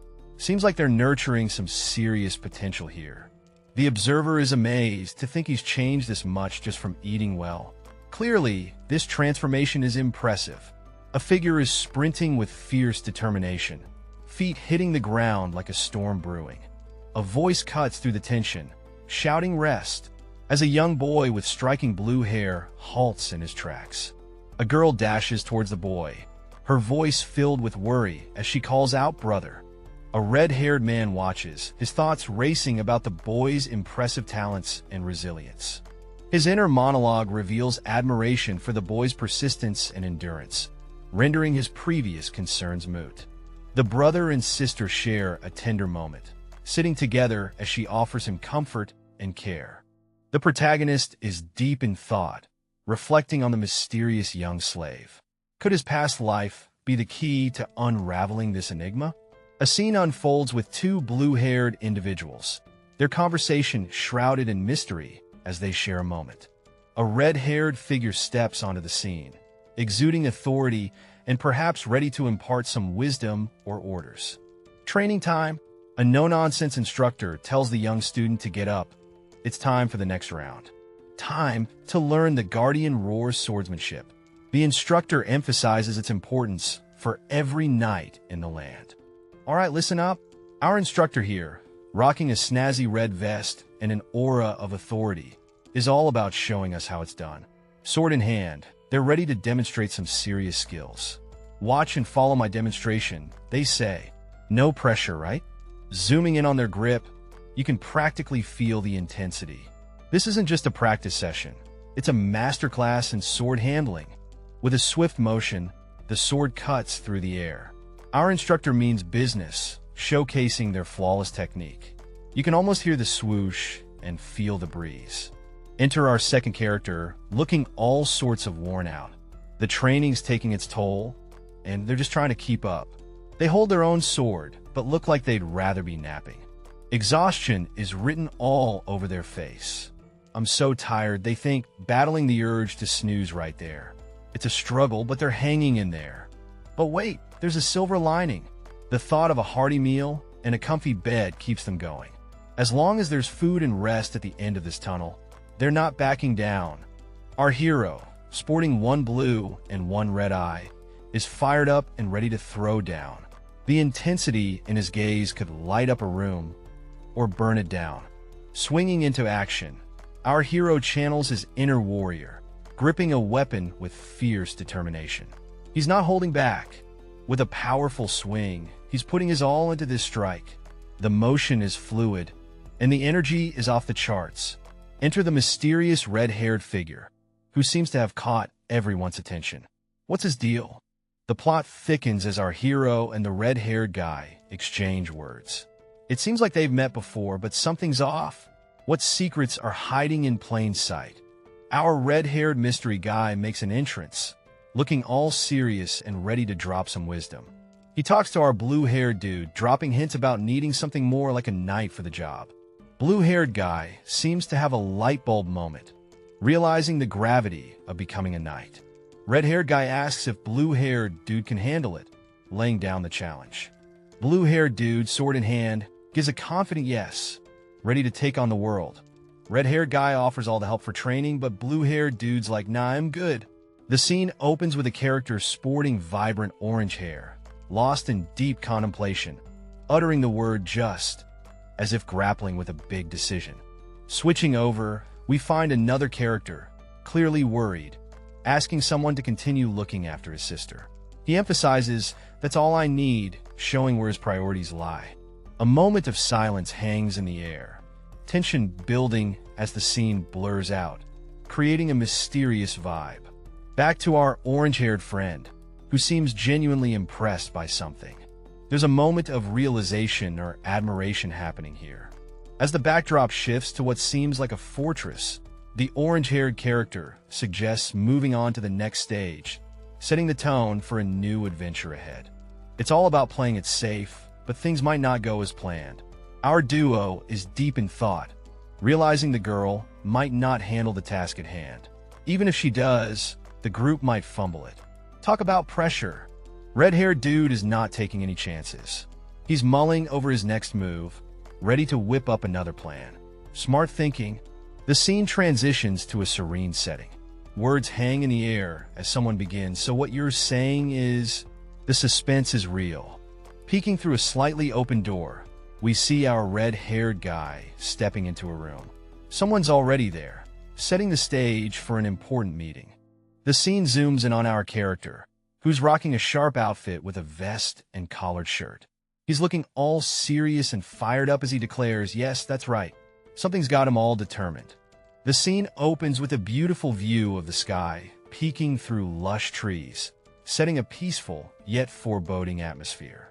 Suddenly, we're thrust into a commanding presence. Michael Nocklan, the head honcho of the Macklon Knights, demands everyone's attention. He boldly announces a new phase of intense training for the Knights, catching them off guard. Among the Knights, whispers spread like wildfire. They're baffled. Did defeating Domin make the commander think this was all a walk in the park? We catch a glimpse of a mysterious figure with fiery orange hair, suggesting there's more brewing beneath the surface. The tension is high as someone questions the decision to have the young master train with the Knights. The idea seems bold, maybe even a little risky. Henkel, the man in charge, is worried about causing chaos among the Knights. But the other guy? He's cool as a cucumber, saying he's not looking for any special favors. A fiery dude with a beard is skeptical. He's like, seriously? Train with us? Puffed. But the young master's all, if I mess up, will bounce. With a confident nod, the young master tells his buddy not to worry. He's got this. Determined, the young master promises to step back if the training doesn't go as planned. No pressure, right? The scene opens with a hero in striking armor, complete with a bold red cape and a distinctive white streak in his hair. He's looking forward, exuding confidence. A conversation unfolds between two characters in a forest setting. The one with the red cape, possibly a mentor or a leader, says, "All right," affirming a plan. With intense determination, the hero vows that for the next week, the intensity of training will be tripled. The fiery background suggests the seriousness of his commitment. A foot firmly lands on the ground, symbolizing the start of the rigorous training ahead. The atmosphere is charged with anticipation and readiness. All right, picture this. A bunch of knights, fully armored up, sweating it out, and one of them's like, "Are we seriously doing this?" They're not having it, folks. Their leader, cool as a cucumber, tells them to stop whining. "Hey, you're knights, right? Get with the program and think about your horses." One of the knights, clearly not impressed, is like, "What in the world is this guy talking about? This is madness." Turns out, the whole gang is just trying to wrap their heads around why they're clanking around in full gear for what's supposed to be training. And it's all thanks to their fearless and a bit reckless leader. But at this rate, he won't last long. Maybe he'll endure for 3 days. He won't last even a day. Amidst chaos, a determined figure charges forward, leaving others in shock. With disbelief, the crowd watches as he pulls ahead, defying all odds. That's impossible. That rascal is leading the pack. And he was even smiling. It's a rough day on the training grounds as knights are dropping like flies. One observer notes that at this pace, it's not the intended trainee but the regular knights who might just tap out.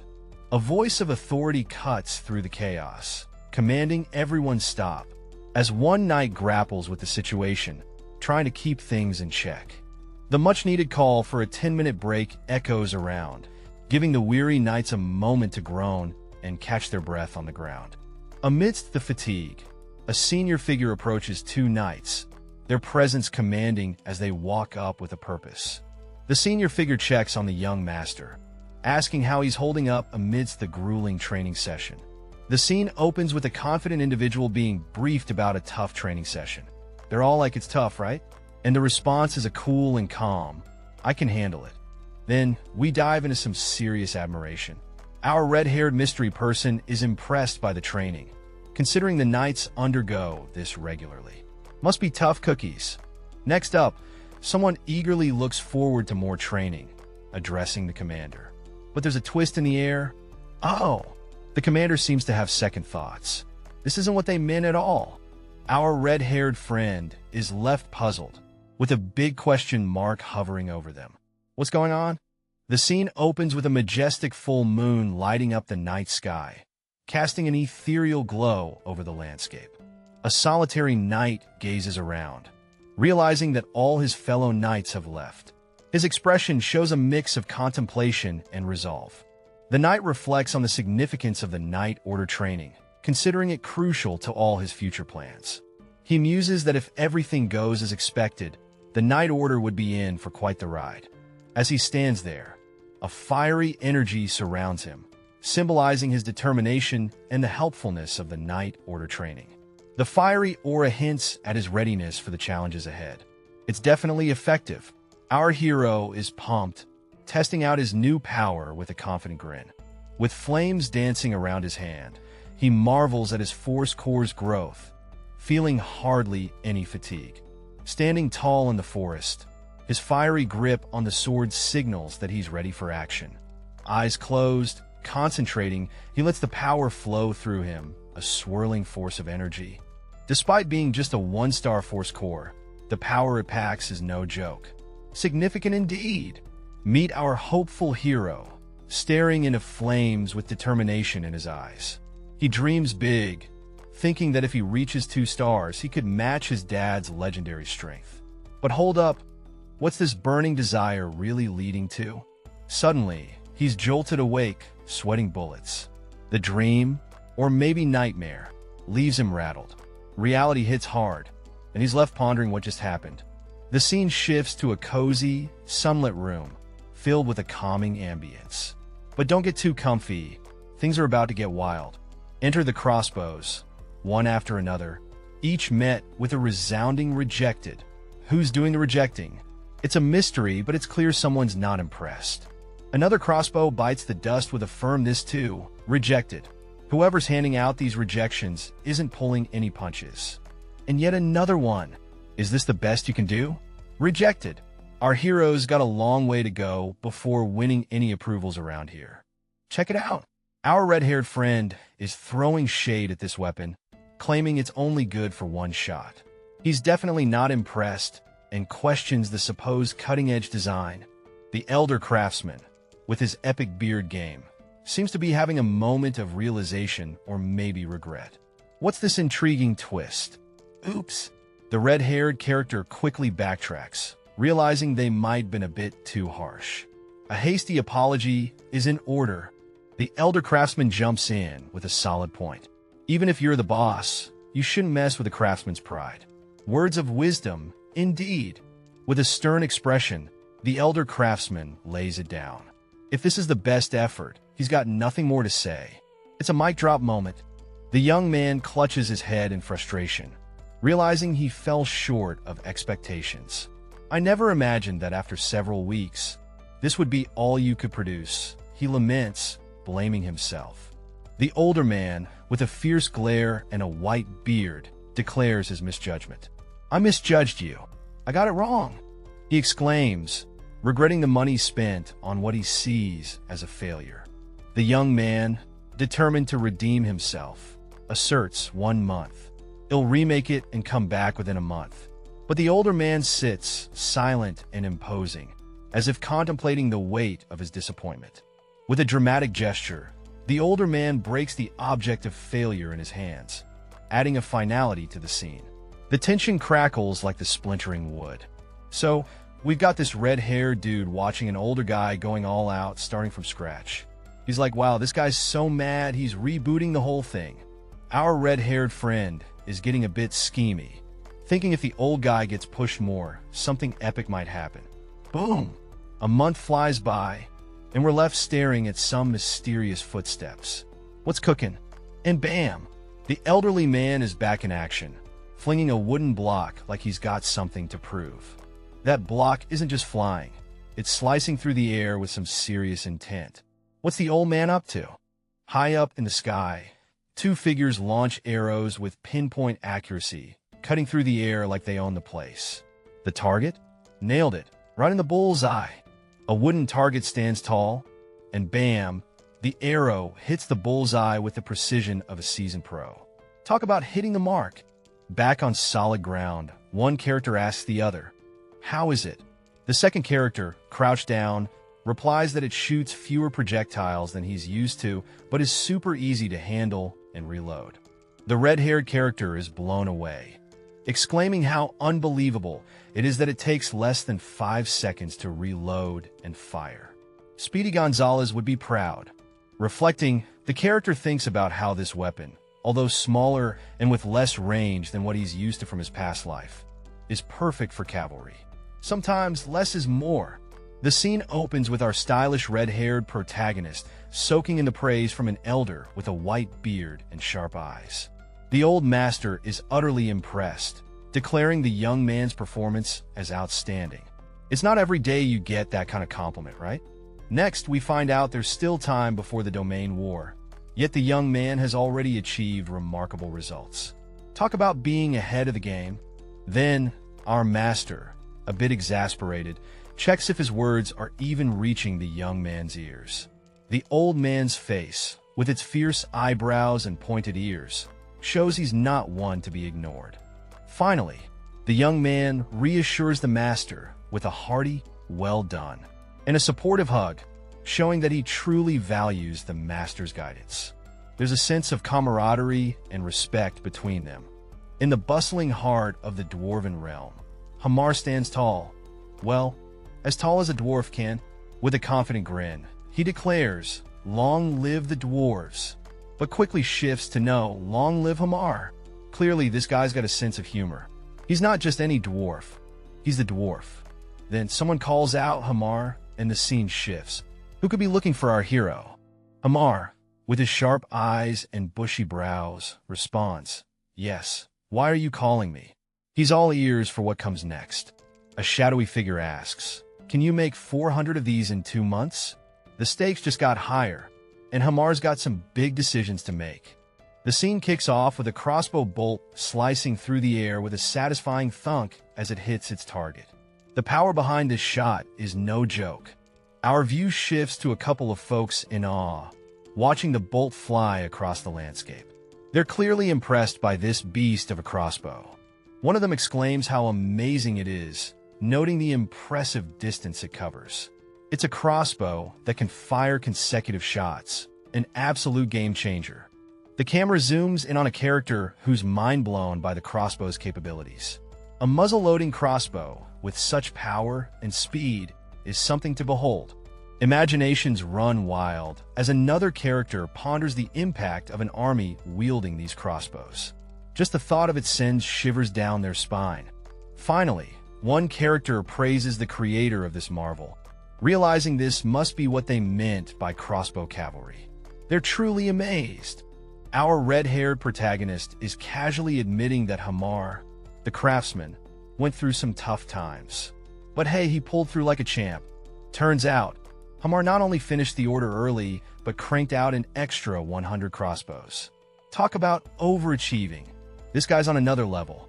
With a cheeky smile, the red-haired guy is already plotting to put those crossbows to good use. This dwarf's skills are clearly top tier. Now, he's deep in thought, pondering about sharing this success with the higher-ups. But nah, he decides to keep it under wraps for now. The plan is set. Starting today, they're sending mercenaries armed with crossbows to clear out the monsters. It's go time. With a confident smirk, he questions if anyone thinks this plan is impossible. Spoiler, he doesn't. The other character seems to be contemplating the plan, maybe a bit surprised. Finally, we see arrows hitting a tree with precision. Our contemplative friend thinks, it might be possible. Looks like the plan's got potential. Alright, so we got some serious stepping action going on here. Someone's making their entrance, and it looks like they're about to drop some wisdom or maybe a challenge. The scene shifts to two characters deep in conversation. One says, make it possible, and the stakes are high because if they can't, it's all meaningless. Zoom in on the intense face of a character with a scar. He's thinking he wouldn't have made a weapon like this just for monsters. What's the real plan here? Our red-haired character is handing out crossbows like candy at Halloween. Someone's thinking, is he preparing for war? Things are getting real. Title card drop. Regressor of the Fallen Family. Sounds like we're in for a wild ride with some time-bending family drama. A lone dandelion stands resilient in a field. It's a quiet moment, maybe symbolic or just showing nature's stubbornness. Alright, picture this. Our red-haired hero is in the zone, carrying another guy like he's just a featherweight. Talk about beast mode. This dude's showing off some serious grit and determination. Now, the peanut gallery, our armored spectators, are buzzing. They're like, is this guy for real? Look at that explosive power. The dude's like a human wrecking ball. Then the chatter takes a nostalgic turn. They're reminiscing about some old-school legend, Dominion. And they're like, how can you even compare them? This dude used to lose to his little bro before he leveled up. Meanwhile, one of the onlookers is giving our hero a side eye, pondering over his transformation. Man, if someone told me he'd be this strong now, I'd have laughed. And off to the side, we've got our rookie duo vibing. They're chatting about how this training is no joke. Running? Huh, that's just the warm-up. They're struggling but loving the hustle. Our hero's rise is just the tip of the iceberg in this intense training saga. Amidst the nightly banter, one of them is dishing out compliments like candy, appreciating a fellow knight for their help. It's all about the camaraderie. Another knight is sitting casually, throwing out a whatever man vibe like he's too cool for school. He's just glad to be part of the action. Up close and personal, one knight reassures another, saying not to sweat the small stuff among comrades. It's all in the brotherhood. A knight is left pondering, scratching his head over what to do when someone throws such unexpected kindness his way. Bonds among these knights are strong, no doubt. Our reflective knight is musing about how he's stuck with the training since the first young master incident. He's in disbelief over how far they've come. A red-haired guy is having a bit of a revelation moment, staring in shock at someone approaching. The intensity is real. The red-haired knight is thinking about how his lucky charm just strolled in casually, as if on cue. Talk about perfect timing. The night is lit by a bright full moon, casting an eerie glow over everything.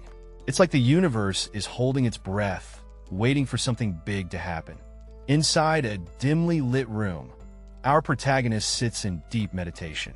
He's got that intense look of someone who's just realized their potential. He feels a shift in the force, like the universe is giving him a cosmic nudge. His thoughts swirl. Lately, I've been seeing signs of a shift in the force. It's like he's tapped into some ancient Jedi wisdom. He's determined, thinking if I can improve my martial powers as per my expectations. This guy's got big plans, and he's not stopping until he's a martial arts legend. A vision appears, powerful warriors, epic battles, and a blazing light. Awakening, ascension. If I can achieve this, he's about to level up in the most epic way possible. He lets out a breath, feeling the weight of his ambitions and the promise of power. It's a calm before the storm.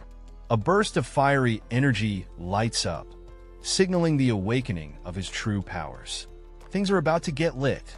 Our mysterious hero is standing there, and bam! A burst of golden light erupts from their chest, like a supernova in the making.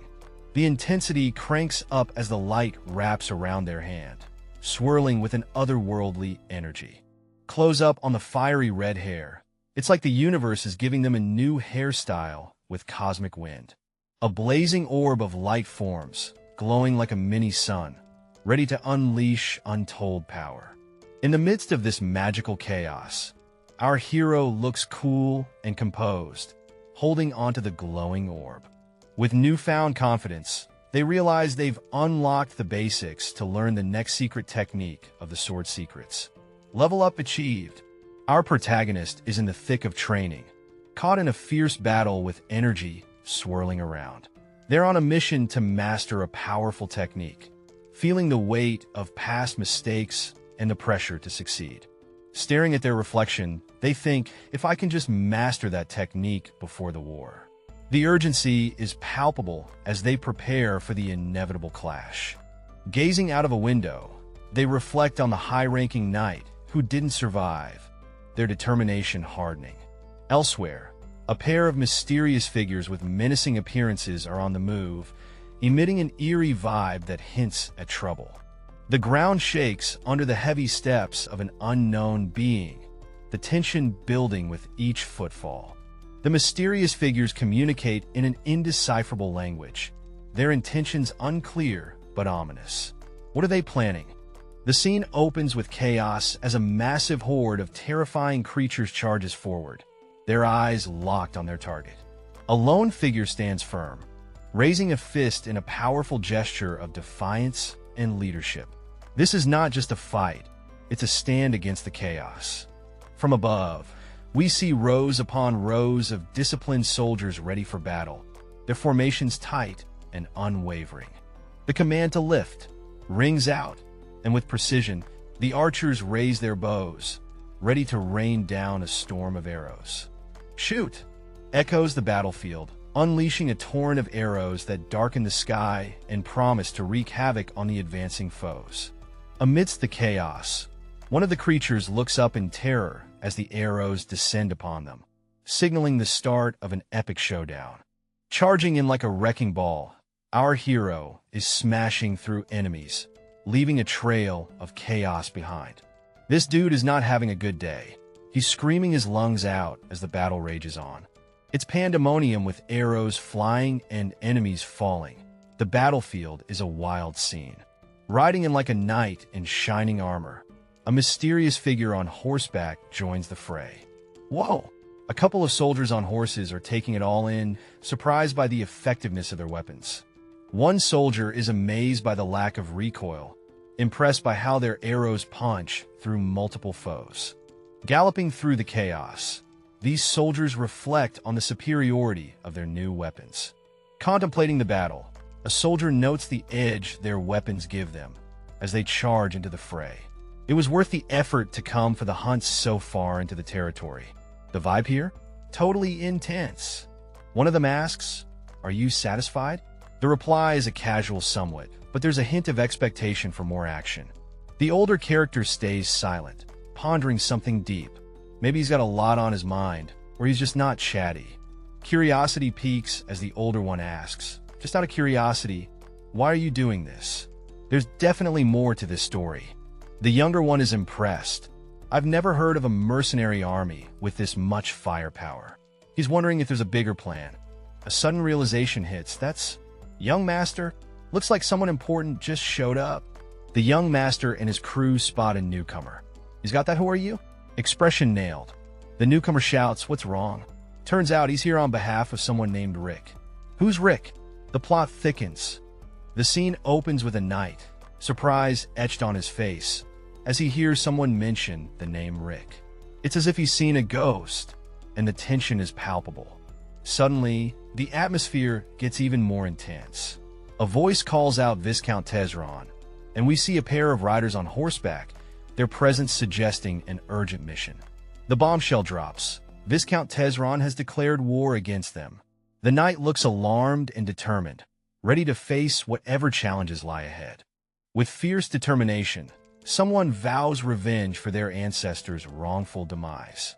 The air is thick with tension and a thirst for justice. The scene shifts to a fiery declaration against the House of Moran.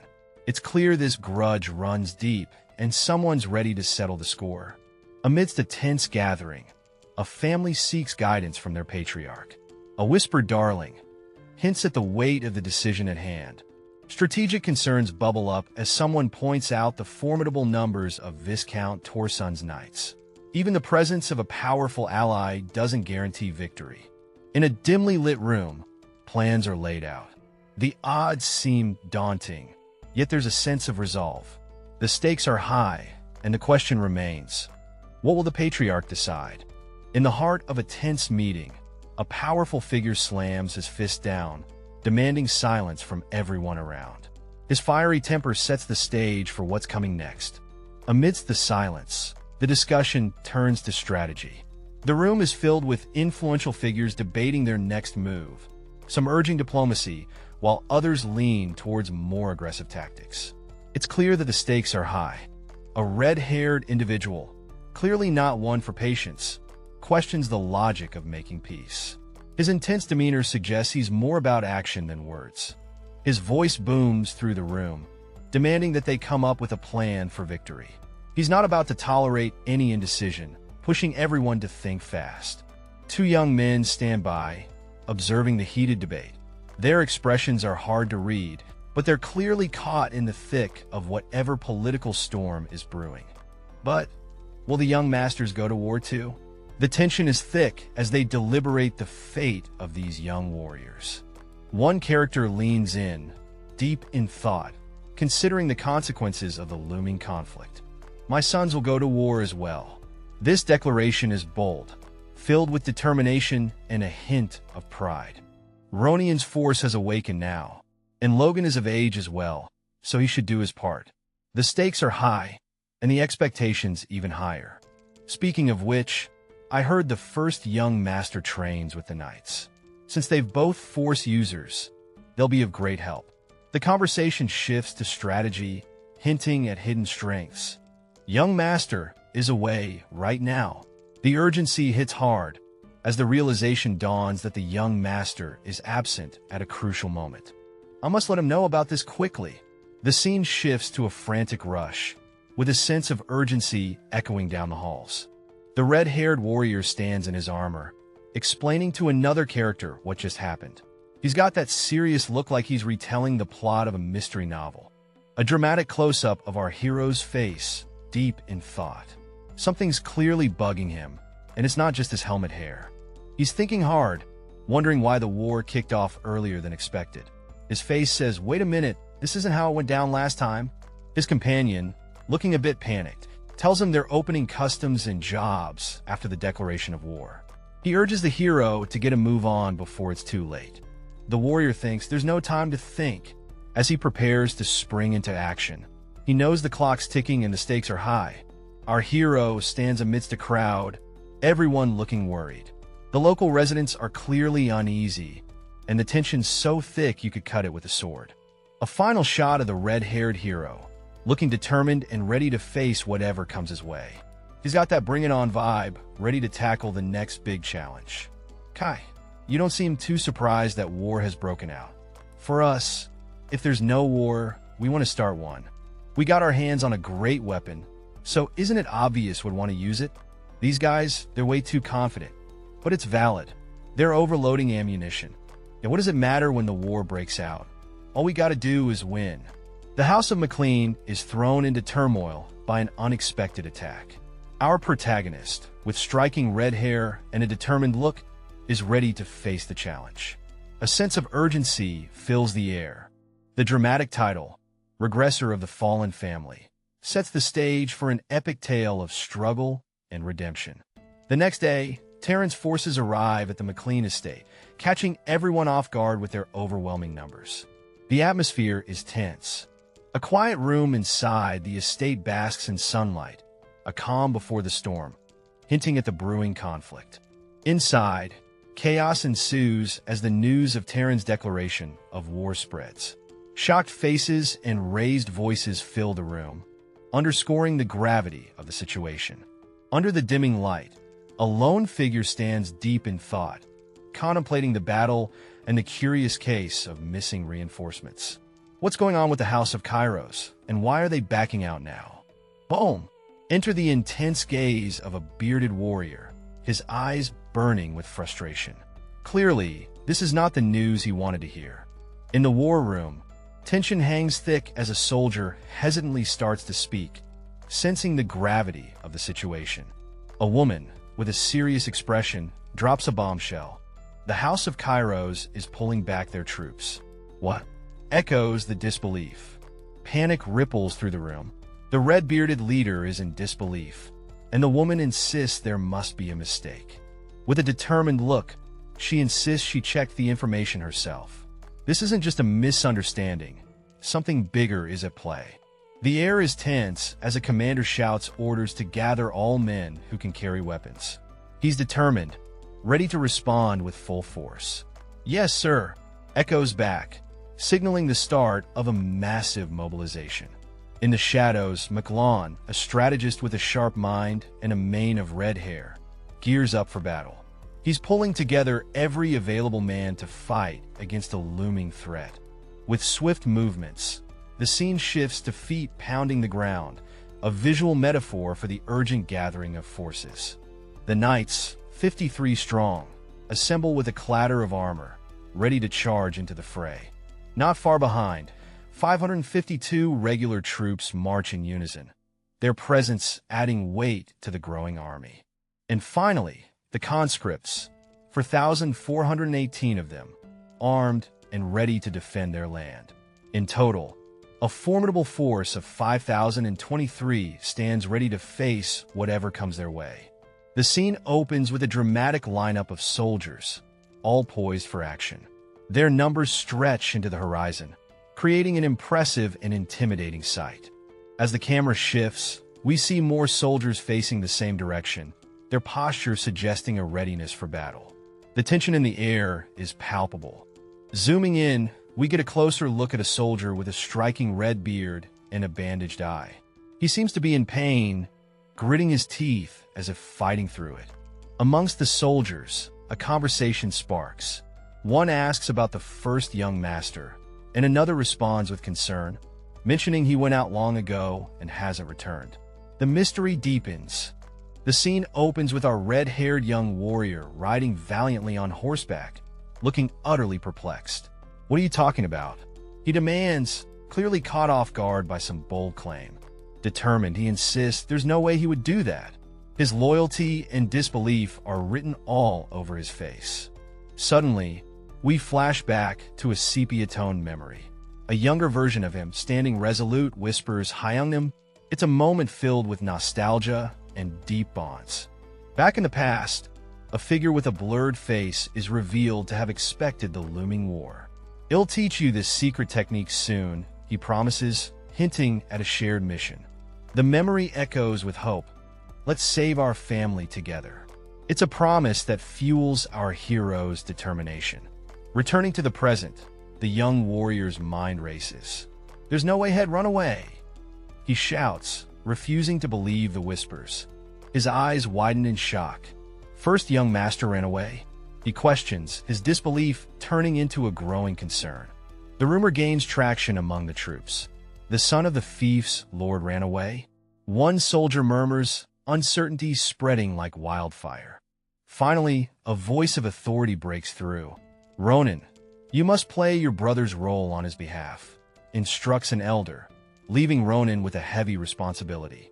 The scene opens with a commanding figure, clearly the leader, with a determined look and fiery red hair, urging his troops, "Don't you waver at any cost."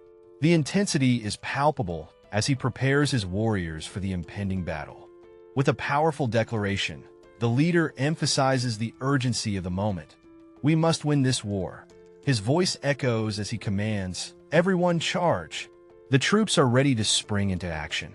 Adrenaline is high as the soldiers rally to the leader's call, yelling, "Let's crush those scums."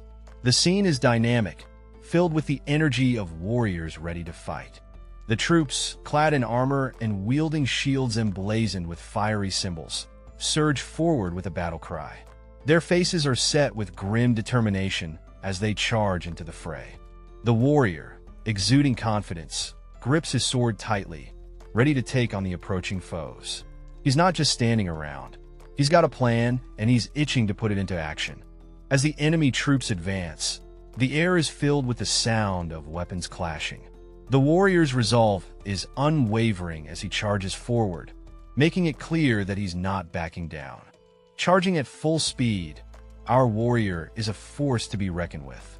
His focus is sharp, and his determination is practically radiating off of him. In a blaze of red energy, the warrior's power surges. He's not just in it to fight, he's in it to win. His eyes are set on the horizon, ready to make his mark. All right, picture this. Our fiery warrior is charging in with a look that says, "I mean business." His hair is practically on fire, and he's about to deliver a mighty blow with his weapon, which is glowing with sheer power. Meanwhile, his opponent, decked out in some seriously intimidating armor, braces for impact. The clash is explosive, with sparks flying everywhere. This is not a drill, folks. As the dust settles, the armored foe smirks with a sinister confidence, like he's got a trick or two up his metallic sleeve. Our fiery hero looks on, ready to face whatever comes next. Who's got the upper hand? Only time will tell.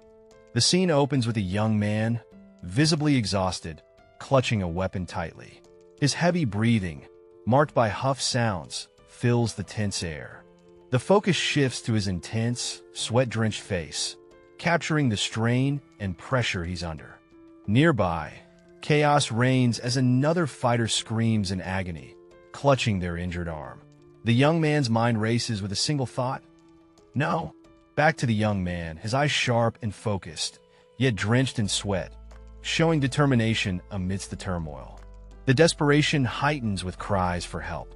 The young man, internally chanting "no, no, no," is trapped in the escalating chaos. Realization hits hard. This is bad. We're losing. The young man's inner turmoil reflects the battle's dire state. Despite the chaos, the young man steels himself, acknowledging the embarrassment of their situation and resolving to fight harder. Suddenly, he's bloodied, his face showing pain and determination, yet the fight takes its toll on him. Ultimately, the young man collapses, the fight leaving him breathless and sprawled on the ground, a testament to the brutal battle. With a fierce cry of "Die!", a soldier lunges forward, spear aimed to take down his adversary. The intensity of battle is palpable. The clash of steel echoes as the spear is deflected, a narrow escape from what could have been a fatal blow. Our blurred-faced warrior isn't giving up that easily. With a determined "you what," the fight is far from over. "Renforcement arrive." Another soldier shouts, "Get up right now. Ready your spear." The tide might just turn. A sigh of relief washes over our lucky fighter as he realizes he's an ally. Thank God. A heartfelt "thank you" escapes his lips. Relief quickly turns to shock as blood splatters across his face. This battle is relentless. Down on the ground, our protagonist grapples with the chaos. The fallen foe at his feet exclaims NGHH. In pain, an arrow strikes and another soldier cries out Yua as the battle claims another victim. Amidst the chaos, our guy here is sprinting for his life, thinking he needs to get to the back and away from the enemy. He's got that nope, not today energy. Things aren't looking good as he stumbles and chaos erupts around him. The intensity is through the roof, and he's just trying to find a way out. Close up on his face, he's battered and bruised, sweat dripping down, and you can just see the panic in his eyes. It's like, oh man, this is not what I signed up for. Just when you think it can't get worse, boom, they're surrounded from the back too. Talk about being between a rock and a hard place. Now he's having that existential crisis moment, staring into the abyss and wondering, are we all going to die here? It's the kind of dramatic tension that makes you hold your breath. And there it is, the title card, Regressor of the Fallen Family. Oh yeah, this is going to be one heck of a ride. The scene is electric with energy as two figures clash in an intense battle. The atmosphere crackles with power as they exchange blows, each trying to overpower the other. Enter the Viscount, a burly figure riding in with an air of authority. His presence is enough to make anyone think twice about crossing him. The ground trembles as swift movements mark the battlefield. The Viscount's opponent is on edge, realizing the challenge they're up against. The opponent coughs, acknowledging the Viscount's reputation. Despite all the strategic moves, they're taken aback by the state they're in. The Viscount's gaze is intense and unyielding, his experience etched into every line of his face. He's not one to be easily shaken. Despite the opponent's forceful attacks, they marvel at how the Viscount withstood them all. It's a testament to his strength and resilience. The opponent is stunned, not expecting the Viscount to hold such a high-ranking knight in his ranks. This battle just got a whole lot tougher. More knights enter the fray, each of them no less than intermediate rank. The battlefield is a stage for a truly epic showdown. Two armored knights stand ready, their confidence radiating as they prepare for something big. A rugged, bearded warrior steps into the spotlight, looking like he means serious business. A mysterious, armored figure inquires about the readiness of their battle plans. The bearded warrior charges forward on horseback, heading straight into the fray, surrounded by enemies.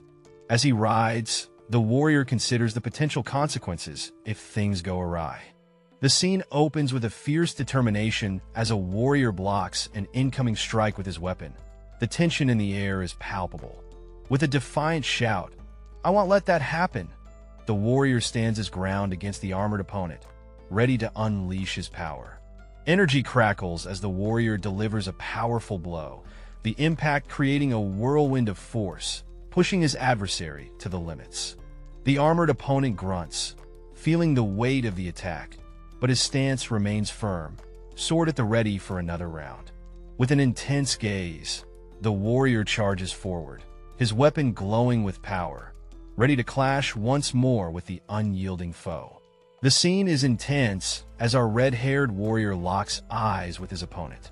The atmosphere is charged, and you can almost hear the clash of swords before it even begins. The knight makes the first move, landing a powerful blow. Our red-haired hero reels from the impact, but determination blazes in his eyes. With a fierce expression, the warrior demands if the knights have no pride as fighters. His voice is full of defiance despite the odds. Meanwhile, two knights stand back, watching the struggle unfold. One asks what the warrior is on about, while the other casually remarks about it being his last struggle before dying. A senior knight, observing the scene, reminds the others not to underestimate the warrior. Despite their mockery, he warns them of the red-haired man's skills. The scene opens with a masked warrior locked in combat. The background is a chaotic mix of motion and energy as the warrior prepares for a fierce strike. The battle intensifies as the masked warrior lunges forward, delivering a powerful blow. The opponent grimaces in pain, a testament to the force behind the attack. The warrior's face is a mix of concentration and determination, eyes focused on the enemy. The fight is brutal, with each combatant giving their all. Blood drips from the masked fighter's weapon, a chilling sign of their ruthless efficiency in battle. The fight is taking a toll on both parties. A sinister smile creeps onto the masked fighter's face, indicating their confidence and pleasure in the fight. They seem to be enjoying the upper hand. The scene concludes with the masked warrior standing over their defeated foe, bloodied and victorious. The intensity of the battle leaves a lingering tension in the air. In the dim light, a shadowy figure gasps, caught off guard by something looming in the dark. Our warrior, cloaked in red, stands firm, recognizing the trap laid before him. He knows escape isn't an option. With a fierce battle cry, he charges forward, sword gleaming and ready to strike. In a moment of introspection, he acknowledges Logan did good running away. His voice carries a mix of pride and sorrow. Facing a line of adversaries, he hopes aloud, "I hope he can at least continue the family's legacy." From a distance, another figure watches the chaos unfold, urgency etched on their face as the clash intensifies. It was good thinking, not letting people know I had a high-ranking knight. Our mysterious armored schemer is feeling pretty smug about his secret weapon. He's got a plan brewing, and it's all about keeping things under wraps. Classic villain move. Now I just have to crush Patrick and take over the McLean castle. Our knight in not-so-shiny armor is plotting his next power move. Patrick better watch his back, because someone's gunning for his castle. And as long as I get my hands on that, our sneaky knight is eyeing something valuable. Whatever it is, it's crucial to his master plan. You can almost see the gears turning in his head. Suddenly, there's a ruckus. Our plotting knight is caught off guard. What's all that noise? Looks like things aren't going as smoothly as he thought. The sound of cavalry troops? Oh, our knight's plan is hitting a bump. The cavalry is arriving, and it's not part of his agenda. A rider dashes in, shouting, "Lord!"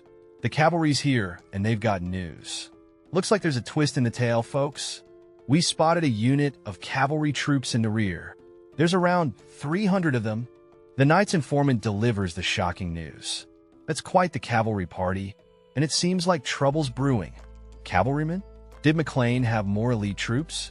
Our knight's puzzled. Just how many troops does McLean have? This castle takeover is getting complicated. A close-up reveals a confident smirk, the commander relishing the challenge ahead. There's a certain gleam in his eye, like he's seen this all before. The troops are bustling, preparing for the fight. The commander stands firm, issuing orders with precision. His presence is commanding, and the soldiers rally around him. Suddenly, the sound of drawing weapons fills the air. The commander readies his crossbow, the scene crackling with energy as everyone braces for the upcoming battle. On horseback, the commander surveys the scene, his armor shining. He's ready, the battle in his eyes, and nothing is going to stop this force from charging forward. The scene opens with our hero, a fierce-looking warrior, standing tall against a massive, terrifying beast.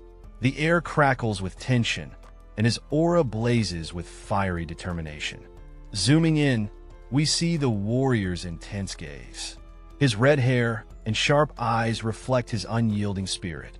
He's clearly ready to face whatever comes his way. Suddenly, chaos erupts. A mysterious figure leaps into action, catching our hero off guard. The battle reaches a fever pitch as the enemy closes in. With a swift strike, the enemy lands a blow, and the warrior struggles to regain his footing. Blood splatters, and the stakes have never been higher. In the heat of the moment, a commanding figure shouts, "Fire!" His determined expression fuels the urgency of the situation. Arrows whiz through a narrow wooden corridor, their tips glowing with a fierce light, creating an intense and dangerous atmosphere. The deadly projectiles continue their path, highlighting the narrow confines and the imminent threat they pose to anyone in their way. In a narrow alley, the air is thick with anticipation as troops gather, their armor glinting in the dim light. The walls close in, making the space feel even more suffocating. The soldiers are readying themselves, and you can almost hear the distant clashing of swords echoing in the background. A lone figure stands at the forefront, their silhouette illuminated against the wall. They peer into the distance, their expression hidden, but their resolve evident. The atmosphere is charged, every breath seeming to draw the promise of conflict closer. Suddenly, focus shifts to a group of armored warriors, clad in distinctive gear. The McLeans, one of them thinks, identifying the formidable force they are about to face. These aren't just any troops. They're elite, and the tension ratchets up a notch. The surprise is evident as a soldier's thoughts burst out. Forces had those kinds of troops? The revelation sends a ripple through the ranks, as the reality of the battle ahead starts to sink in. With swift and agile movements, the soldiers begin advancing, their synchronized steps creating a rhythmic beat. They're on the move, ready to face whatever challenges the McLeans throw their way. The battle is about to erupt, and there's no turning back. In a scene filled with chaos, arrows zip through the air, leaving trails of tension behind. The atmosphere is thick with anticipation. Amongst the chaos, armored warriors stand their ground, shields raised high as they prepare for the incoming assault. A voice warns that those who didn't prepare are already dead. Time is of the essence, and every second counts. The command for a counterattack erupts.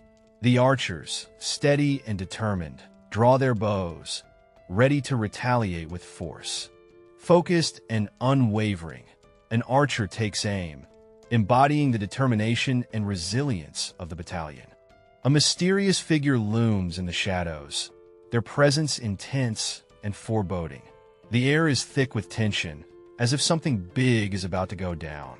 Suddenly, a massive weapon descends from the sky, crackling with energy. It's like Thor's hammer, but way more dramatic, signaling that things are about to get wild.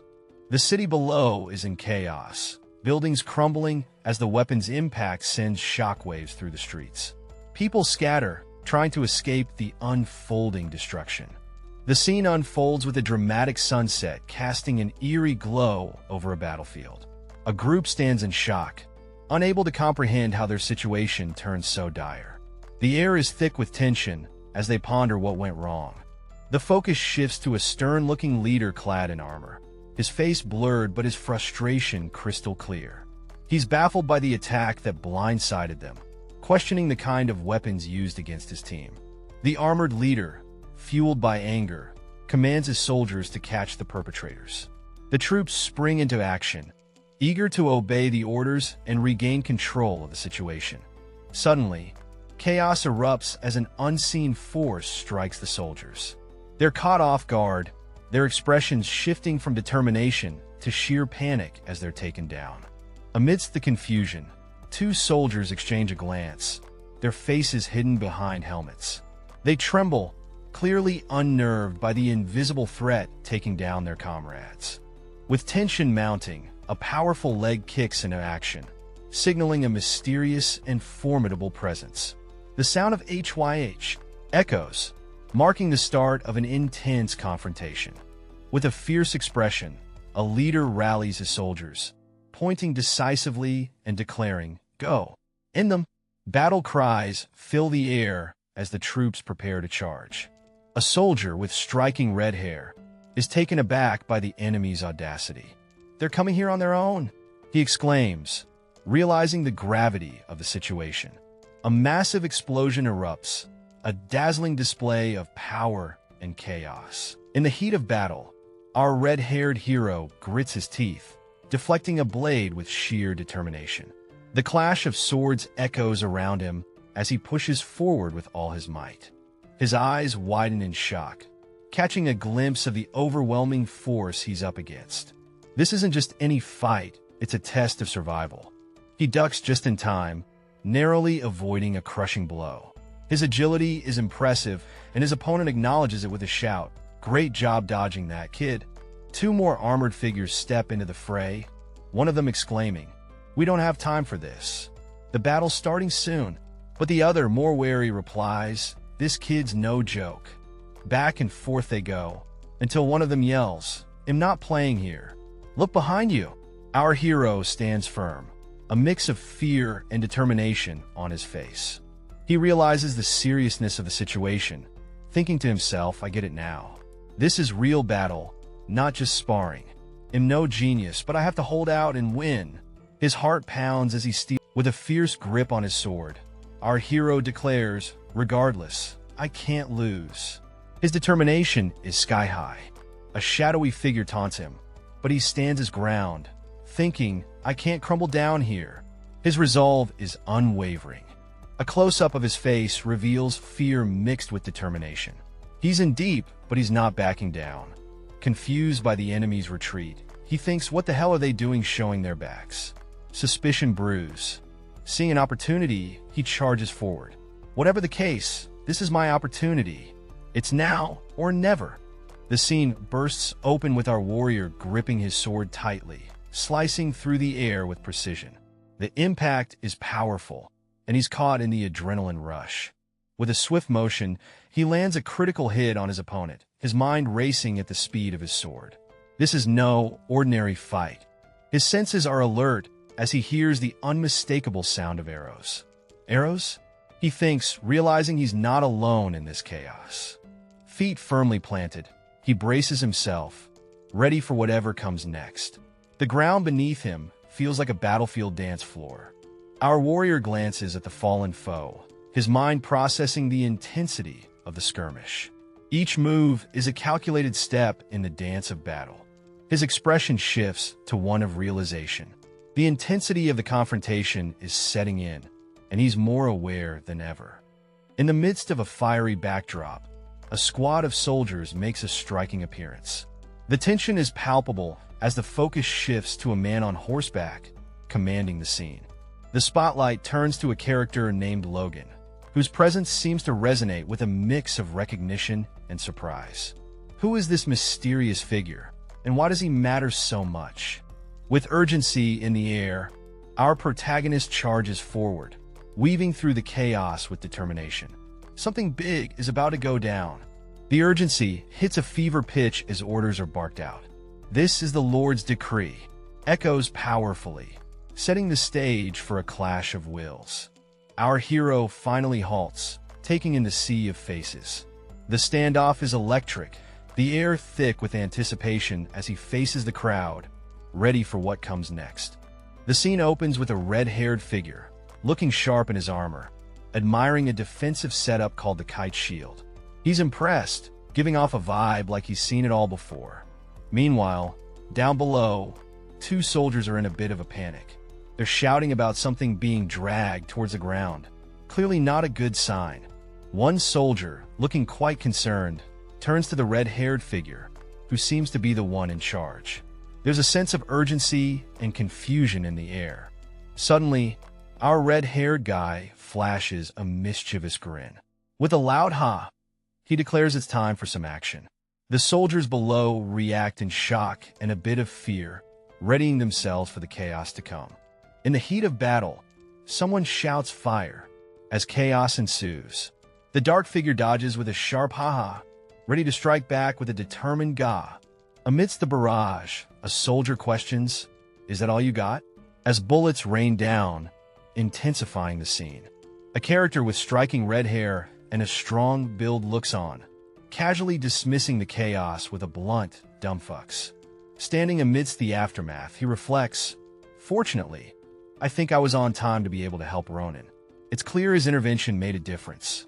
Our fiery-haired warrior is all fired up, ready to charge into battle with a fierce resolve. He's going all in, yelling about the comrades and the cause. It's like a motivational speech, but with more swords and drama. Meanwhile, Mr. Logan is having a what-the-heck moment as the plan goes sideways. He's a bit flustered, realizing they were supposed to play it safe from a distance. His name echoes in surprise, adding a dash of suspense.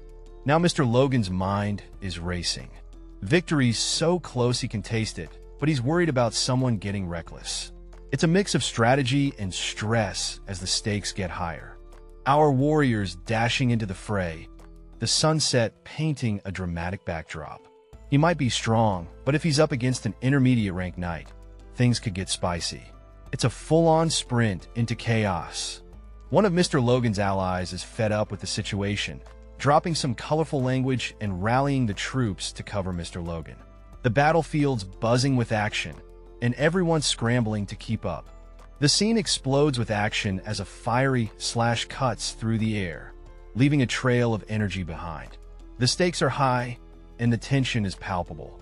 Our red-haired warrior charges forward with unmatched ferocity, his weapon slicing through the chaos, aiming straight for his masked foe.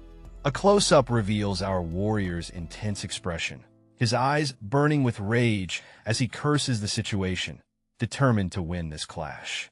The masked opponent stands his ground, voice filled with resolve, declaring he can't afford to lose. His stance is firm, ready to counterattack. The battle reaches a fever pitch as both fighters collide, exchanging blows with incredible speed and power, neither willing to back down.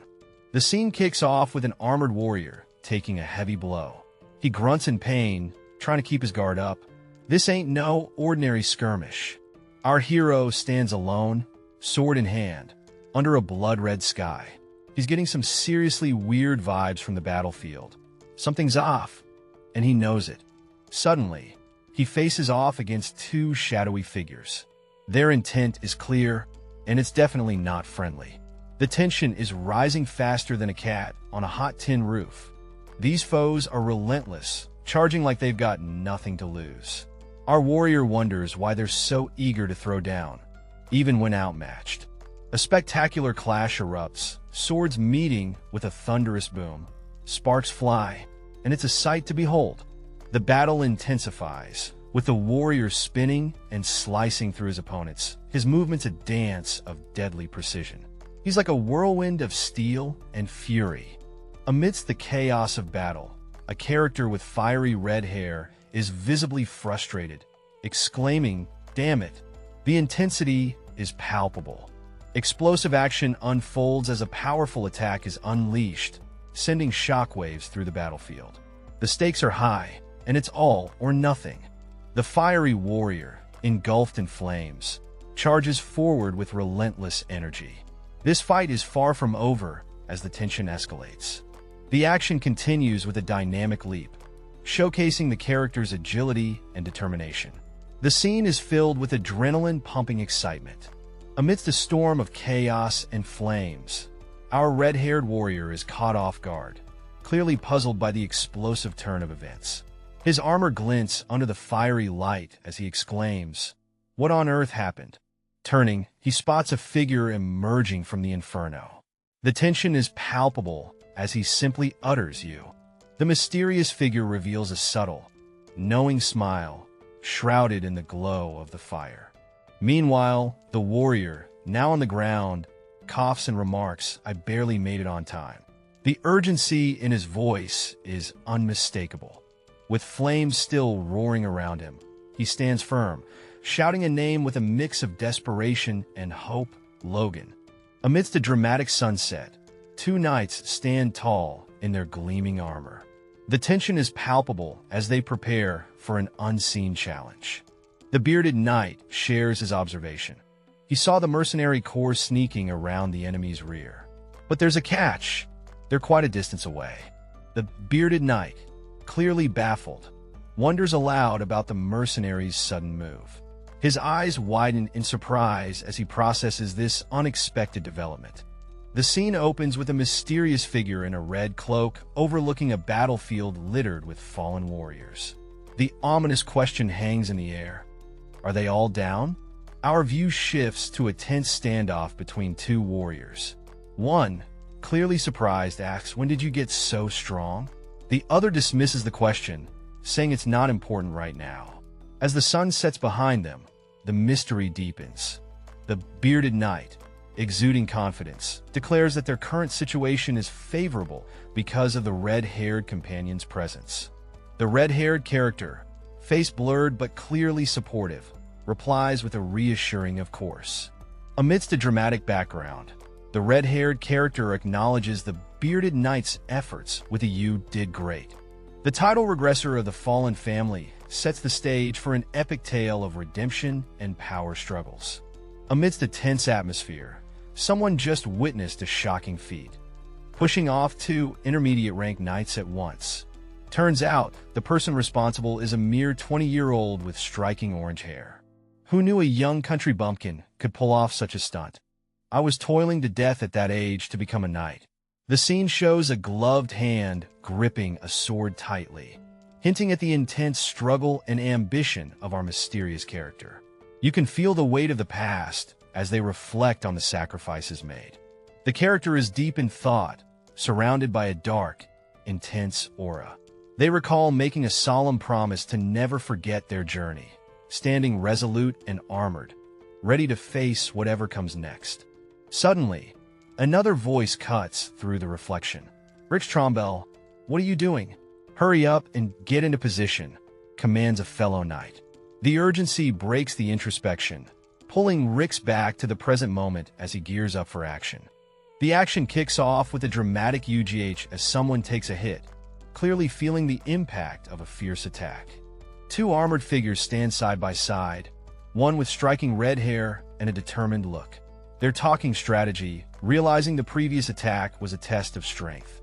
The red-haired warrior acknowledges the strength of their opponent, noting that he's strong enough to handle most intermediate-ranking knights. The plan comes together as the red-haired warrior considers taking on the high-ranking knight, while the other handles the intermediate ones. The scene opens with a fiery redhead warrior boldly declaring, "I'll face him." His eyes are set with determination, ready to tackle whatever challenge lies ahead. A bearded mentor figure steps in, cautioning him, "No, he's too much for you." He acknowledges the young warrior's growth, but reminds him of the opponent's high rank. As the tension builds, we see a close-up of the warrior's fist clenching tightly, signaling his unwavering resolve. Finally, his face is a canvas of fierce determination, eyes burning with intensity as he lets out a frustrated growl, ready to confront the looming threat. In the twilight glow, a confident young man with fiery red hair and a determined aura stands tall, proclaiming, "Even I could win against you, father. Trust me and leave him to me. He's got that I can handle this vibe," ready to take on whatever comes his way. Close up on our young hero's back, his vibrant red hair catching the light. He's wearing a snazzy armor with orange accents. You can almost feel his resolve from this angle. Now we shift to the father. With a grizzled beard and intense eyes, he seems deep in thought. This isn't just any father-son moment. There's wisdom and a hint of worry in his expression. The scene moves to their feet as the father finally relents with a simple, "Fine." His boots firmly planted, it's a small yet powerful gesture of trust. As the sun dips below the horizon, the father's voice carries a gentle warning in the air. "But be careful, son." It's that classic parental concern, wrapped in a moment of mutual respect. Amidst the chaos of battle, our red-haired knight stands firm, gripping his sword with resolve. The tension in the air is palpable as he prepares for what's to come. Zooming in on his face, our knight's sly smile speaks volumes. He's confident, perhaps even enjoying the thrill of the fight, with his red hair catching the light. With a determined shout, he calls out to his father, rallying him to end the conflict swiftly. Their teamwork is evident as they charge together, cutting through the battlefield with precision. Out of nowhere, someone is dropping down with serious intent, and it looks like things are about to get intense. Our armored knight is on high alert, gripping his sword tightly. He knows that the incoming force is targeting him, not the knight beside him. The knight's face shows a mix of resolve and tension. He's got his game face on, ready to meet the challenge head-on. And bam! The swords clash with a dramatic spark, a powerful meeting of strength and will. It's a showdown of epic proportions. Our mysterious hero, cloaked in an intense red aura, stands defiant, shouting, "How dare you defy me?" The ground trembles beneath him, showing just how much power he's packing.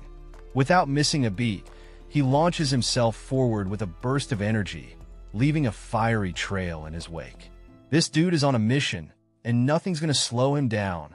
The scene bursts into action as our red-haired hero dashes forward, his determination burning as hot as the flames trailing behind him. His arms blaze with fiery power, adding an extra layer of intensity to his already fierce momentum. With each step, the ground smolders beneath his feet, leaving a trail of fire in his wake. In a blazing leap, he launches himself into the air, ready to deliver a powerful strike on his unsuspecting foe below. Things heat up as two warriors are locked in a fierce clash, exchanging powerful blows like it's nobody's business. The dude in the helmet is gritting his teeth, surrounded by a fiery aura, clearly feeling the heat of the battle. Enter the red-haired warrior, charging forward with serious determination, though his face is a bit of a mystery. The battlefield is ablaze, and the intensity cranks up as the conflict reaches new heights. Our hero, decked out in some serious armor, is in the thick of it, throwing himself into the fray with no holds barred. Sparks fly as his attack lands, but what's he up against? The scene shifts to a concerned onlooker, a mysterious figure with striking features, who seems worried about our hero's stubborn determination. The hero, sword in hand, looks like he's got everything to prove. There's a thought lingering, almost like an echo. He's pushing himself way too hard. The tension is palpable, and you can almost feel the weight of expectations pressing down. The tension is palpable as a mysterious armored figure looms, surrounded by a sinister red glow. It feels like something epic is about to go down. Boom! An explosive moment as the armored figure charges with a force that could shatter mountains. Who or what is on the receiving end of this fury? With a fierce grip, the armored warrior swings their mighty sword, determination etched into every movement. This is going to be one epic showdown. Our story dives straight into the action with a fiery-haired warrior staring down his opponent, his eyes sharp and focused. It's clear this guy means business, and he's not backing down. The intensity cranks up a notch as we switch to a field where the wind is howling, setting the stage for an epic showdown. The skies are painted with a dramatic sunset, adding to the tension. Suddenly, a mysterious figure emerges, launching a swift and powerful attack. The clash is fierce, and the battle is on. The scene bursts into action as our armored warrior, with fiery red hair, charges at his foe.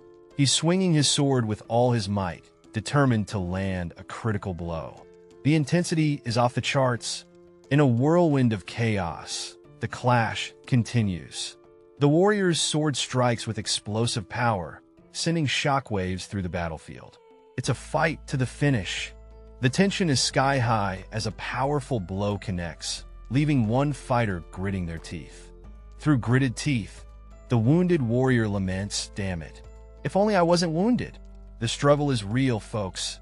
Up above, eyes burning with determination, the other warrior unleashes a fiery strike, their intent clear and fierce.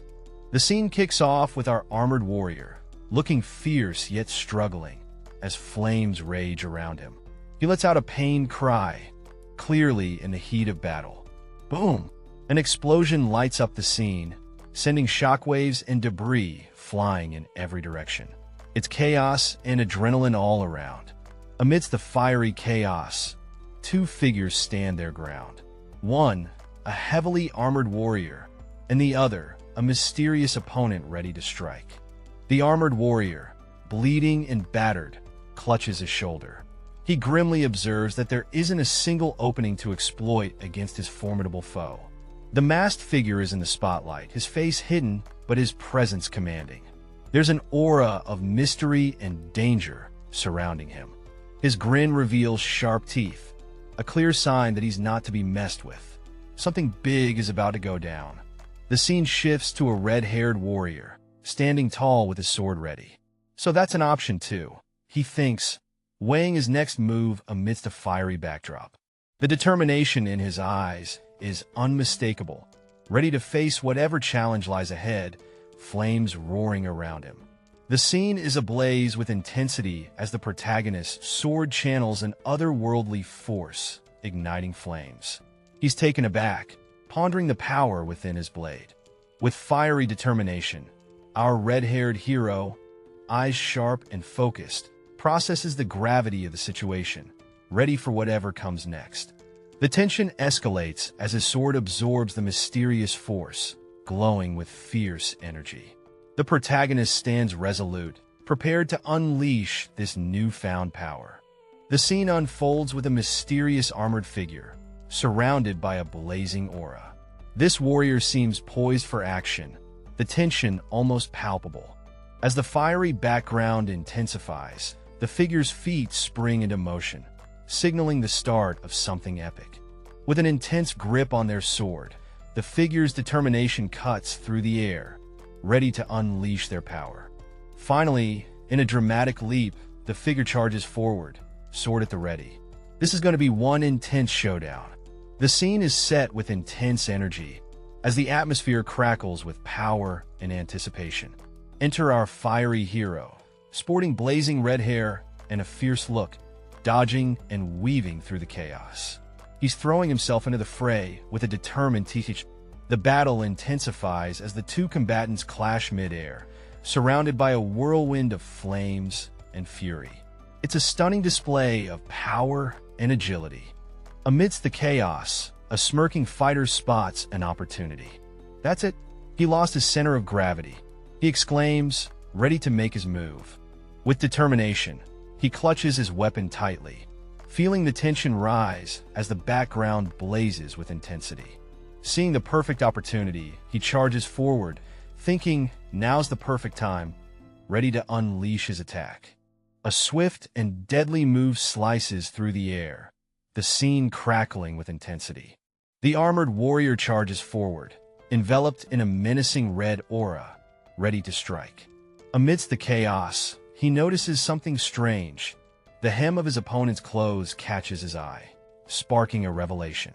In the midst of swirling flames, a figure steps back with incredible speed, leaving our armored onlooker shocked, thinking he moved away that fast. The observer, surrounded by a blazing inferno, utters a disheartened no as he watches the mysterious figure from a distance.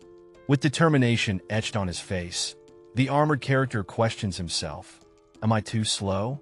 Clearly frustrated by the rapid movements of his opponent. In the heat of the moment, a mysterious figure unleashes a blazing attack, shouting dance into ashes.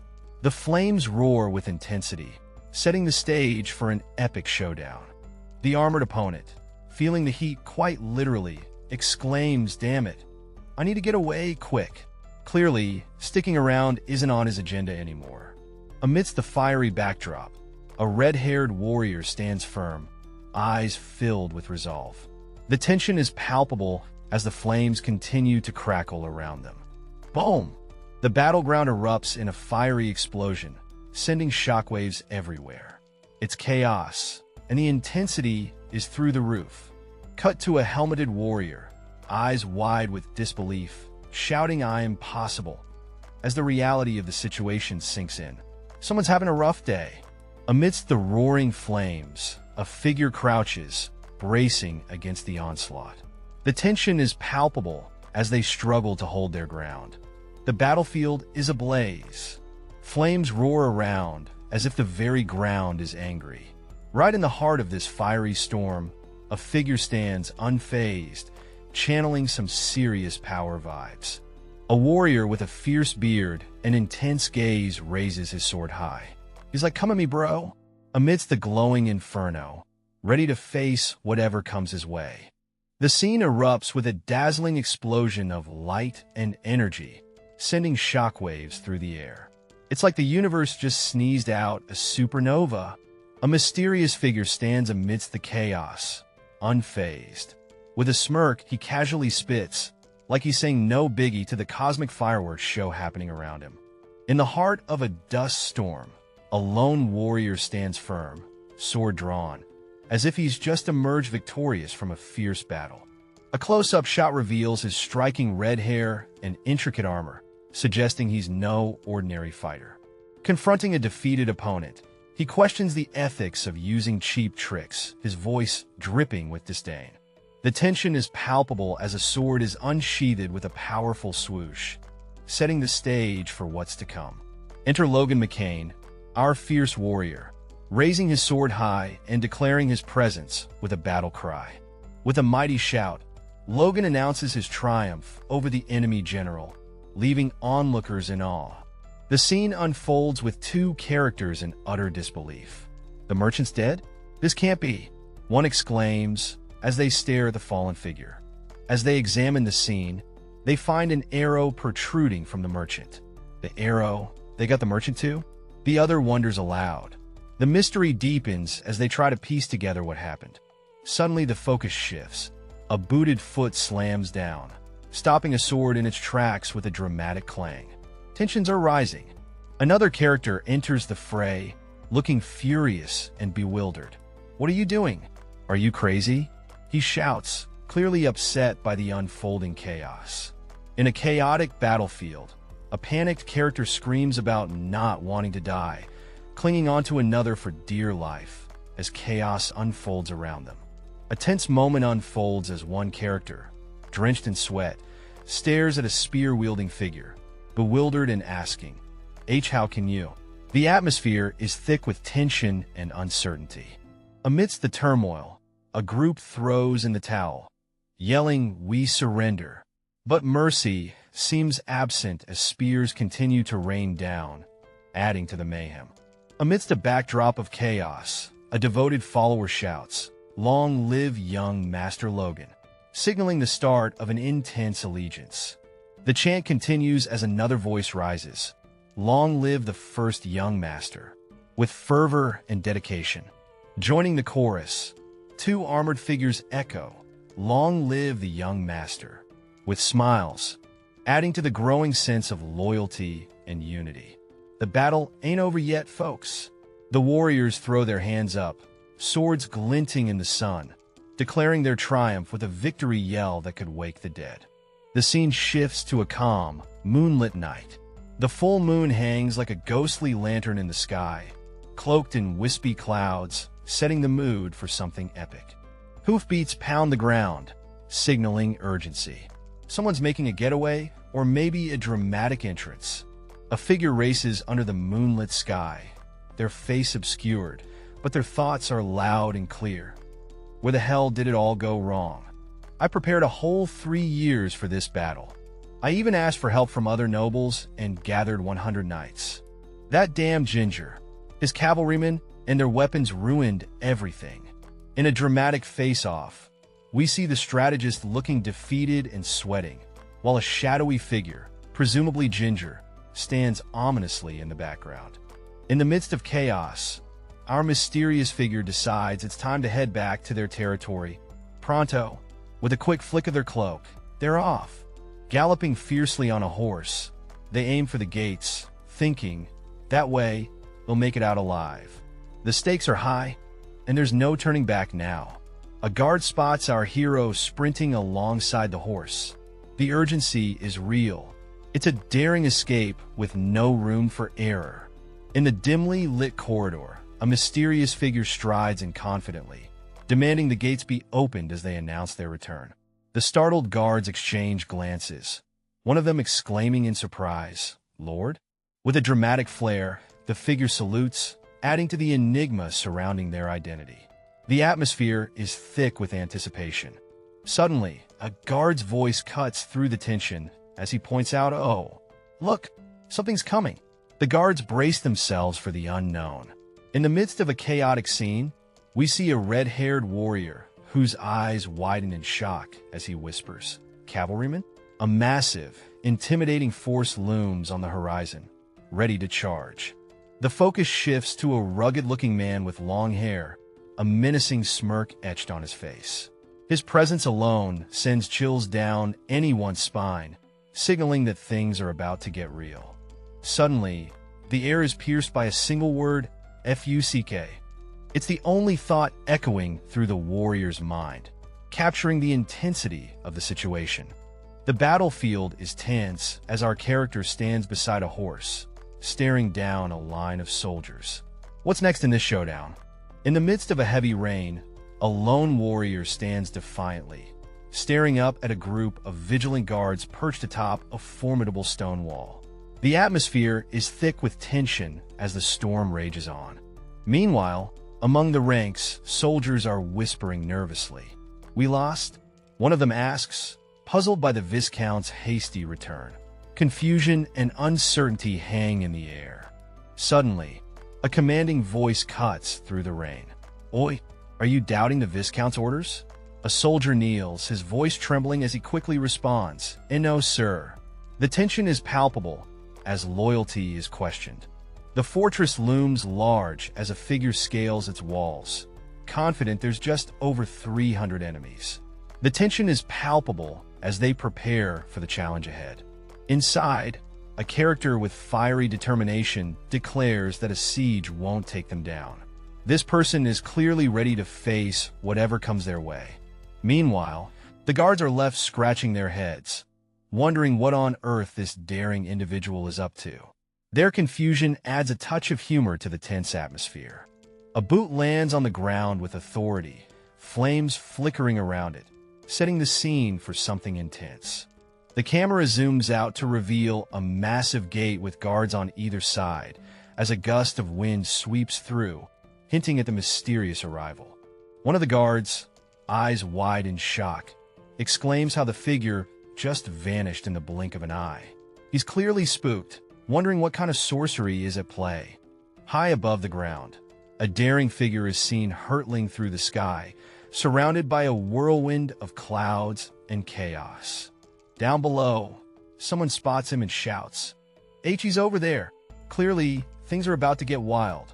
Standing under the bright moon, a mysterious armored figure exudes confidence, ready for whatever comes next. In the dark, icy night, a character stands tall, sword in hand, delivering a chilling ultimatum. Unless you all want to die. Clearly, things are about to get real intense. The title card flashes, Regressor of the Fallen Family. This story promises some epic twists and turns. The scene shifts to a grand, mysterious doorway bathed in ethereal light, hinting at secrets waiting to be uncovered. In a room filled with shadows and intrigue, a figure stands by a desk, bathed in an eerie glow. The atmosphere is thick with mystery and anticipation.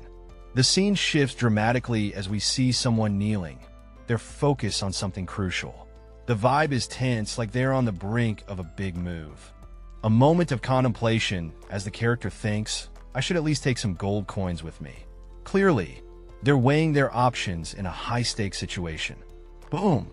The tension snaps as another character emerges, sweat dripping, eyes locked in determination.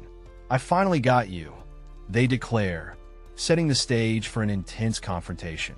Boom! An intruder crashes into the room, catching everyone off guard.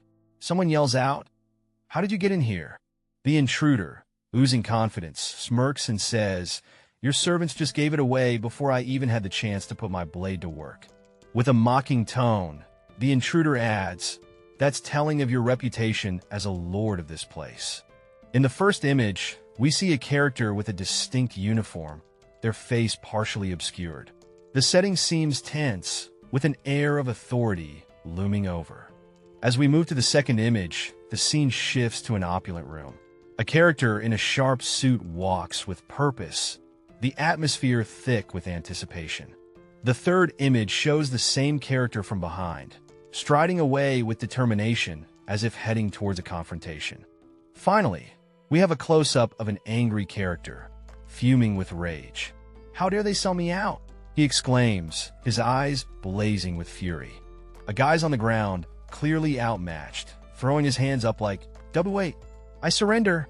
You know it's serious when the snowy ground's involved. The desperate guy's throwing everything on the table now, promising reparations and a slice of the pie, just to keep breathing and protect his loved ones. Then the red-haired dude steps into the frame, cool as ice, questioning, per the conventions you say, "This is getting interesting." Alright, so our sharp-eyed protagonist is calling out someone big time. They're frustrated about this sudden war declaration like, "Yo, where did that come from? And now you want to talk about conventions?" The hypocrisy is real, folks. Next up, we see this soldier looking kind of defeated on the ground. His face is blurred, but you can feel the tension. Something went down, and not in a good way. Our fiery-eyed hero isn't done yet. They're staring down the blurred figure, questioning their conscience. Haven't you got a shred of decency? This is getting intense. Alright, so we've got this intense scene in a dimly lit dungeon.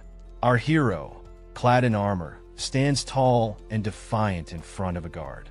The guard is all like, hey, you can't defy the noble's orders. But our hero isn't having any of it. He's like, dude, prisoners are being mistreated here. This isn't cool. Then, the guard, with a face you can't really see, starts to justify the harsh treatment, saying it's all about respecting the noble's orders. But he's got a sly smile, hinting he might not be as loyal as he pretends. He challenges our hero, questioning his life choices like they're on some talk show.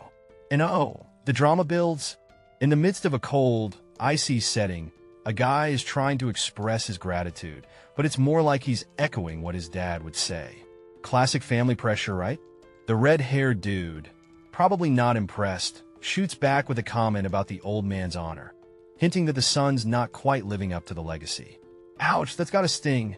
Now, the red-haired guy is deep in thought, maybe realizing something big. His face says it all. This is one of those serious epiphany moments. Amidst a dimly lit room, a treasure chest is unveiled, glistening under the light. It's filled with sparkling jewels and an exquisite knife that catches the eye. A character is seen admiring the knife, clearly impressed as they exclaim, "What a pretty knife." The atmosphere gets tense as another character, seemingly anxious, urges, take it. The best craftsman of the kingdom crafted it himself. With a calm demeanor, the red-haired character examines the knife and simply replies, "No thanks." The scene is tense as a character insists, "You'd better take it with you," leaving the other character puzzled with a W. What? Hanging in the air, a red-haired character whips around sharply, sensing something brewing in the atmosphere. The tension explodes into action as the two characters clash, fists meeting with a thunderous impact. With a face twisted in agony, one character lets out a piercing cry, "Cook!" As the battle reaches its peak. Under the dim light, a face-off unfolds. One character pleads, "Why, you said you'd spare my life." But the response is icy. "I said if I was my father, I'd spare your life." Ouch, that's a burn. A mechanical hand grips tightly, adding a layer of tension to the scene. You can practically hear the crackling intensity. The scene shifts to another character, smirking with a sly confidence. "Coup, the honor of the nobles," he scoffs, "huh? Honor of nobles?" Clearly, someone's not buying the fancy titles. A heated confrontation erupts as a character demands answers, questioning how many lives were lost due to someone's insatiable greed. With an intense glare and a shadowy vibe, the accuser vows to put an end to the villainous life of the other. The tension escalates as close-up shots reveal the intense emotions and fear in the eyes of the accused. Tears mix with sweat and blood as the accused faces the full brunt of the accusation, realizing the seriousness of the threat. In the dim light, a warrior with striking red hair sits solemnly, his armor gleaming as he seems to ponder a heavy decision. A mysterious figure, shrouded in darkness, expresses a chilling satisfaction over a simple death, hinting at a deeper, perhaps darker story. The red-haired warrior, still kneeling, holds a helmet close, his expression hidden but charged with emotion. The scene kicks off with a bang as a bloodied fist clenches in victory. You can feel the intensity radiating from that punch, like it's the final round in a championship fight. Next up, we see a character stepping out of the shadows, looking relieved. Finally, we're past the crisis, they say, with a backdrop that screams of a hard-won battle. Now, we got a quick glimpse of our characters' feet as they realize it's time to wrap things up. There's no time to rest just yet. The focus shifts to our mystery character, who's taking a moment to compose themselves. The tension in the air is palpable, but there's a sense of calm determination as they prepare for the next move. The scene opens with a close-up of our mysterious character, his face partially hidden behind his gloves. The air is tense, and it feels like he's about to spill some major tea. As if on cue, a dramatic announcement hits like a thunderbolt.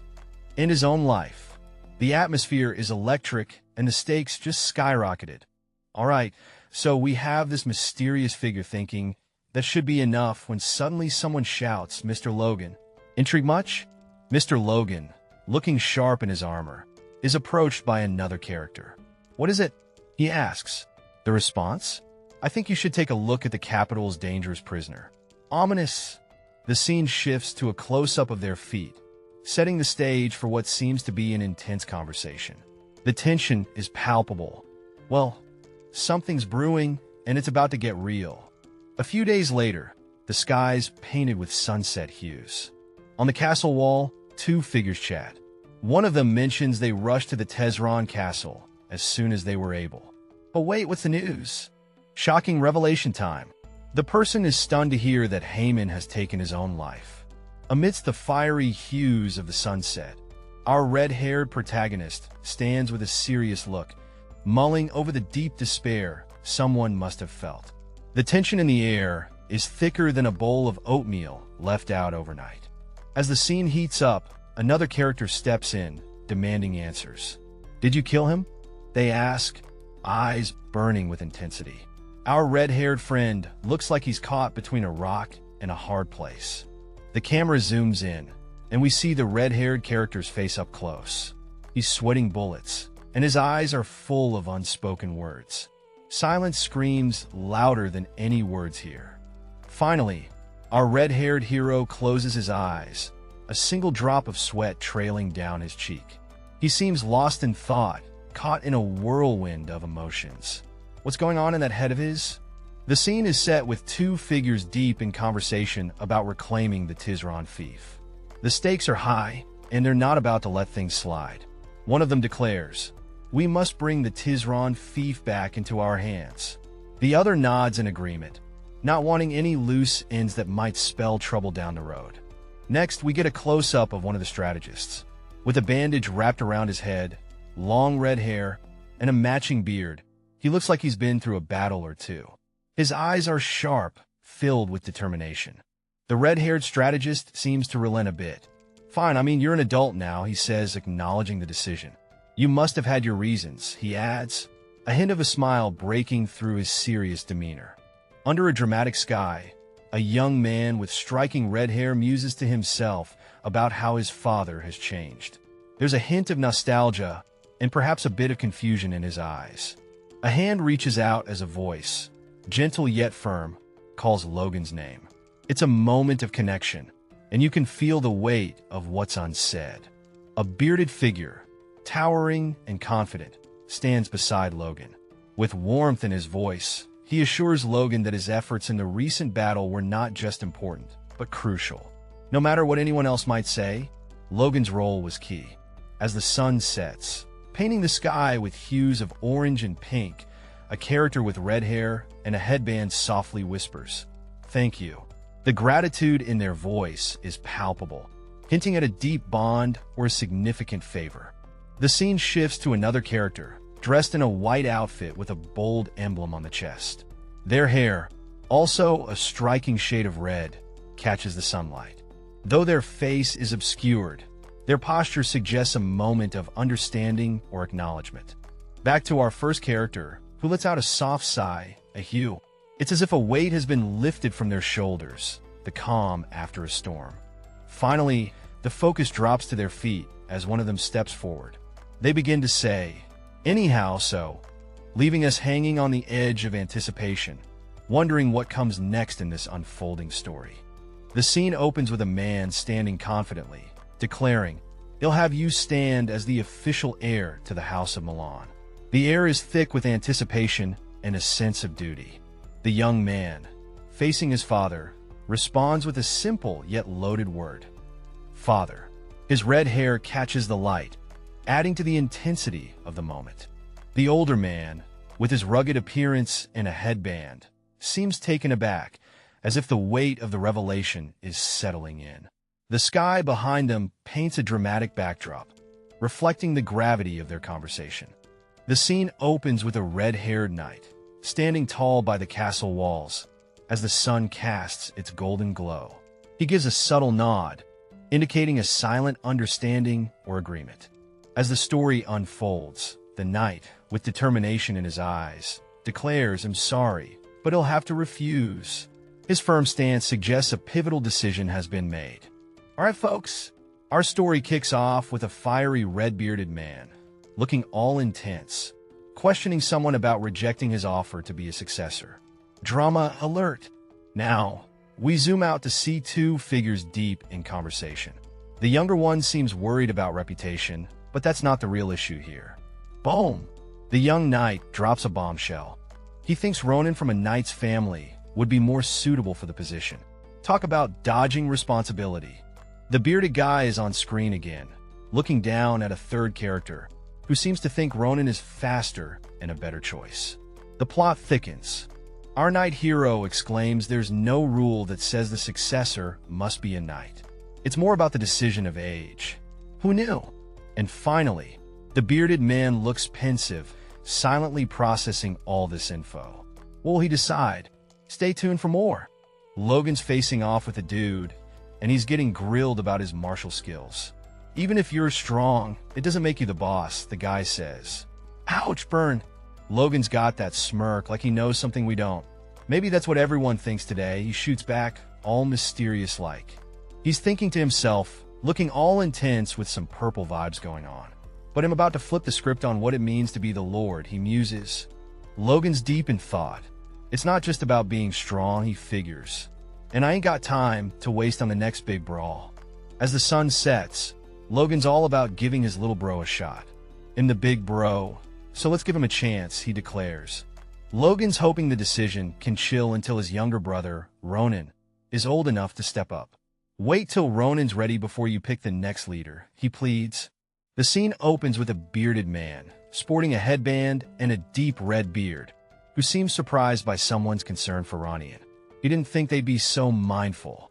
Then, we see a mysterious figure, face blurred, accepting a proposal. They agree to delay the heir selection for 8 years, waiting for Ronin to grow up. A simple thank you seals the deal. Cut to the bearded man again, upping the ante with a juicy offer of more rewards. He's ready to count the war booty, expecting a hefty haul of a few 100,000 gold coins. The blurred figure, now with a confident stance, asks if they can choose something they desire. Sounds like they're ready to make a bold move. Finally, the title Regressor of the Fallen Family flashes across the screen, hinting at epic tales of legacy and time travel. The gates swing open as the Knights of Round Table make their grand entrance. The atmosphere is electric with anticipation and respect. A crowd watches in awe, acknowledging the knights' prowess and the swift conclusion of the recent war. Cheers of approval ripple through the onlookers. Two blurred figures express amazement, discussing how the knights returned within a week and wrapped up the war in just 1 day. That's some next-level efficiency. One of them points out, thanks to the first young master, Logan. Clearly, this guy's the MVP of the day, earning some serious props. Logan stands tall, his armor gleaming, and he's got that mission accomplished vibe. The dude looks ready to take on anything. They're all gathered around, whispering about how the first young master seemed to have everything under control, moving like he knew exactly what would happen. One person questions if the first young master was really that great, thinking he was just wandering around aimlessly. Another suggests that maybe he bought all that monster meat for a reason, implying he had a future plan in mind. The group is in awe, acknowledging that these prodigies are on another level entirely. A subtle sound catches someone's attention, hinting that something unexpected might be on the horizon. Our red-haired hero is blushing with embarrassment as he hears compliments coming his way. He's definitely not used to this kind of attention. A buddy of his asks how it feels to be the talk of the town, with everyone singing his praises. But our hero's trying to play it cool, saying it's all a bit too much. Caught in the spotlight, he admits that he can't help it because, well, it's all true. The crowd just loves seeing his smile. Confused, he questions the idea of him smiling. Can he really pull off a grin that captivates everyone? The crowd is beaming with excitement, their eyes sparkling as they look at him like he's a superstar. Our hero turns slightly, letting out a cough, trying to regain his composure amidst all the fanfare. Facing the crowd, he sees them all eagerly watching him. their admiration almost overwhelming. But he's got to keep it together. Alright, picture this. A red-haired dude swaggering in on horseback, grinning like he's about to drop the hottest mixtape of the year. He's definitely up to something, and everyone around him knows it. The crowd? Oh, they're not just shocked. They're jaw on the floor stunned. It's like they've just seen a ghost, or maybe their moms caught them sneaking out. And hey race our red-haired hero, breaking the tension with a classic line about losing his head. Yeah, he's scared, but who can resist a little gallows humor? The scene shifts to this badass with a fiery red beard, looking like he's seen it all, and then some. The scene kicks off with a mysterious figure, pondering why they're still up at this ungodly hour. Exhaustion or intrigue? Who knows? Next, we zoom out to a grand castle standing tall against a dramatic, cloudy sky. It's like something straight out of a fairy tale. Now, we spot a red-haired character casually walking through the courtyard. They're clearly unimpressed by the ongoing welcome ceremony. Our red-haired friend seems to have some serious doubts. Logan stands in shock as he sees his mother kneeling on the ground, clearly distressed. He calls out, "Mother," his voice filled with concern. The tension rises when his mother, with a fierce look, accuses him of destroying her succession plans. The intensity in her voice cuts through the air. Logan, trying to calm the situation, pleads with his mother, saying, "Mother, for God's sake." Meanwhile, Ronnie steps in, explaining that the family issues have really hurt her. With a calm demeanor, Logan turns to Ronnie, assuring him, "Ronnie, it's all good." Despite his words, the atmosphere remains tense. Facing his mother and Ronnie, Logan stands firm, his expression unreadable as he takes in the heavy situation before him. In a dramatic setting, a woman dressed in a sleek black outfit is deep in thought. She's contemplating the consequences of someone's actions and how they can no longer be trusted. Amidst a starry backdrop, a voice resolutely declares that as long as it's done right now, there's a chance for redemption. A young man, with a determined look, thinks that if he handles things correctly, his apology might be genuinely accepted. Under the shadow of a grand structure, the young man and the woman stand facing each other.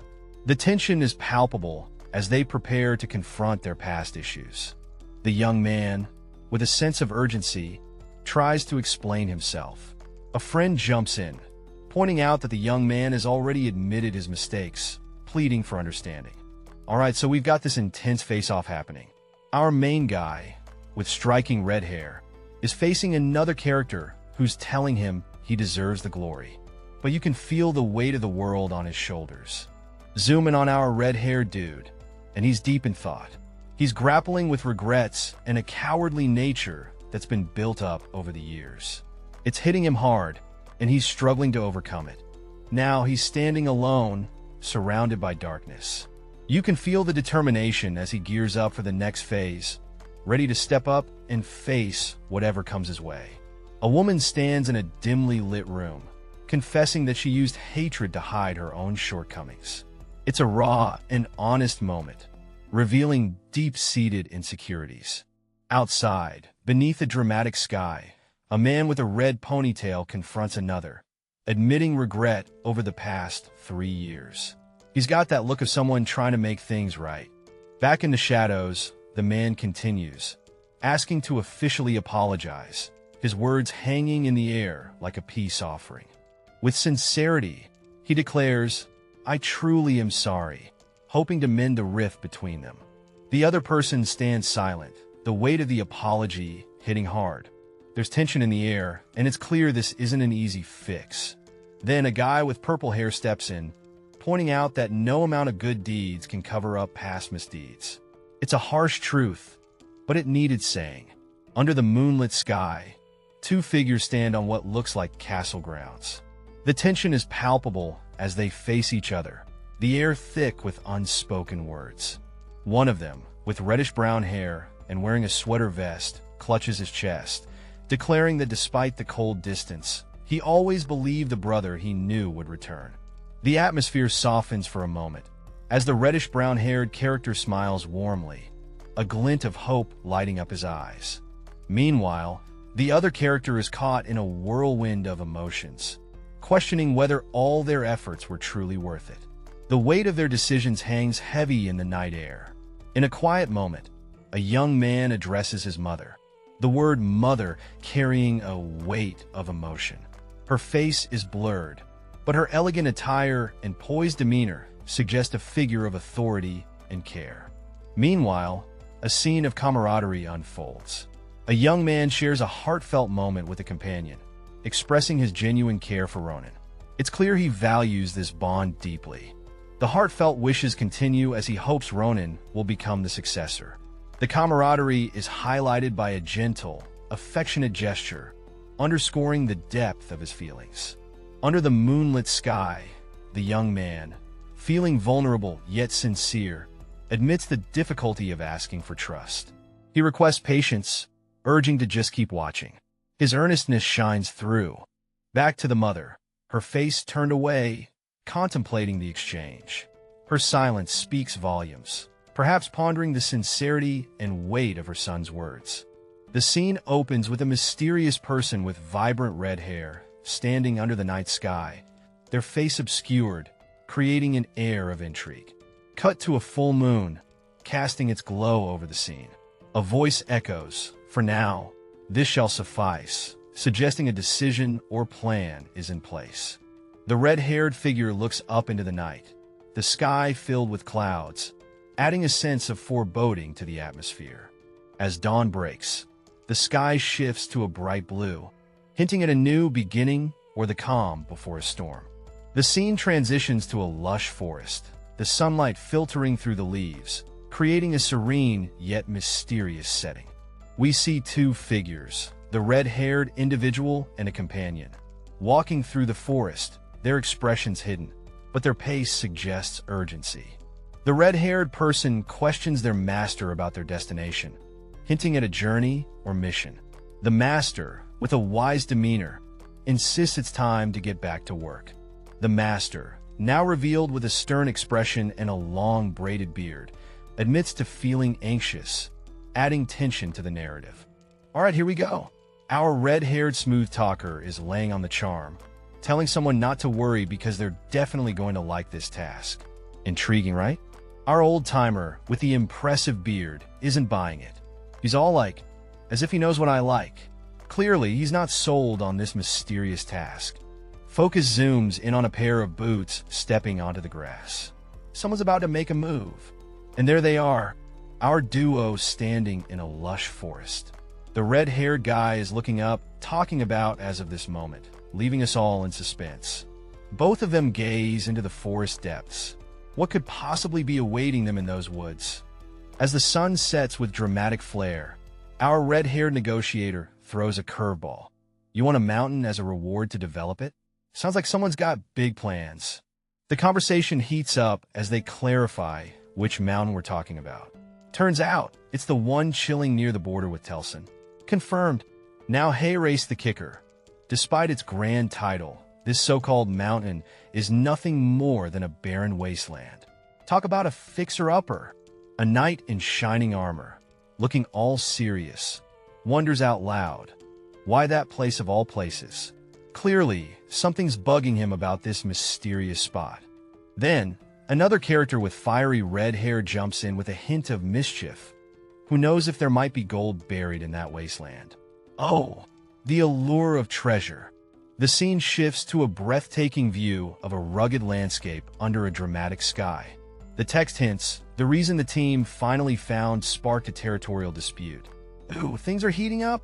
In a twist of fate, our protagonist reveals they were reborn a year after the territorial dispute ended. Talk about a fresh start, right?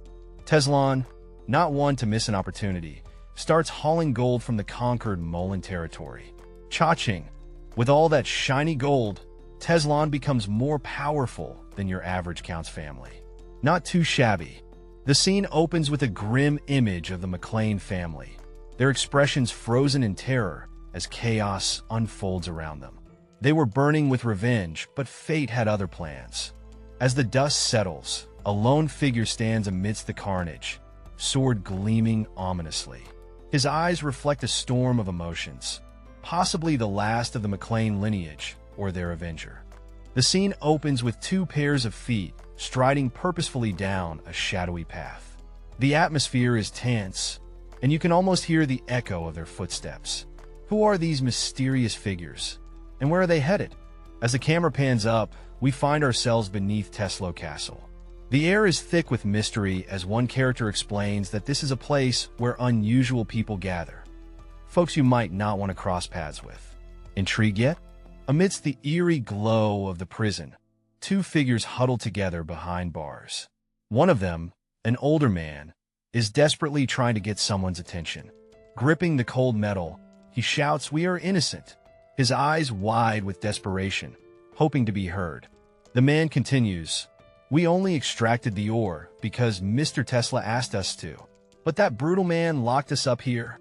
His voice echoes in the dimly lit cell, a tale of betrayal unfolding.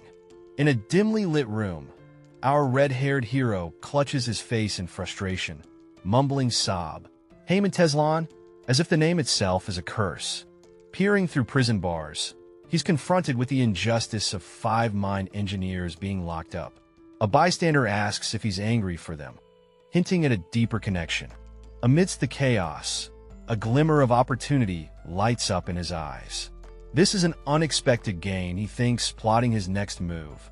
In the dim light, a shadowy figure covers his face with a gloved hand, shrouded in mystery and drama. What could he be hiding? The scene shifts to another character, puzzled and intrigued, asking what? Who is this person? The air is thick with suspense. And boom, the grand title drop, setting the tone for an epic tale. The vibe is intense, and we're on the edge of our seats. In the heart of a vicious storm, a lone ship fights desperately against the towering waves.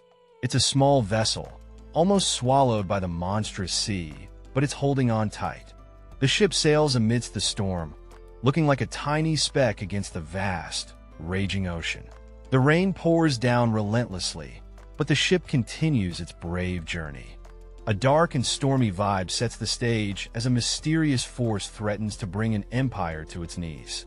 The tension is thick as we ponder the weight of this looming invasion. Fast forward a year later, and we're on a ship battling fierce waves. The seas roar hints at adventure and danger, leaving us eager to see what's next on this turbulent journey. As the cosmic storm brews, our mysterious figure becomes the epicenter of something big and ominous. The energy crackles around them, hinting at a powerful transformation. Suddenly, a majestic figure appears, crowned with authority. This regal presence exudes an air of wisdom and power, as if the universe itself has acknowledged their reign. The scene reveals 3 figures shrouded in shadows. The text hints at their association with an organization known for its mysterious reputation. Each character exudes a sense of authority and enigma, making it clear they're not just any ordinary group. Who are they, and what secrets do they hold? The tension is palpable, and the stakes seem high. This is just the beginning of their story. In a grand hall, a mysterious figure clad in ornate armor sits regally on a throne, casting a dominating presence over the room. The atmosphere is tense as someone approaches him with a sense of urgency. We zoom in on another character, deep in thought with a hand on his chin. He's contemplating a monumental task, ending a civil war, and maybe even more. The stakes are high, and you can almost feel his brain working overtime. The contemplative figure, sporting striking red hair and a serious expression, seems to have a plan forming. You can sense his determination as he mulls over the daunting task ahead. The scene unfolds with a red-haired individual inquisitively asking another character about their plans and thoughts on gathering people. The air is tense, and curiosity is piqued. In the next scene, we see a group gathered around, with a wise elder leading the charge. His long white beard and satisfied grin suggest he knows more than he's letting on. The group seems ready for a mission. The conversation continues as the elder reflects, urging the group to snap out of their thoughts and focus. They've just barely overcome the first hurdle, and it's time to get serious. Someone's deep in thought about the future, stressing over boosting their power. but they're keeping it on the down low for now, not wanting people to think they've lost it. Now we see a fiery-haired character, determined to take matters into their own hands, even if it means dipping into their own pockets. With a confident gaze, they're eyeing a mountain, plotting to turn it into their personal cash cow. Check it out. There's a mountain with a vein of gold waiting to be tapped. The big idea? Turn it into a gold mine, baby. Now into the serious business talk. One dude, looking all boss-like, asks the million-dollar question. How much do you think it will cost? And he's got a squad of tough-looking guys backing him up. An elder with a striking white beard and a top knot stands in the shadows, musing about yet another absurd request. His expression says he's seen enough of these to last a lifetime. A man with slick back hair and a sharp suit is deep in conversation. He's grumbling about a contract he signed because it outbid Tilson, but now the demand is to dig up a gold mine? That's a twist. Enter the red-haired guy, looking all confident. He's asked if there's really a vein of gold, and with a smirk, he drops a solid absolutely. This guy sure got some swagger.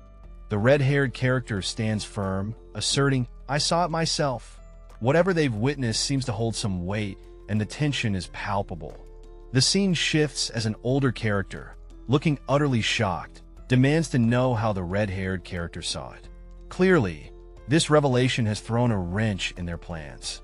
Now we're in the woods, where the red-haired character is addressing a group. They emphasize the secrecy of the operation and question, are you trying to kill someone? Clearly, things are getting dangerous. The scene kicks off with an old man looking completely flabbergasted, shouting about the absurdity of drilling with just 6 people. That's impossible, he yells, his hair practically standing on end. As he walks outside, the old man continues his rant, saying that even if they had dwarves on their team, it still wouldn't make sense. He seems utterly baffled by the whole situation. In a moment of desperation, he pleads for someone to say that it's too much, clearly overwhelmed, and hoping for some sanity to return to the conversation. The scene zooms in on an old man with a long, braided beard and pointed ears, looking serious as he contemplates something important. With a grim expression, he says, well, it's not impossible if you're prepared to die. His words hang heavy in the air, hinting at a dire situation. Suddenly, his demeanor shifts to urgency as he advises to sleep less and give up on living like a human for a while. Then, in a dramatic flair, he declares we're doomed. A red-haired character stands amidst a lush backdrop, deep in thought. He's reflecting on the typical worker's mindset, but senses something different, a spark of attitude. The scene shifts to a majestic mountain. Our thinker is now considering motivation and is keen to hear about some estimates, perhaps for a grand plan. A wise-looking man with a mustache appears, speaking pragmatically. He's detailing the uncertain gold yield from drilling, but mentions a hefty initial investment of around 5 million gold. An older gentleman with wild white hair and a rugged outfit is deep in conversation, explaining the lengthy process required for stable development. He mentions it will take quite some time, with a year dedicated to preparation and an additional 6 months for actual mining. Our red-haired protagonist is lost in thought, gazing upwards with a dreamy look. He's wishing he could sell monster meat right now, frustrated that its benefits aren't widely recognized yet. Deep in thought, our character is walking through the forest, pondering over their financial woes. If only I could sell the meat, I could pour money into the mine development, they muse, eyes fixed on the path ahead. As they continue, a light bulb moment strikes. Wait, do I need to wait? They realize monster meat might not be just a financial dead end. Monster meat can be used as medicine if the toxicity is removed. The memories flood back. I've used antidotes countless times during my mercenary days. I could make them myself. They reflect determination sparking in their eyes. A plan begins to form. In a burst of inspiration, someone is thinking, if I make it myself and sell it, oh, the possibilities. Our mystery redhead, looking sharp in a shirt and tie, clenches his fist with determination. You can almost hear the gears turning in his head. Fast forward a week, and we're chilling at Mudun Southern Villa. The sun is shining, and someone's got something to announce. It's complete. Whatever it is, it sounds like a big deal. As instructed, Our redhead genius has concocted a suspicious medicine. The secret ingredients? Moonlight grass, plot herb, and Ricky grass. Sounds like a potion for adventure. A mysterious figure stands amidst rows of barrels in a shadowy warehouse, inspecting something with keen interest. The atmosphere is tense, as if secrets are hidden within those barrels. Outside, two characters engage in a conversation. One assures the other that the medicine is an antidote, not something suspicious. There's a sense of urgency in their exchange. The scene returns to the warehouse, where the duo discusses logistics. One inquires about the monster meat, and it's confirmed to be stored safely in the villa's warehouse, hinting at some larger plan. A character, looking a bit bewildered, here's the plan to head over to the warehouse. There's talk about using something on monster meat, and this guy isn't too thrilled. He's like, wait, do I gotta go too? His companion, with a confident vibe, confirms that he has to join. But our reluctant friend is not having it. He's like, I don't wanna. I really don't. Now, we zoom in on the determined face of the other character, red hair blazing, as he seems ready to take on whatever's next. This brat, suddenly acting so high and mighty. Someone's clearly annoyed, feeling like they can't grasp control over this situation. The tension is building up. Our red-haired friend seems to be feeling uneasy. Maybe the pressure is getting to him, or is something else at play? What is this smell? Clearly, something's gone seriously wrong as our red-haired guy is hit by an overpowering stench. This day just keeps getting weirder for him. All right, our guy here is pinching his nose, struggling with some serious stench. He thought he was ready, but this smell is next-level nasty. Whoa, hold up. Flames are swirling around his neck. This scene's heating up, literally. With a determined look, he says, okay, let's get started. Whatever he's planning, it's about to go down. Amidst a tense atmosphere, someone shouts, demanding to know why one person seems unfazed while everyone else is struggling. The unfazed character casually reveals he used the force to numb his sense of smell. He cheekily advises the others to awaken their own powers if they're feeling envious. With a mysterious air, a hand is shown holding an antidote powder, instructing to apply it on meat until it turns white. Seems like there's more to this than meets the eye. Two mysterious figures are hard at work, ensuring that a strange substance is coated until it turns white.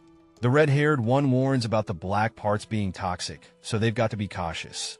The smell? Yeah, it's pretty gnarly. Next up, they're grinding this weird stuff with some serious dedication. Gotta make sure it's just right.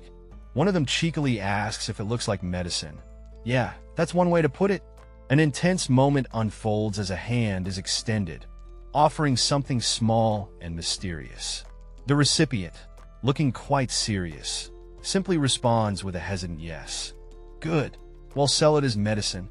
The atmosphere is tense as the taller character lays out the plan, expecting compliance. But the smaller character isn't having it. What?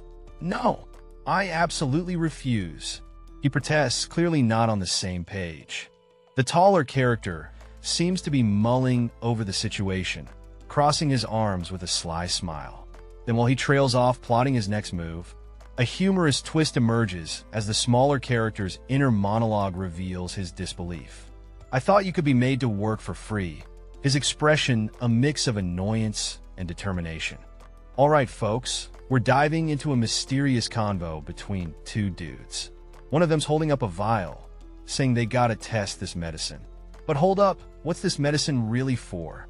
The masked dude drops a bombshell, saying it's good for men. Our guy's like, what does that even mean? Suspense is in the air, y'all. And just when you thought it couldn't get weirder, bam, we got two adorable rabbits pounding something in a barrel. What's their deal? Who knows, but they're cute. The scene is set with intense anticipation as someone prepares for a dramatic moment, gripping tightly. A powerful figure bursts onto the scene, wielding a massive club, as a shout echoes, signaling imminent action. The scene kicks off with a hearty laugh as one character finds something amusing. The vibe's light, and it seems like they're onto something interesting. The focus shifts to the red-haired character, who's got a plan. He's hinting at knowing just the right person for whatever task they're discussing. Enter the character with the towel over his face, striking a pose of confidence. He's got that "I got an idea" look, ready to spill the beans. All right, so we have this mysterious dude with a blurred face, holding what looks like an important document. He's dressed in a slick suit, and the vibe here is serious business. What's he up to? Who knows? Suddenly, there's this thought bubble. Why do my ears feel ticklish? Which is totally random and hilarious. What kind of ticklish ear situation is happening here?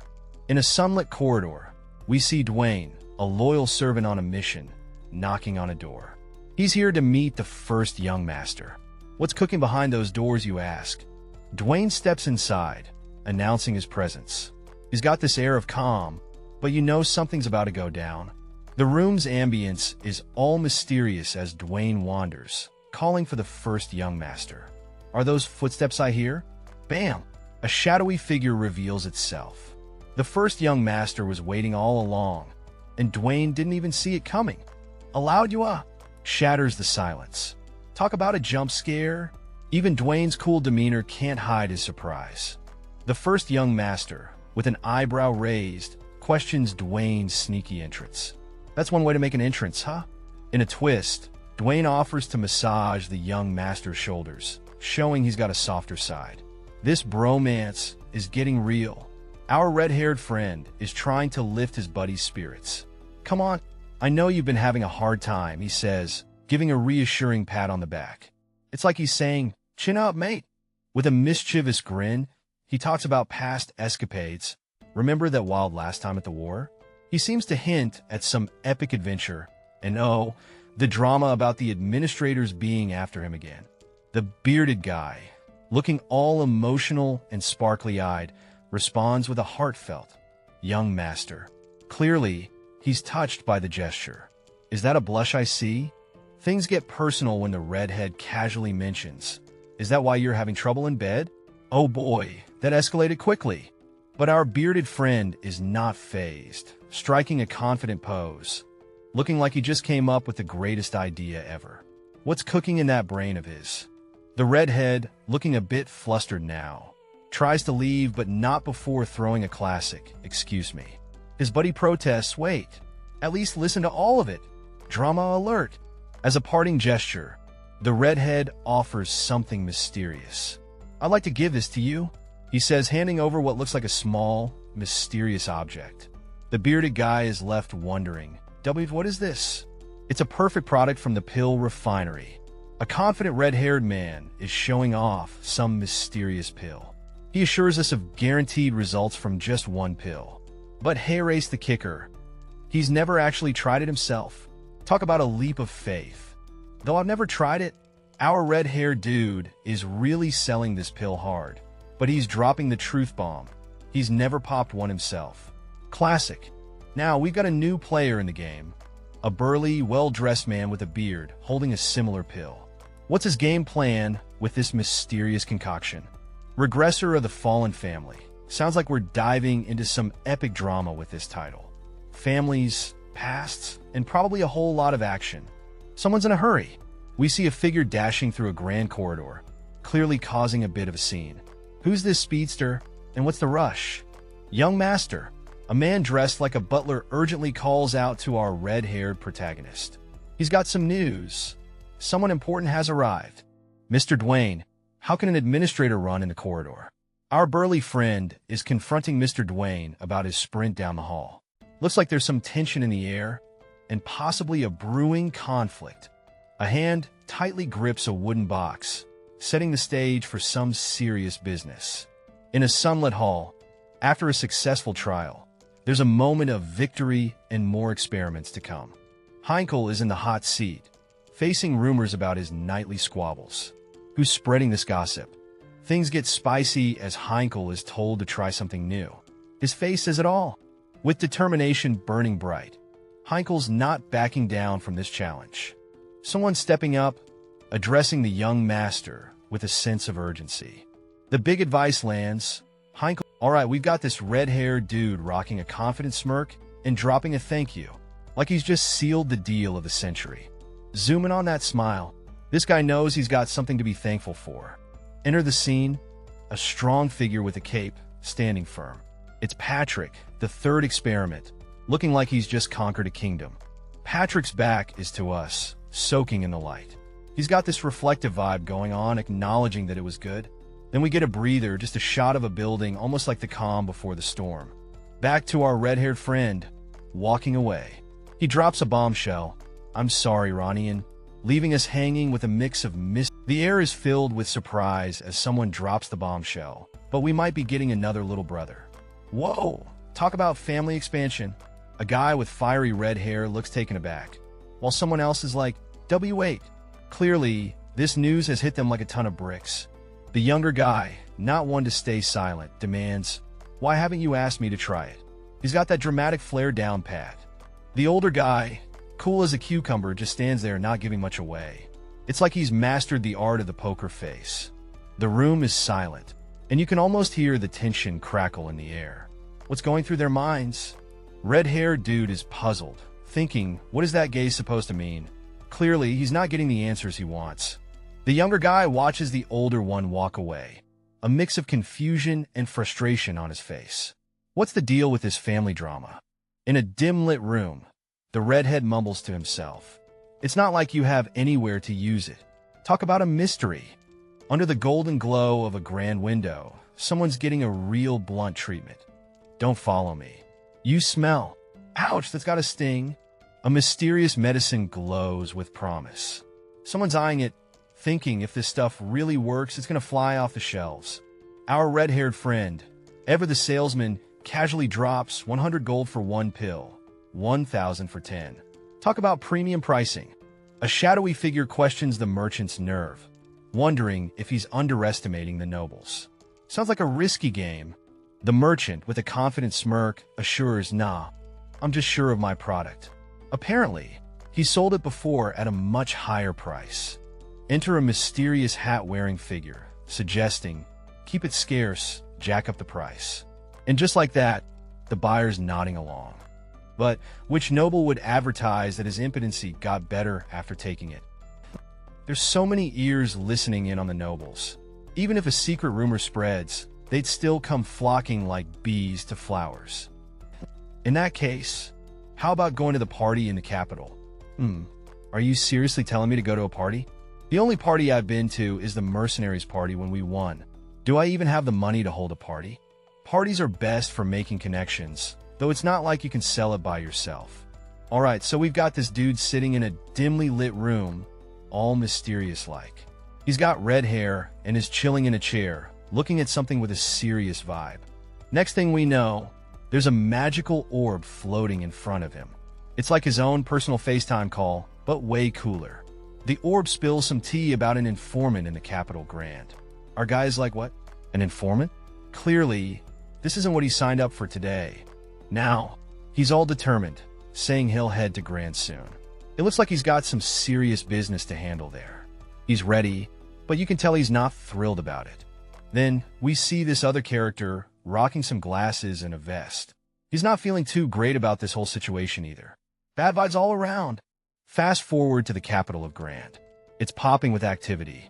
Our red-haired friend is there, blending in, but you can tell he's on a mission. Finally, our glasses-wearing buddy is curious about how his friend managed to get the green light from his family for this trip. I mean, it's not every day a noble's kid is off to the capital for some secretive gig. Alright, so our mystery man is spilling the beans on how he spun a different tale. He's got that cheeky grin, knowing he's pulling the strings. Next up, we see a wagon loaded with boxes.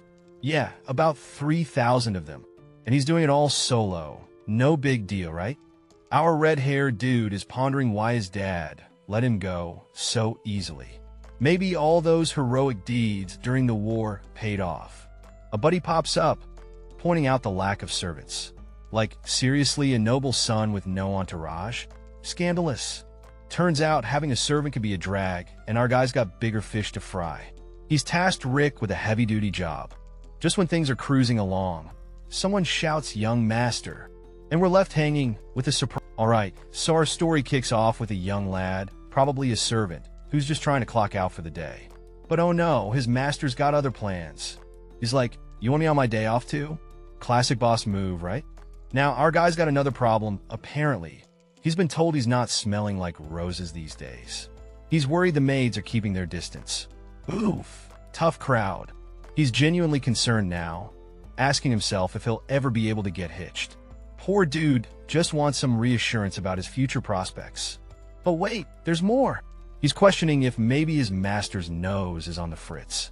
Like seriously questioning if a few marbles are missing.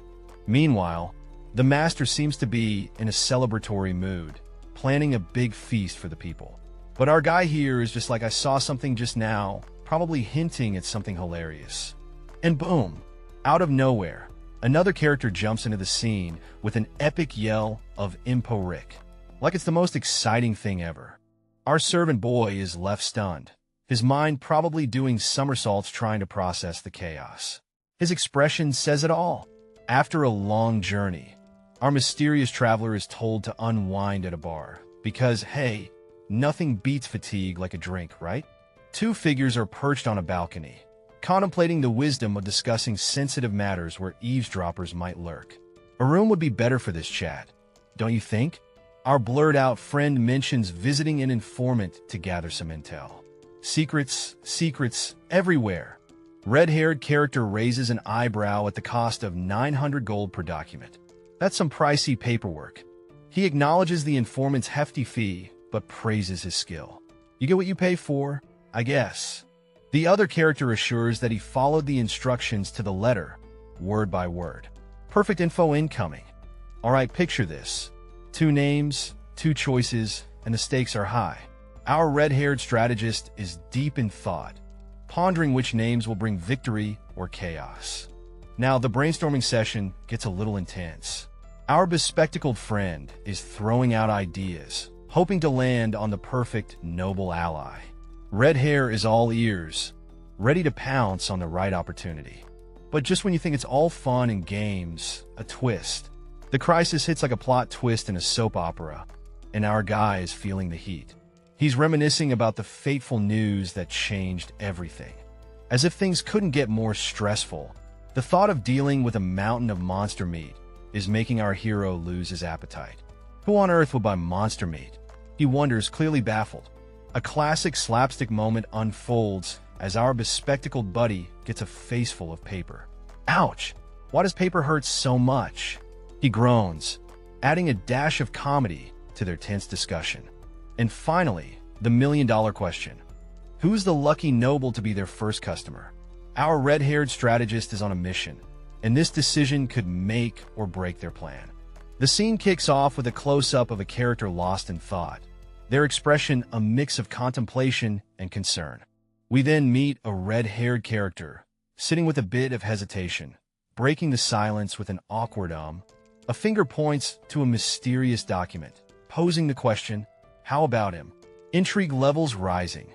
Tension seemed to build as the two characters engage, possibly discussing something crucial. The red-haired guy is in focus, his expression focused and intense, ready for whatever's coming next. The title Regressor of the Fallen Family flashes, promising a tale of mystery and adventure. A grand chandelier lights up the room, setting a luxurious and perhaps foreboding atmosphere. In the midst of a lavish ballroom, guests are engaged in lively conversations, their glasses filled with bubbly. The fashion is on point, with dresses and suits radiating elegance. A jovial scene unfolds as a group of women is captivated by a charismatic man in red. His presence seems to light up the room, filling it with laughter. The gentleman in red is the center of attention, clearly enjoying his moment in the spotlight.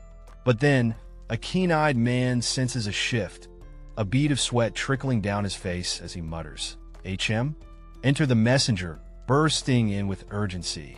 "Excuse me, Count," he announces with flair, drawing everyone's attention. The room buzzes with curiosity as the gentleman in red acknowledges the new arrival. The atmosphere is charged with anticipation. Our mysterious protagonist stands, looking sharp in his spiky outfit, clearly not here for small talk. He's got bigger fish to fry and no time to waste on pointless chit-chat. He's thinking to himself, why bother with these useless connections? This party's just not my scene. He's got his eyes set on one target only, Count Davis. The room fades away as his focus intensifies. Count Davis, an important figure in the treasury, has a reputation that precedes him. Married young, yet childless, his personal life seems as tangled as his public one. Our protagonist recalls being surprised when Philip pointed Davis out. The Count's fame, or rather infamy, has caught his attention. The dramatic reveal hits. Count Davis is the one who took his own life because of his wife. Quite the scandal in these circles. A haunting image of a man slumped over, bathed in shadows, reinforces the tragic end of the Count's story. In a lavish setting, a character demands, "Are you done talking?" as tensions rise due to some past incident between them.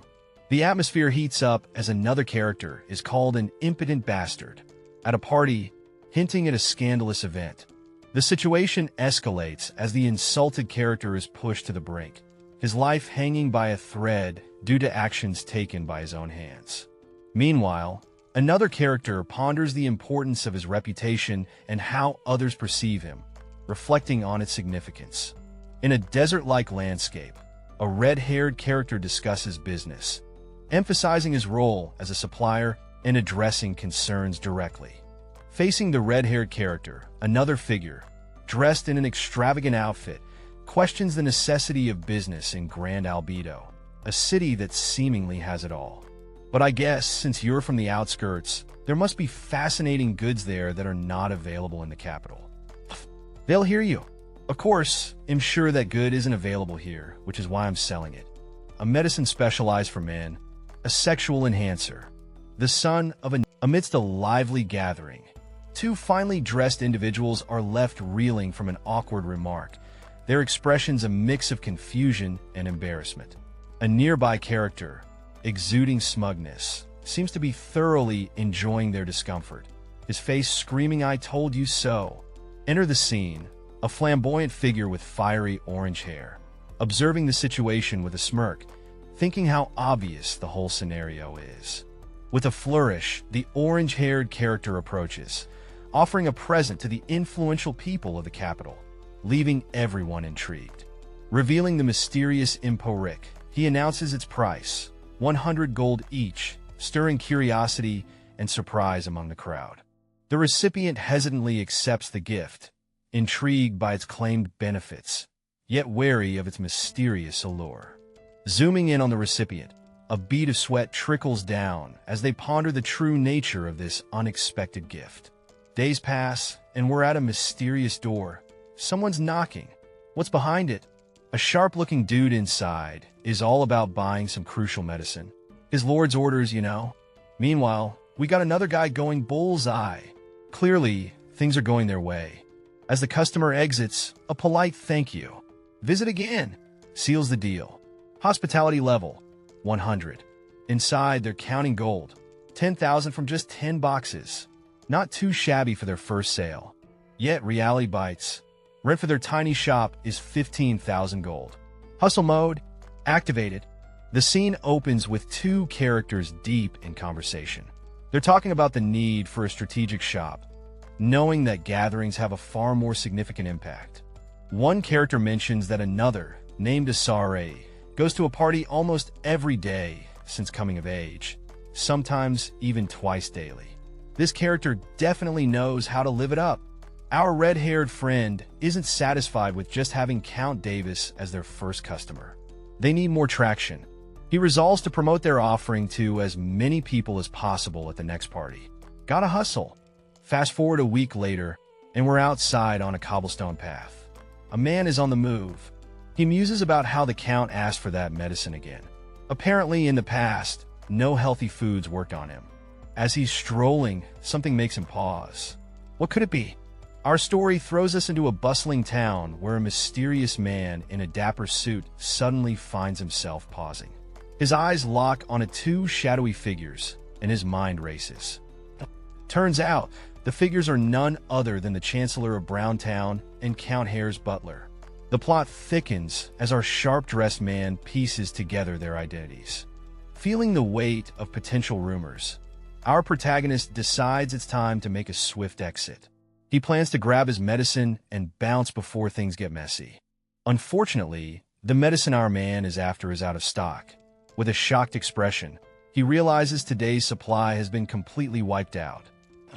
All right, we got a dude in a serious bind, begging for some goods.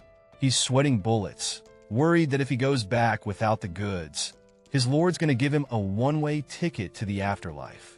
Meanwhile, a sharp-dressed guy with a beard spots the action and tells his psychic to go snoop around. The psychic's all yes, sir, and off he goes.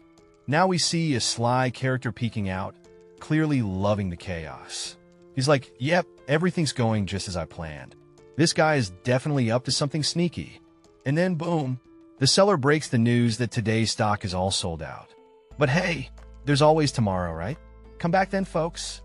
Imagine the chaos when something you really want is sold out. Our guy here is on the phone shocked, never sold out this fast. He says, gripping his head like he just lost a lottery ticket. Another dude, clearly in disbelief, echoes, sold out? His face says it all. How many times has this happened already? A doorbell chimes in the background, ringing into success. Someone's shouting, this is amazing. And you can just feel the energy buzzing. Our first guy is back, still in awe. We even sold out today, as soon as we opened. He boasts while his red-haired buddy sips a drink, cool as a cucumber. The duo chats about the price hike. We increased the price 3 times. Yet people are still scrambling to buy it. They're pumped, thinking about the bright future ahead. A burst of laughter fills the scene as a man with bright orange hair stands confidently. It's clear he's in a celebratory mood, his face lit up with excitement. The grin widens, and you can almost hear the mischievous chuckle. What's got him so amused? The laughter echoes through the streets, painting a picture of pure joy and success. Someone's having a good time. The orange-haired man ruffles the young man's hair, exclaiming, "You did it, Philip. You admirable brat." Philip, with his round glasses, humbly coughs and acknowledges. "Thanks to your efforts, too." The orange-haired man, still beaming, promises Philip a slice of the pie. "Great, so starting next month, you'll get 1% of the total sale profits." Talk about a sweet deal. Philip's eyes widen in surprise and delight. It's a good day for him, no doubt. Outside, the laughter continues to ring out, with the orange-haired man exclaiming, "Haha, I'll be all mine. Just you wait. Seems like he's got plans brewing." All right, so we got this mysterious cloaked dude dropping a bombshell. 10 tons of gold every year. Our red-haired friend is blown away by the news, holding his breath in disbelief. Our red-haired guy, now standing in his boxers, can't believe this is for real. Like, seriously, who talks about gold in their undies? Enter the wise elder, rocking a Gandalf-level beard. He's explaining that the miners think the gold is buried deeper down. The red-haired man is lost in thought, his eyes glinting with potential profit. But can he handle the mining expenses? The elder raises a valid point. Mining costs aren't cheap. But our red-haired hero? He's got this. Means? Oh, our fiery-haired friend is all fired up, promising riches and success in no time. Just you wait. Meanwhile, a wise-looking elder with a magnificent beard is like, "Could you not make it too hard on us?" Under a sky full of stars, the quaint town stands silent, as if holding its breath for what's coming next. The fiery-haired character is scheming, eyeing the sweet deal at the auction house. If he plays his cards right, he's rolling in dough. With a confident swagger, he thinks, even if I chill for a while, I'll still be loaded. Money, money, money. Counting his stacks, he's got 200 blocks of cash left. But wait, what's that over there? Something's caught his eye.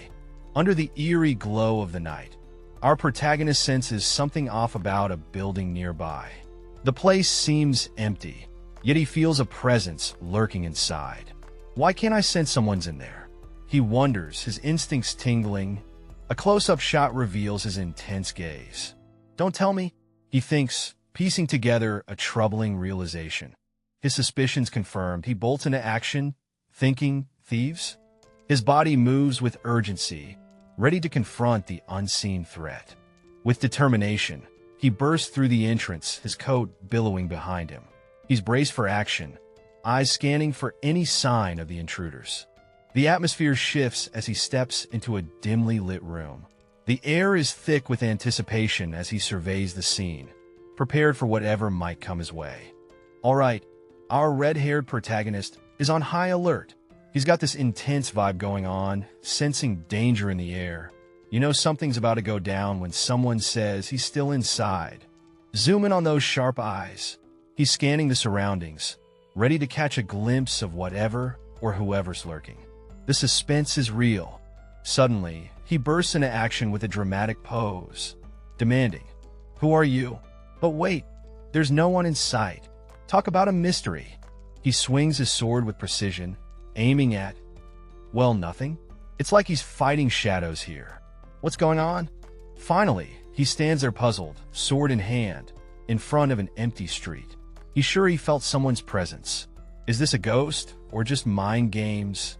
The scene opens with our mysterious red-haired character engulfed in a swirling dark aura, eyes wide open and intense. Something's definitely not right here, and he's onto it. Suddenly, he snaps his head to the side, a look of surprise and urgency plastered on his face. What could possibly be happening? Outside, he gazes up, his eyes fixating on the rooftop as he questions, is he on top of the roof? The suspense is building. In a flash, he's off the ground, moving with impressive speed and agility, clearly on a mission to confront whatever or whoever is lurking up there. Perched at the peak of the roof, a cloaked figure stands, exuding an aura of mystery and danger. Who could this be? Our red-haired hero is determined, closing the distance between them with unwavering focus. It's about to go down. Under the eerie glow of the moon, two figures stand on a rooftop. One, a red-haired individual, grips a sword, facing off against a cloaked stranger. The red-haired character demands, "Who are you?" trying to unveil the mystery surrounding the silent figure. The hooded stranger offers no words, his expression shrouded in mystery, deepening the tension. Suddenly, the air crackles with intensity as the red-haired character senses a shift, his stance becoming more defensive. Alarm bells ring in his mind. The red-haired individual is visibly startled, his eyes wide with surprise. Looking around frantically, he realizes there's no sign of any presence at all. But he was right in front of me just now. His eyes narrow, filled with suspicion and determination, as he tries to make sense of the vanishing act. A mysterious hand appears, dropping a knife with precision. The action is swift, hinting at something ominous. A character, confused and startled, wonders aloud about the strange event that just occurred. The title reveals itself, Regressor of the Fallen Family, setting the stage for the unfolding saga. The sky is calm, a brief pause before the storm of events to follow. A character, shocked and alarmed, declares an aura user thief has sneaked in, raising the stakes. In a dimly lit room, two characters engage in a serious discussion. One speculates about the intruder's advanced force skills. The red-haired character reflects on the feeling of encountering someone of high rank, acknowledging the immense power at play. So here we have a couple of characters in a deep convo. The guy in the vest is baffled, wondering why an aura user would bother with petty theft when they could be living the high life.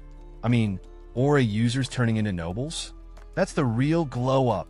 Now, Mr. Red Hair over here is all ears, eager to know what was stolen. He's like, don't tell me it's the end. Our vest-wearing detective is like, yep, exactly what you're thinking. Cue the dramatic reveal. It's a mysterious red box. The suspense is real, folks. Vest guy pulls out the contents, just 2 pills. He muses that the thief wasn't after cash, but probably wanted the pills for personal use. Intriguing, right? Red Hair scratches his head, pondering if aura users can be, well, impotent too. That's a twist. They both remember a list from before. Red Hair asks if there was an aura user on it, but Vest Guy confirms there was no such info.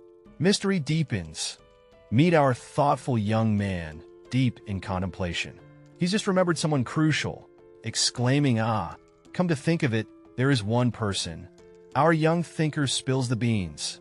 There's an aura user in the capital who doesn't have a descendant. Intriguing, right? Excitement bursts forth as he spots his parents. He shouts, Mom, Dad, while rushing towards them. Here's Dad, a robust figure with a golden beard and a ponytail. He looks like he's got stories to tell. Mom and Dad are caught off guard. Dad, ever the curious one, asks, "What are you looking at?" Dad laughs it off, claiming he was just appreciating the scenery. Classic dad move.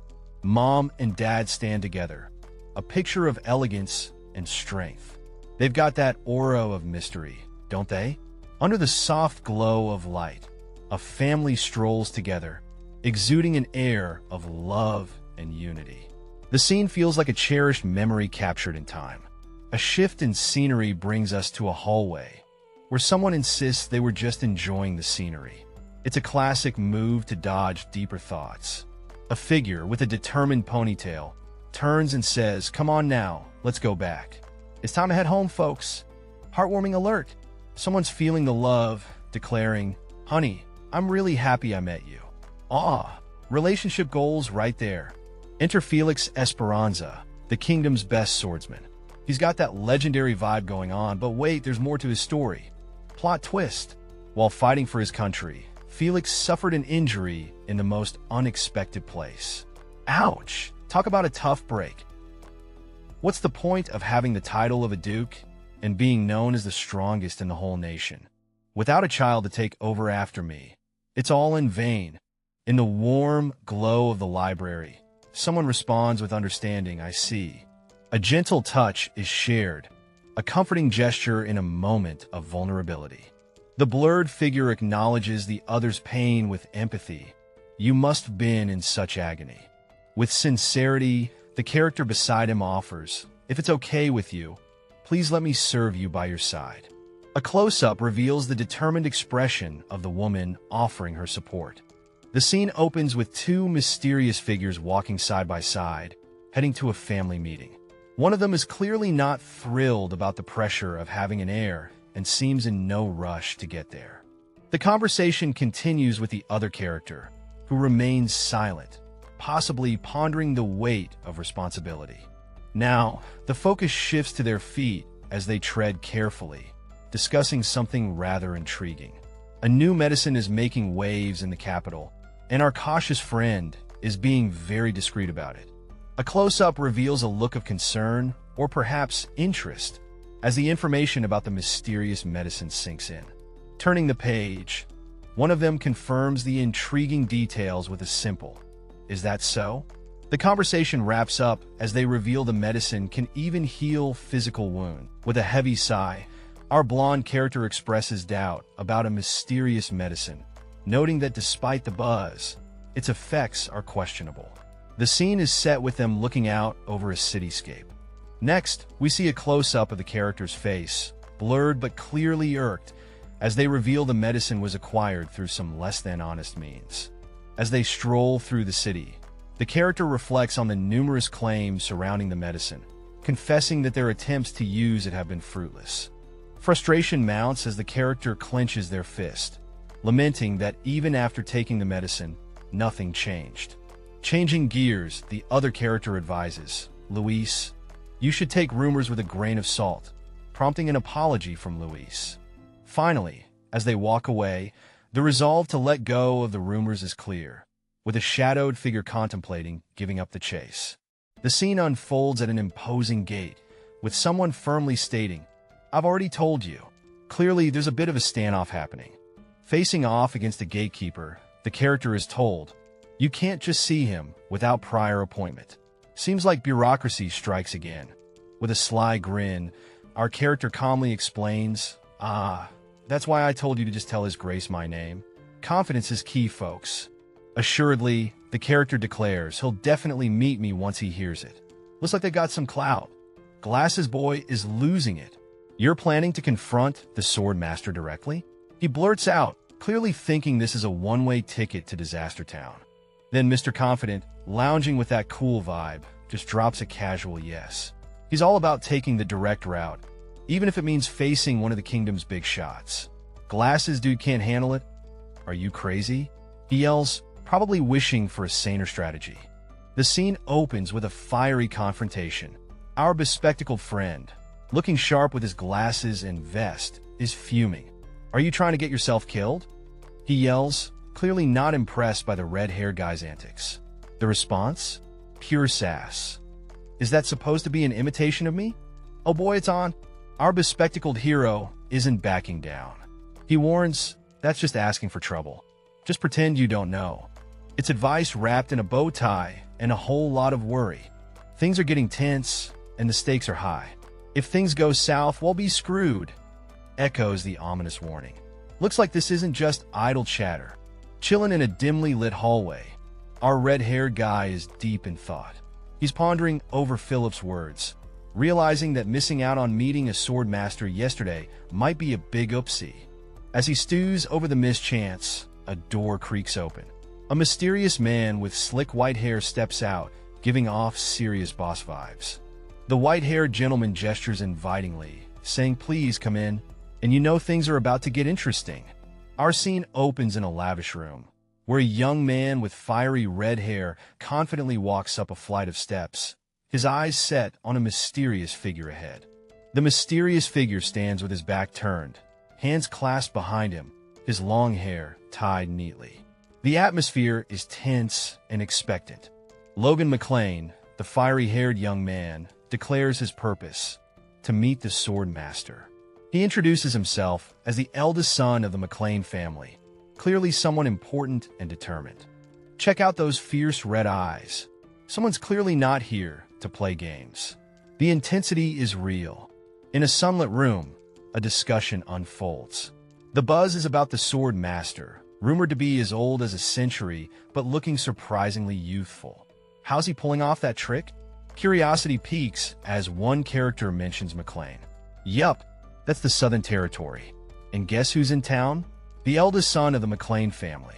What's he up to? In a cozy, warmly lit room, we find a man with bright red hair and a snazzy outfit. He's talking about starting a new business in the capital and has brought a special gift to mark the occasion. A close-up reveals the gift, a sleek box containing what he describes as a superb medicine for men, endorsed by none other than the elite nobles themselves. The recipient, a towering figure with a strong presence, simply responds with a calm, "Is that so?" as he sizes up the mysterious offering. All right, so our mysterious red-haired character is deep in thought, wondering why there was no reaction from the swordmaster. It seems yesterday's encounter didn't quite go as planned, but hey, there's always a next step, right? Now let's talk about His Excellency, who apparently doesn't need the usual stuff because, well, he's superhuman. I mean, when you're that cool, why bother with the ordinary? Enter the mysterious wooden box. It's sitting there, looking all enigmatic. What secrets does it hold? The suspense is real. The plot thickens as our character unveils that they've prepared something extra special. But what could it be? Boom! Just like that, there's a reaction. Whatever's in that box must be quite something. Meet our slick character, grinning with confidence. Imporic couldn't faze him. And the sword master's indifference? Well, there's a juicy reason for that. Zoom in on these mysterious orbs, looking all ominous and stuff. They're not just for decoration. They got a role to play. So hey, erase the deal. This poison doesn't mess with superhumans, but if you concentrate it, now we're talking. It's like turning a whisper into a shout. So, we're looking at this mysterious orb nestled in an ornate box, like it's the crown jewel of something big. It's glowing with an aura of secrets just waiting to be unraveled. A character with a blurred face seems to be deep in thought, uttering a hesitant well, like they're about to drop some major revelation or decision. The scene opens with our mysterious character, looking quite intense, talking about a powerful force. They're like, "Trust me, I've felt this firsthand." It's like a roller coaster of pain that messes you up inside. For regular folks, it's like super draining. Then, the focus shifts to a crucial point. But for an aura user, cue dramatic pause. What could this mean for those with special abilities? Our mysterious character, now with a cloak of intrigue, offers a deal. They're like, "Give it a try, and if you're happy with it, let me know. I can hook you up with more." Bold move, right? The scene kicks off with a mysterious figure, face blurred, ensuring strict confidentiality. This person means business, holding something that looks like it could be crucial to the plot. Secrets and suspense? Anyone? Next up, we're introduced to the title of our epic saga, Regressor of the Fallen Family. Sounds intense, right? Buckle up for a wild ride. Fast forward to the next day, and we're looking at a grand building under a clear blue sky. What's happening inside those walls? Only time will tell. In the shadows, a mysterious figure stands, asking, "What do you desire? If it's within my power, I'll grant it." This dude means business.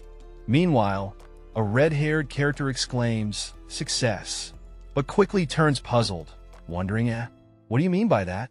The man's eyes widen with amazement as he exclaims, "The effect is real." His expression is a mix of wonder and satisfaction. Continuing his train of thought, he muses, "It's not just a one-time thing. If the effects accumulate, it could rival a dragon in about 30 doses." He clutches his chest, revealing that this discovery solves a long-standing regret and deep-seated sorrow of his. The scene opens with a dramatic confrontation. Our red-haired character is gripping the collar of a blonde, cloaked individual. The tension is high, and it feels like something big is about to go down. The red-haired character has a moment of introspection, realizing that the other's approach shows deep thought and consideration. It's not just about pointing out mistakes, but acknowledging the effort and the gift. There's a reflection about the incredible swordsmanship witnessed earlier. This young talent has skills far beyond his years, leaving a lasting impression. Finally, the blonde character, whose face remains a mystery, acknowledges the young swordsman's potential. He thinks this prodigy is worthy of receiving a miraculous remedy, hinting at something powerful and life-changing. Alright, so we've got this dude laughing it off, admitting he was way too anxious about something. You can almost hear the nervous chuckle. Then the scene shifts a bit. Our anxious guy is now face-to-face with another character. Apparently, there was a gift involved, something about finding a lord?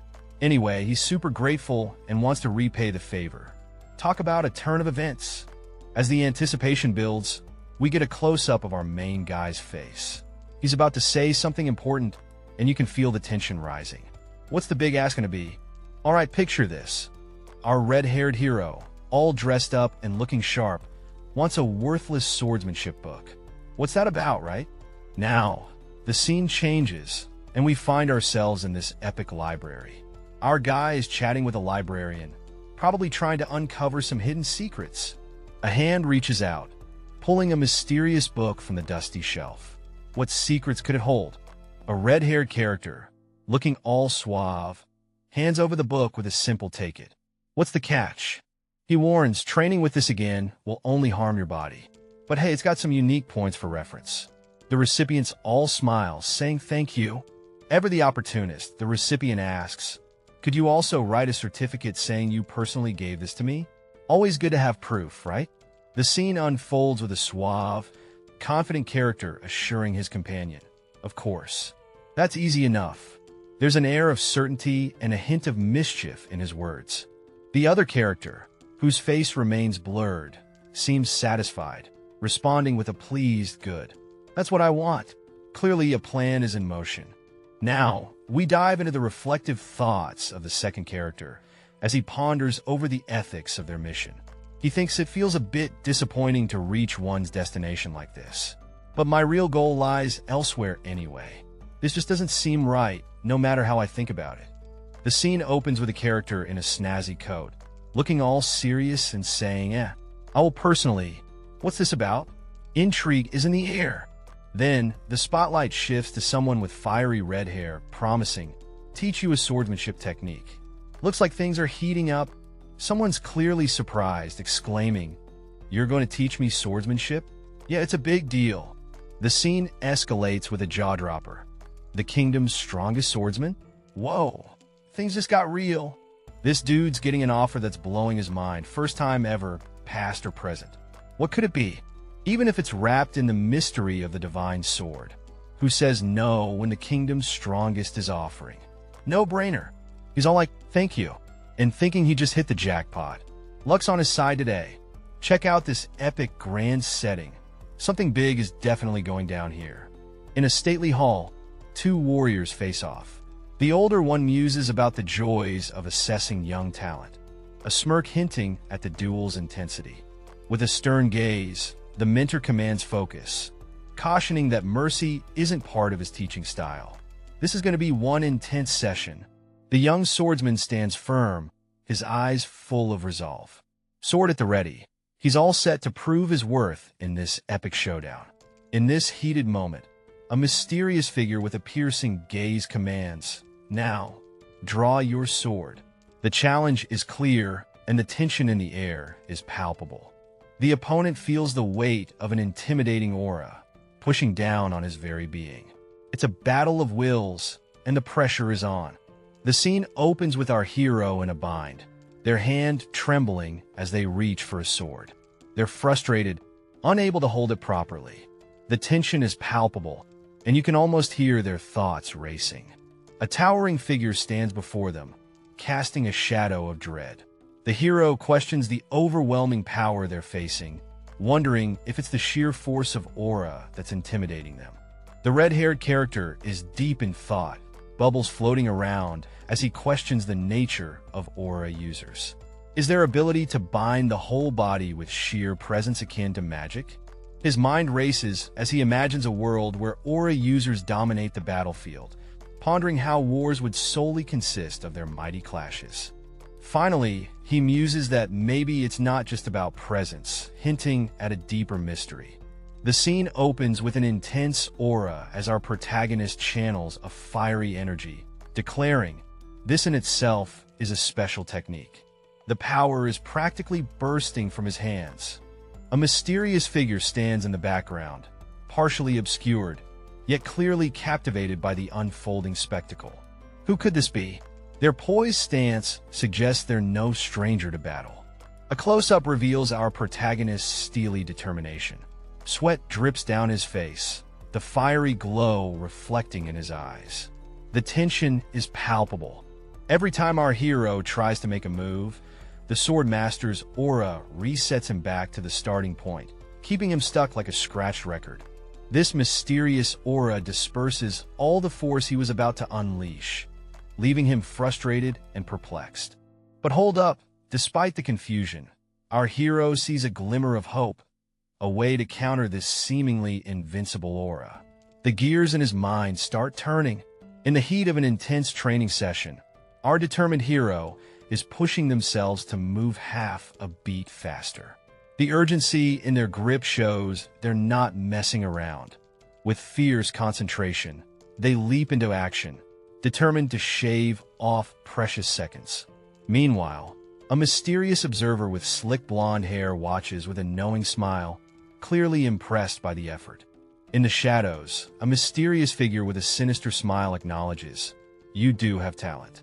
The tension in the air is palpable as the atmosphere turns crimson. Our red-haired hero, eyes sharp and filled with resolve, braces himself for the challenge ahead. Sweat trickles down as he readies for the unknown. In a dimly lit training hall, the air is thick with intensity. A sword slices through the darkness, its motion a blur of red. "Good. Pay attention," commands a voice, sharp as the blade itself. With precision, the sword swings again, its edge tracing arcs of red energy through the air. The ground quivers under the force, marking each strike with a resounding impact. The instructor, cloaked in shadows, watches the trainees' every move. The force that will reverberate is the difference in the way of the sword. They declare their presence is formidable as the weapon. Our main dude with the fiery red hair is caught in a moment of surprise. He's staring at his sword like it's suddenly sprouted wings. Or a blade? He wonders, clearly not expecting his weapon to go all mystical on him. Just when you think he's got it figured out, he's like, "No, this is..." And you can tell he's hit with the realization that this is no ordinary blade trick. The suspense is real, folks. Enter the mysterious mentor, or maybe a challenger. This guy's all like, "Try to withstand this." Oh boy, our hero's in for a wild ride, as this shadowy figure seems to be testing him, or maybe even threatening him. As the scene unfolds, a shadowy figure descends from above, leaving us all in suspense.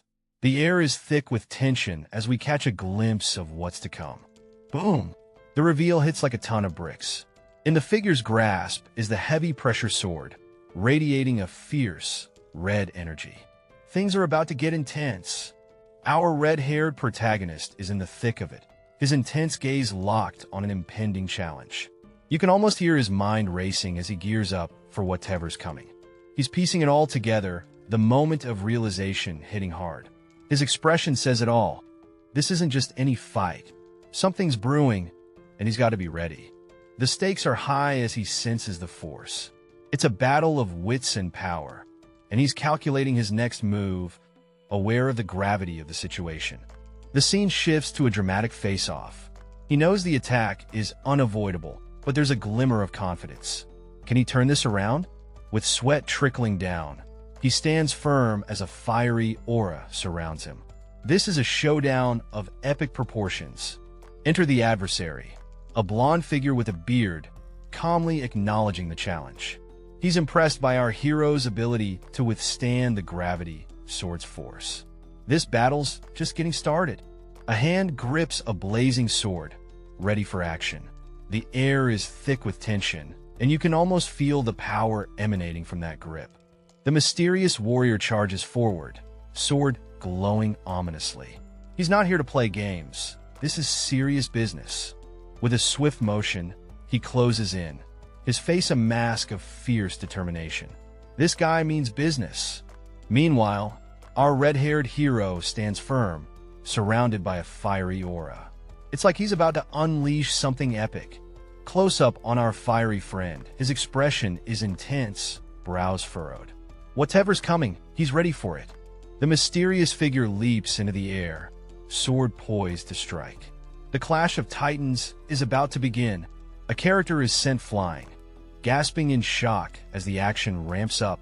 A cool-looking dude with a fancy beard steps in, looking all sorts of confident. We zoom out to see a face-off. One character's on their knees, grappling with the realization of an aura blade's might. The bearded guy drops some wisdom, saying aura blades aren't just something you can copy. But the fiery redhead isn't backing down, claiming they've seen. Without realizing, our mysterious warrior used his hands seriously at the last moment, marking an intense showdown. Meanwhile, another figure, clad in armor, acknowledges the skill needed to stand against such power, clearly impressed. A fiery-haired observer notes that it'll be quite the spectacle to watch this unfold, hinting at more excitement ahead. The title card Regressor of the Fallen Family sets the stage for a tale of legacy and perhaps redemption. In a quieter scene, an elderly gentleman asks if someone is leaving already, adding a touch of intrigue to the narrative.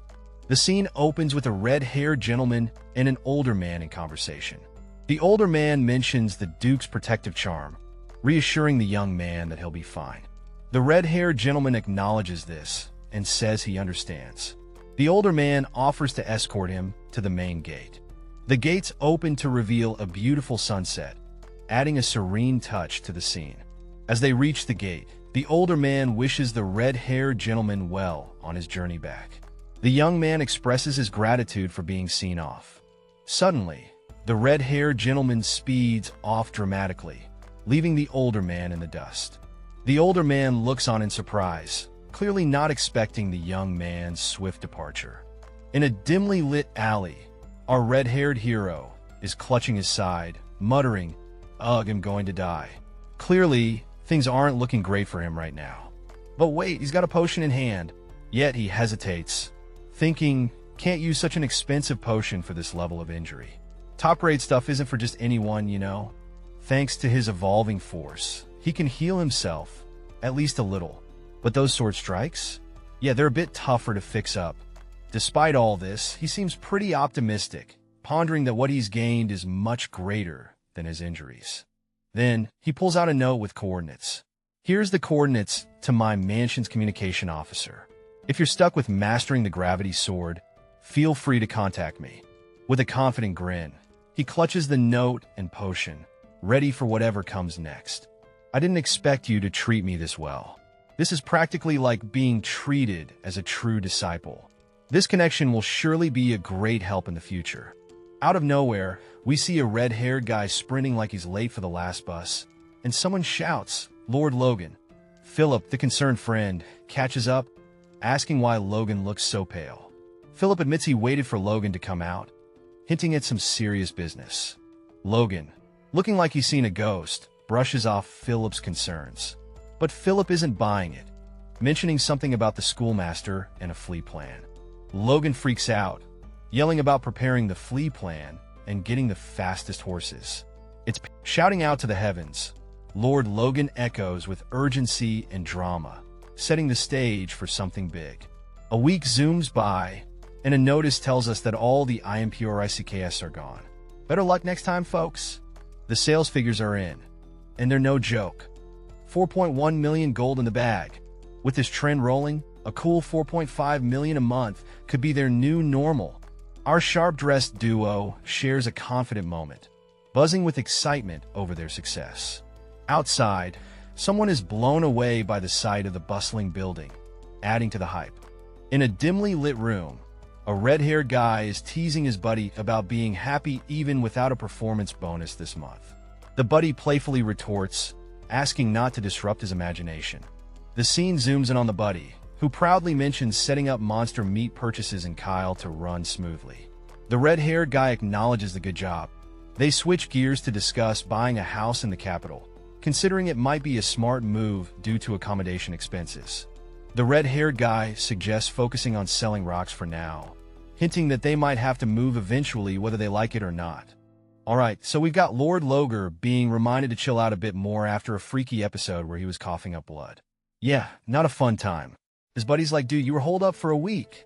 Now, the friend's throwing some shade, asking if Loger was actually recovering or just playing workaholic in his room. Seems like our guy Loger has a thing for multitasking. Loger's thinking it's kinda nice his friend doesn't dig too deep into his business. Apparently, Rick would have been all up in his grill for answers. Time for business talk. Loger's asked if he's heading back to his domain. He's got a plan: keep the customers happy while he sorts out some business over there. And then, Loger's got something else on his mind, gearing up to drop another nugget of wisdom or orders. What's it gonna be? Lord Logan's jaw drops as someone suggests sending a whopping 1 million gold worth of food to the Teslan and McLean castles each month. That's a whole lot of dough, or gold. One of Logan's aides questions if Logan plans to feed his entire domain by himself. Logan, looking a bit frazzled, decides to lock in a supplier to keep the food coming for at least a year. Logan is deep in thought, realizing he can't afford to slack on feeding his domain. It's a mission and not an option at this point. The ongoing food shortage in McLean is a tough nut to crack and won't be fixed until next year at the earliest. Yikes! Even with the Teslan plan in hand, Logan sees deficits looming. He needs the people's strength for his grand plans, and nobody's going hungry on his watch. Our story kicks off with a mysterious character who's got some secretive business to attend to. The companion, curious but resigned, suspects it's just another secret mission. In a shadowy corner of the world, we see a cloaked figure chilling with some crates, while another person, hidden in the shadows, seems to be assessing the situation. In yet another part of this intriguing tale, a hooded figure sits quietly, while someone with striking orange hair seems to be pondering their next move.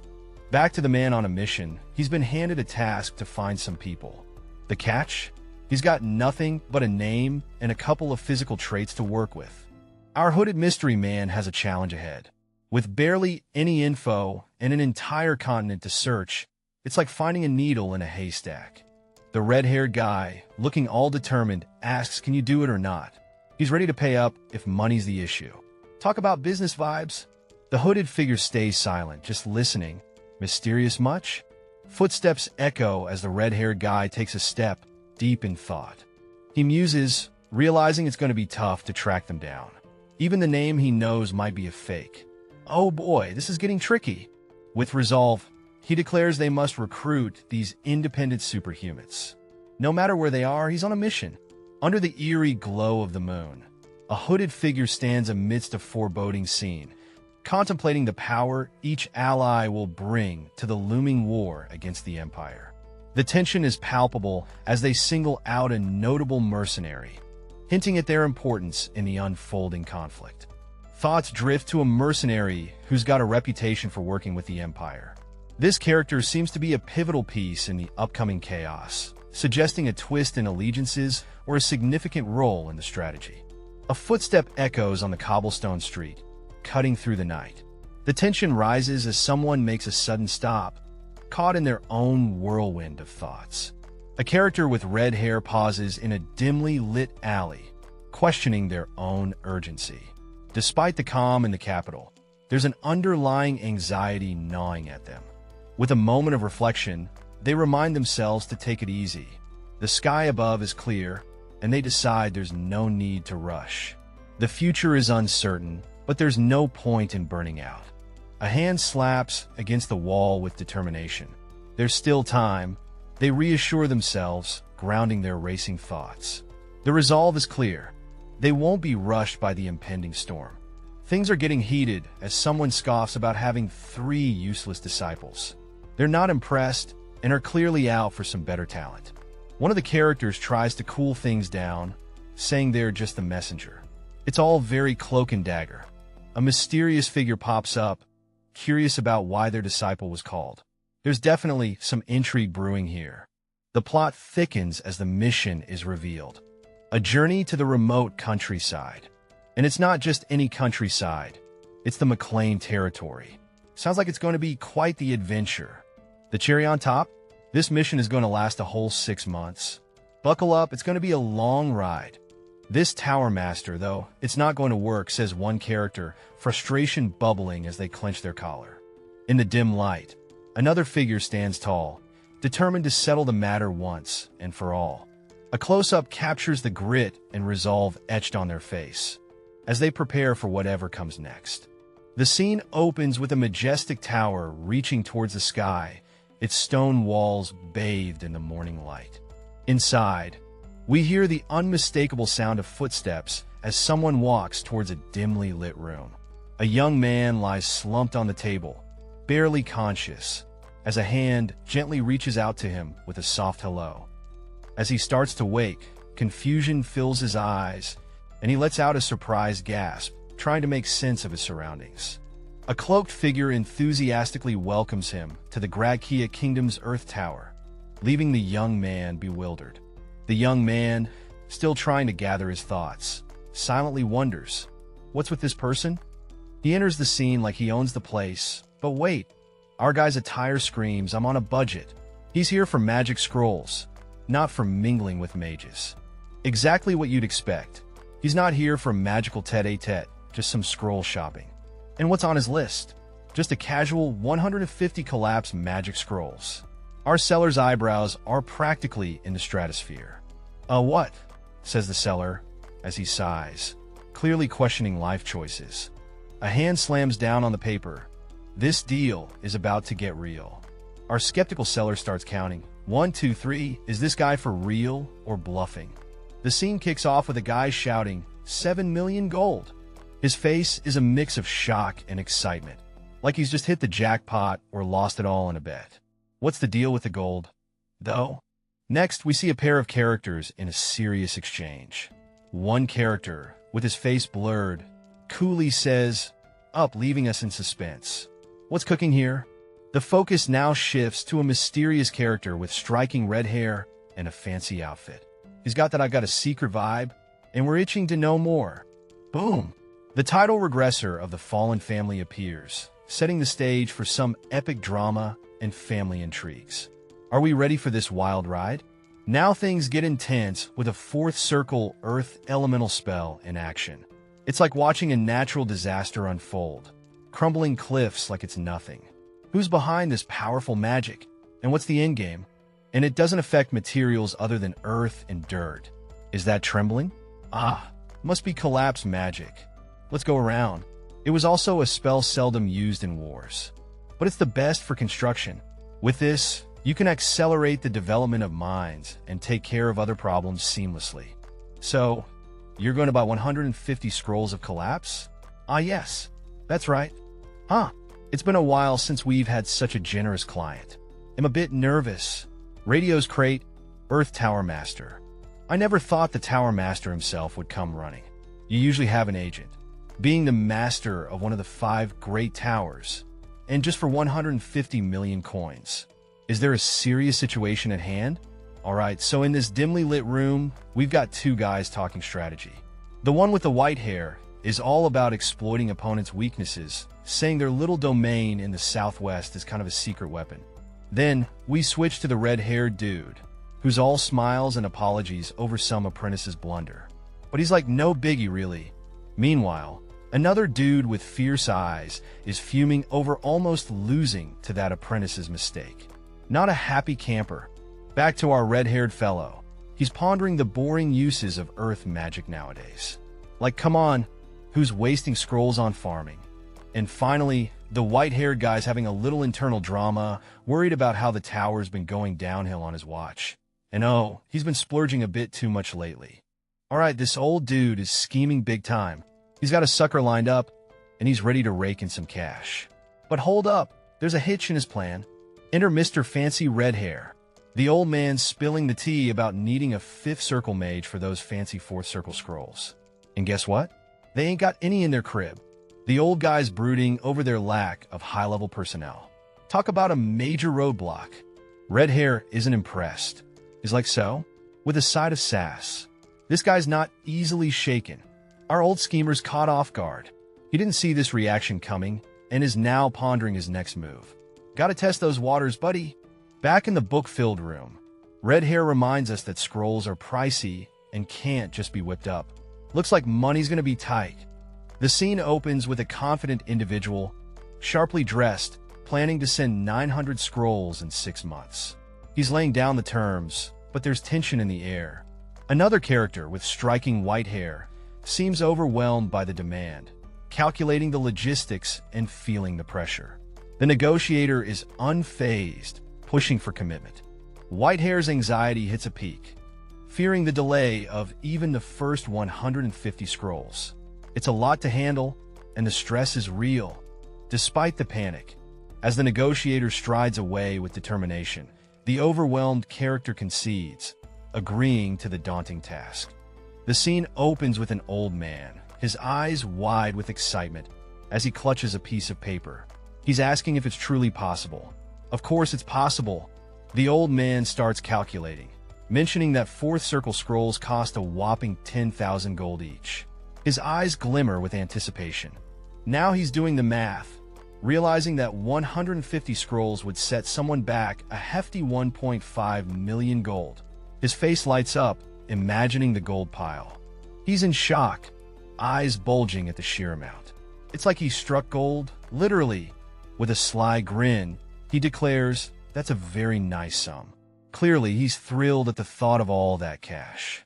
In a sparkly moment of genius, someone suggests ditching scrolls and just hiring a mage. Bold move, right? The red-haired guy isn't buying it. He's all like, mages are too proud to get their hands dirty and way more expensive than scrolls. Crunching numbers in his head, he muses that a 4th circle mage could churn out the equivalent of 300 scrolls a month. But he questions if they'd work at a humble construction site. There's a bit of a chuckle as he admits, even I can't just summon a 4th circle mage like it's no big deal. Figures, right? The wise old dude steps in with a plan. Instead of high-ranking mages, he'll send in some 2nd circle mages and 1/3 circle mage. They've been around the block together, working on construction sites. The scene opens with a character suggesting a reduction in scrolls could be beneficial. They're discussing a long-term construction project, hinting at using powerful mages instead of traditional methods. The conversation takes a twist with the character mulling over mages being specialized for construction. It's an unusual but intriguing concept. Next, we see a mysterious group of figures in cloaks. One introduces himself as Grek, a 3rd circle mage, and welcomes them warmly. Amidst the introductions, Logan McLean is named. Another character, with a mischievous grin, signals for everyone to step out as the formalities conclude. Finally, the group exits the room, leaving us with a sense of anticipation. What could these mages be planning? They look like they could collapse any moment. But hold up, our red-haired hero is getting the lowdown that these folks are actually top-tier construction specialists. Who would have thought? Even at first glance, these dudes seem totally capable. They're rocking the 3rd circle level, which is like expert mode. Plus, they're in their 20s, prime time. Our red-haired friend is raising an eyebrow, wondering why such talented disciples are being sent to the provinces. He's like, hey, maybe I should give it a whirl. As much as it is, the debate gets spicy. Reducing the number of fourth circle scrolls for second circle mages doesn't seem fair, right? But hey, 10 of them should be plenty. Check out that grin. Our red-haired hero is up to something, and it's bound to be interesting. What's he plotting? In a dimly lit room, a negotiation is taking place. A mysterious figure proposes a hefty sum of 1.2 million gold per month. Talk about high stakes. The elderly negotiator, with a magnificent white beard, is visibly electrified by the proposal, almost as if he's ready to conjure some magic. The red-haired man, looking sharp in his attire, is puzzled. He's thinking normally you wouldn't send such talents for this price. Suspicion is in the air. He mulls it over and, with a hint of resignation, he says, all right, guess he's going with the flow. The elderly man, seizing the moment, eagerly suggests, let's sign the contract right now. He's not wasting any time. The red-haired man is shocked by the speed of it all. You're agreeing to this? And so, hastily, his mind races, wondering when this contract was actually written. Something's brewing as our mysterious hero senses something fishy. Confronting the Tower Master, they're ready to spill some serious tea. We need to have a talk, they declare, setting the stage for some juicy drama. Enter Clayton, the powerhouse, stepping in with a booming voice. Master, you don't have to do this, he exclaims, adding a layer of suspense to the unfolding saga. With a fierce look, the mysterious hero seems ready for action. The air is thick with tension, and you can almost hear the gears turning in their head. Boom! Clayton reveals his ace in the hole, the fifth circle. Are you trying to destroy the tower? He challenges, raising the stakes to a whole new level. An elder enters the scene, questioning why only certain disciples are chosen for tough tasks. Is there anyone else who can work as well as your disciples? He asks, hinting at deeper schemes. Amidst the hustle and bustle of returning workers, there's talk of dedication to the tower and the kids. It's the same old story. Young folks should embrace challenges, right? Enter the red-haired elder, cool as a cucumber, calling out the harassment he's been facing since becoming an elder. He's like, do you really think I wouldn't notice? And there it is, the realization. So that's it. Our red-haired friend is piecing things together. Turns out, this young elder's meteoric rise has people talking. Hitting the fifth circle so quickly is no small feat, and it's got him into the elder club. The Tower Master? Not a fan of this young hotshot. Feeling threatened, he can't touch the elder directly, so he's picking on his disciples instead. Classic move, right?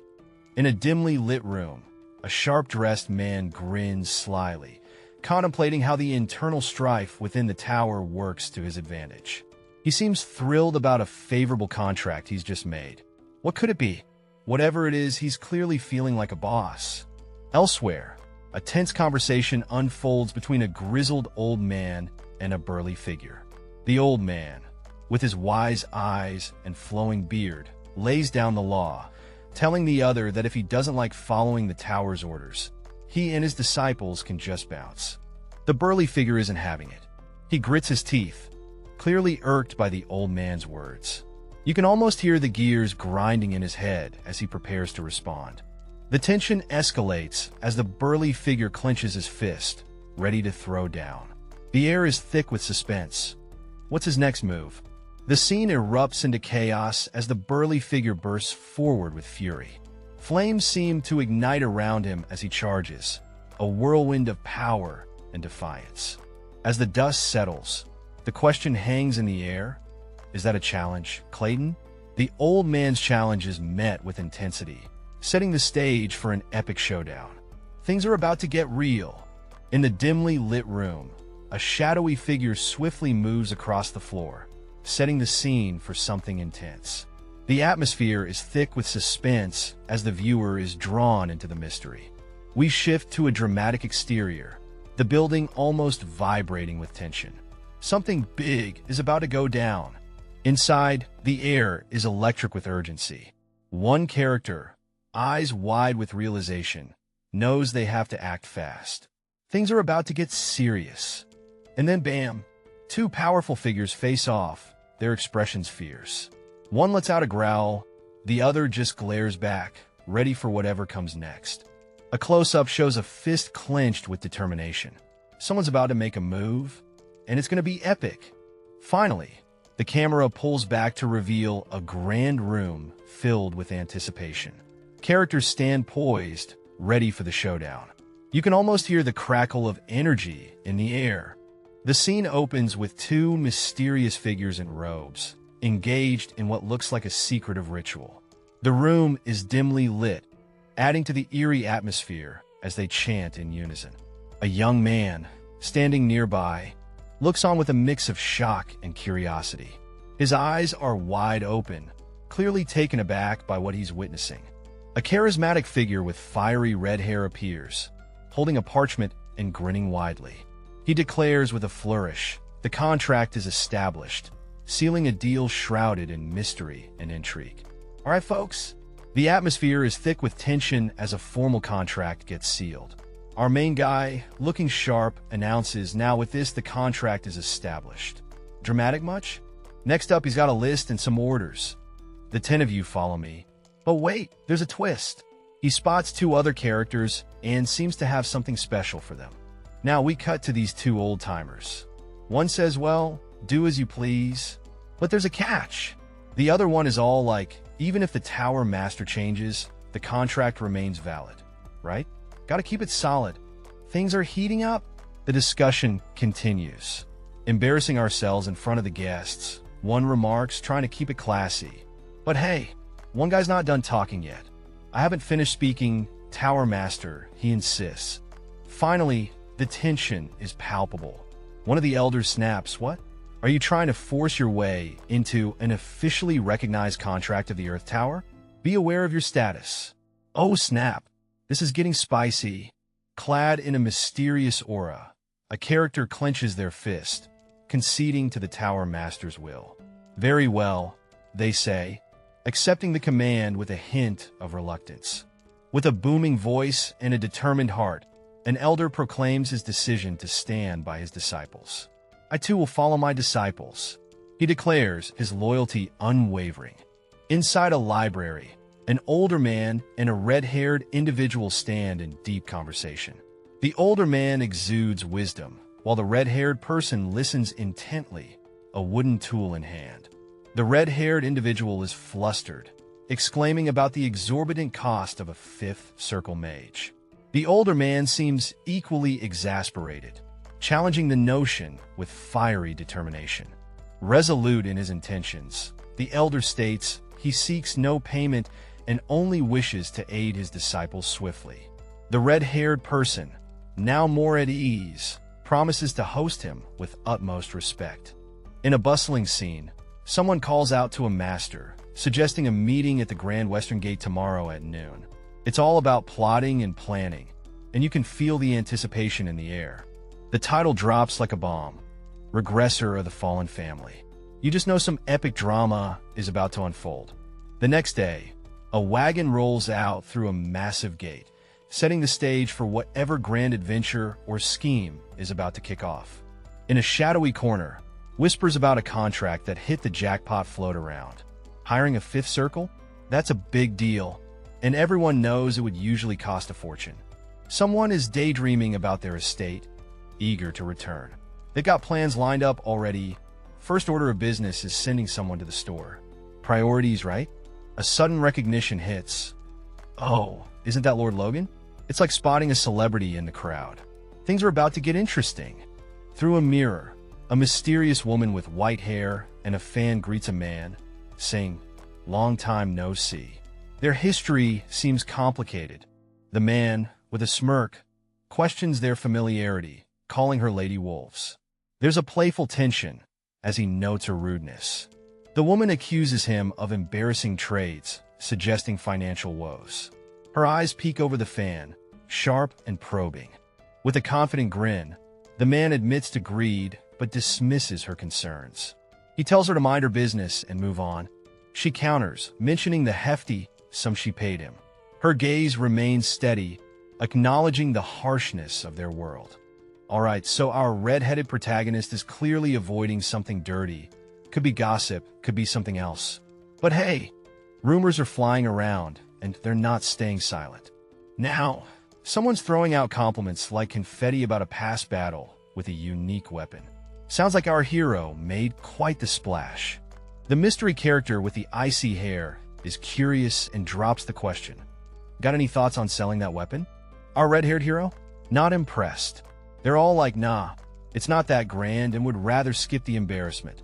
Talk about being humble. Boom. Our hero zips out of there faster than a caffeine-fueled squirrel, leaving the other character watching them dash away.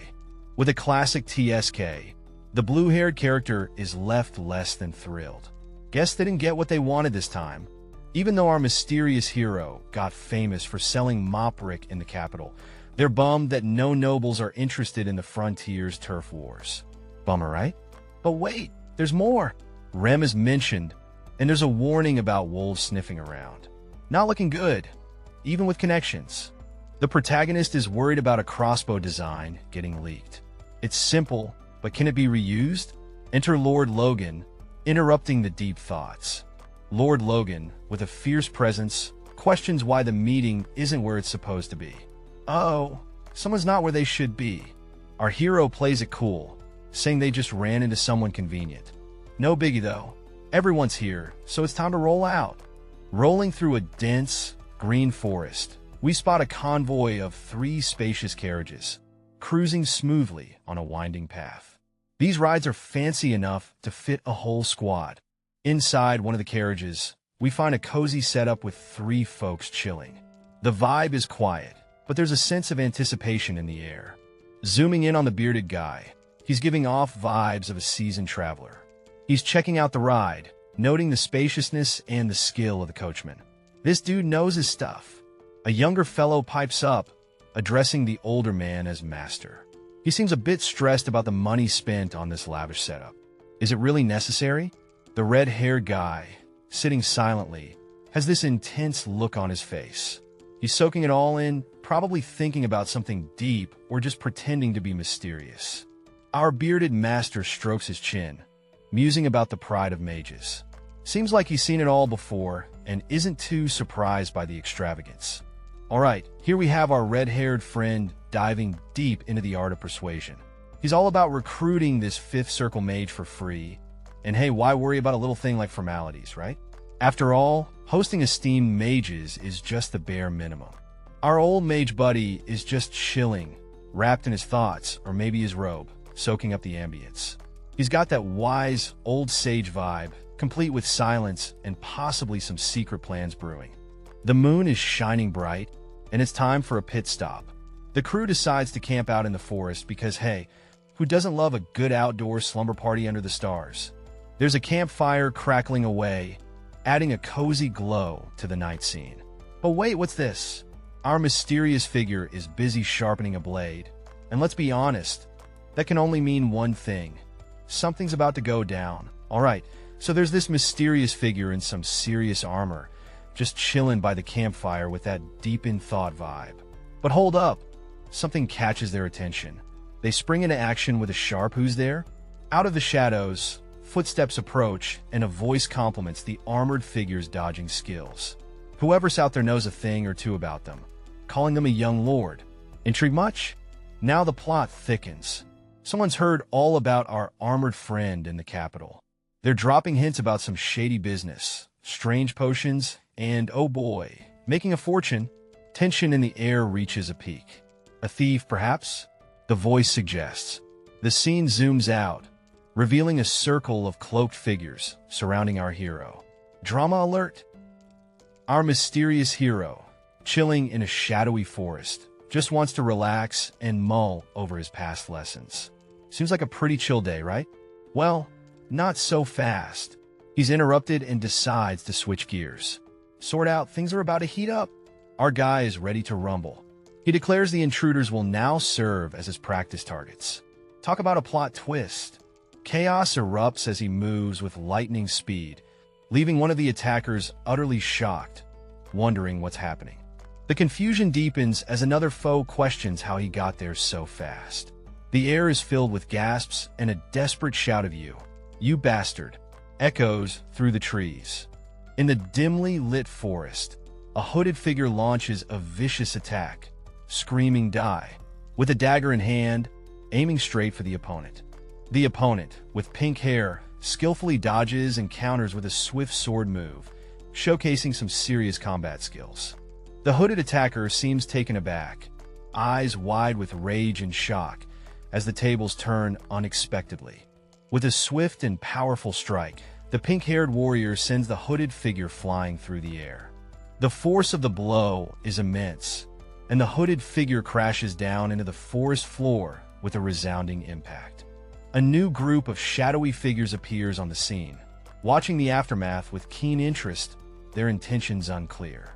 Amidst the chaos, a blurred figure is seen on the ground, hinting at a fierce battle that just took place. Several characters are scattered around, defeated, creating a tense and uncertain atmosphere.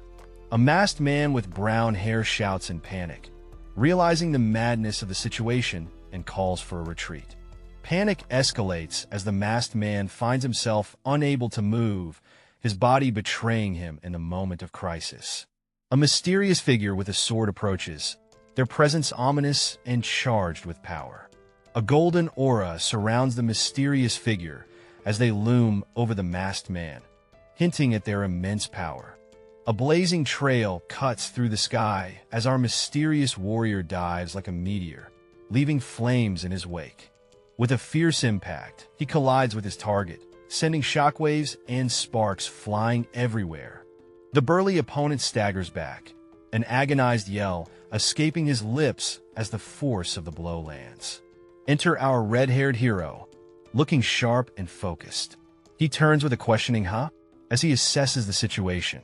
Amidst the glowing embers, he contemplates the power he just witnessed, realizing maintaining such force might be beyond reach for now. Alright, check this out. Our guy is in the zone, holding his sword with a focused vibe. You can almost feel the intensity in the air. Boom! He's done it! The dude is pumped, shouting out in triumph. It's a moment of victory in the midst of the forest. Here comes the cool part. He's wielding a new power, an aura. His hand grips the sword, and you just know something epic is brewing. Flashback time. That sword technique, the Force Blade, was a game changer. He never thought he could pull it off, but look at him now. And there he is again, looking all determined and ready to take on whatever comes his way. That sword is his best friend right now. With a deep breath, he seems to be thinking, well then, what's next, buddy? Zoom out to the forest. Our hero stands tall, sword at the ready. The journey's just begun for this warrior. Ducking under a cloak of darkness, our character mutters, damn. Picked the wrong fight, realizing they might be in over their head. A sharp, swift attack slices through the air, forcing our character to grunt in pain. It's clear they're on the back foot. With calculated precision, the swordsman uses the sword's momentum to manipulate and disperse the opponent's energy. The oppressive force leaves the opponent gasping, ugh. My body. Under the ominous glow of a crimson sky, a figure raises a sword, poised to strike with lethal intent. It's a moment filled with ominous tension. The realization hits hard as a fearful face emerges, eyes wide, mouth agape, screaming in sheer terror. The situation has taken a dire turn.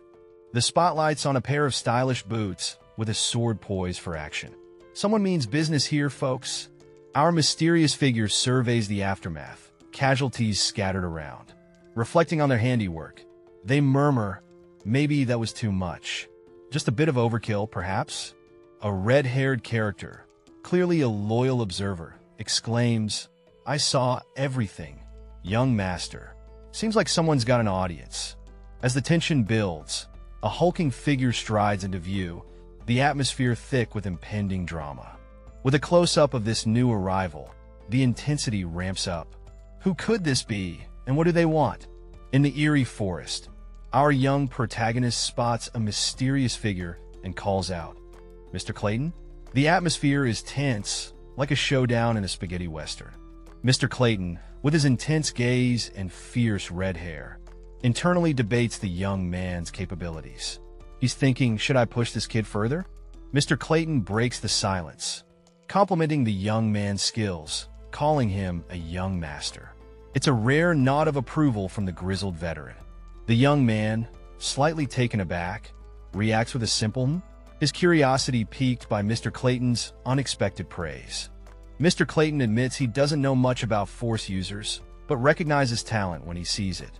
He acknowledges the young man's skills are beyond his years. The young man, ever humble and a bit cheeky, dismisses the flattery, saying Mr. Clayton isn't really angry. It's just his resting face. Alright, so we're strolling through the shadowy forest, and we catch a glimpse of some mysterious footsteps. Who are these night walkers, and what's their game plan? Our two characters come into view, a red-haired lad and a rugged, bearded dude. They're on some serious mission, stepping through the woods like they own the joint. Red-haired guy's deep in thought, questioning why he strayed so far from camp. He's worried about causing trouble for someone who's not even his ally. The suspense is real. Bearded guy's got his own thoughts swirling. He's all about teaching his disciples, wanting to be the best mentor around.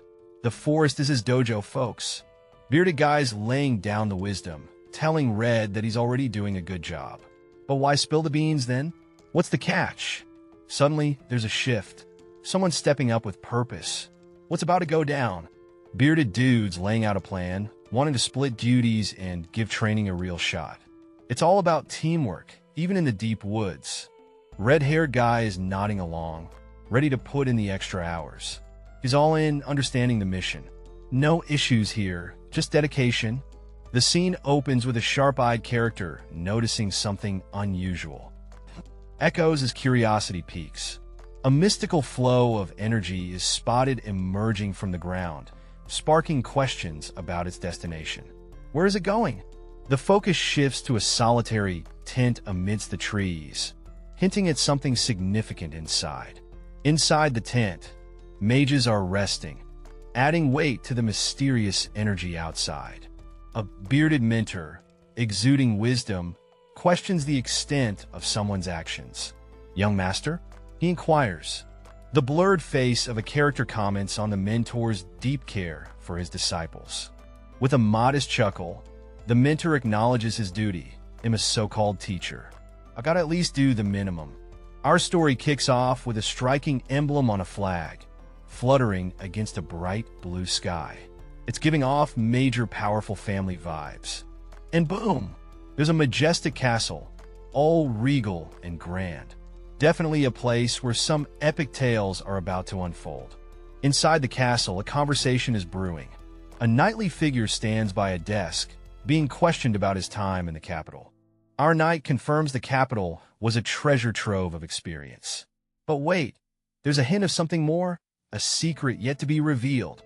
As the knight continues, he teases us with the promise of deeper truths, building up the suspense. The scene kicks off with a businessman who's all hyped up about how their business is booming in the capital, raking in profits. Someone nearby echoes, "Profits," with a mix of surprise and intrigue.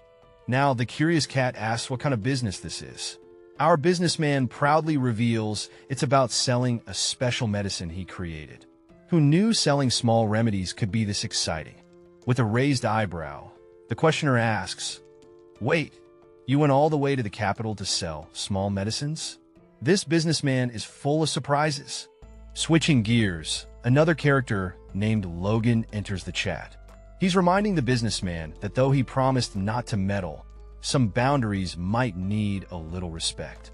Logan goes on, advising that next time, the businessman should consider the family's reputation and dignity. A little pep talk never hurt anyone. In a funny twist, someone's inner thoughts pop up. He's taking that better than I thought. Seems like our businessman is handling the critique like a champ. Our businessman stands upright, responding with a firm "Yes, sir." Looks like someone's been practicing their military discipline. Finally, the businessman shares a cherry on top. He's formed a great connection with someone called the Sword Saint. This news sparks a curious question. Are you talking about the great Felix Esperanto?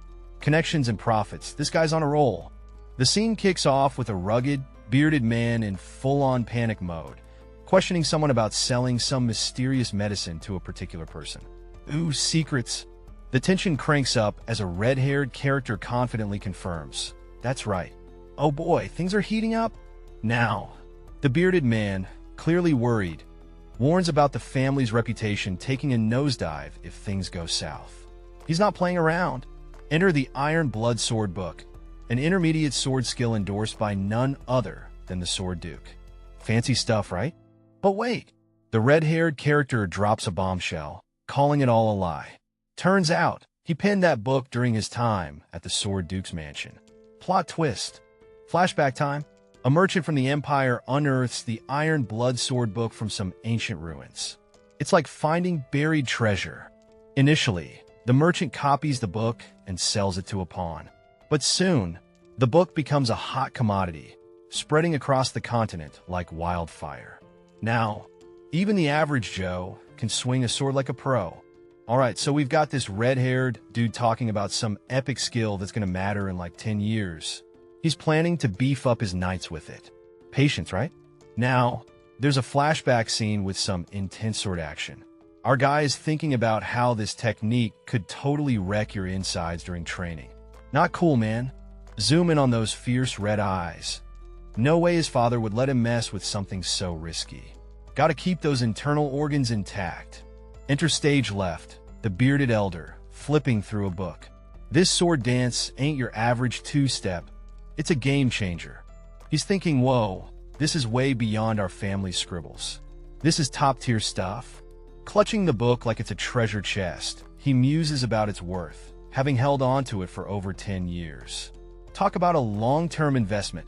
Alright, so here we got a pair discussing the Knight Order's power boost. The goal? To raise their game by at least 50%. But the big question is, how do they win over the Sword Duke's kindness? Our red-haired friend, looking sharp with that scarf, is all ears and ready with a proposal.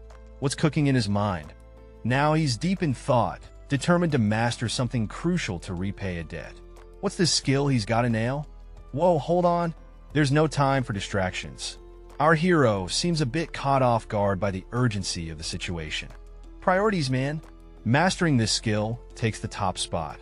He's leaving things in someone else's hands for a while. But what on earth is he talking about? Boom. Plot twist. He hands over the family seal. This ain't just any trinket. It's a big deal, and the other guy is floored. Alright, so our red-headed protagonist is having a major aha moment. He's holding this mysterious seal, and it hits him.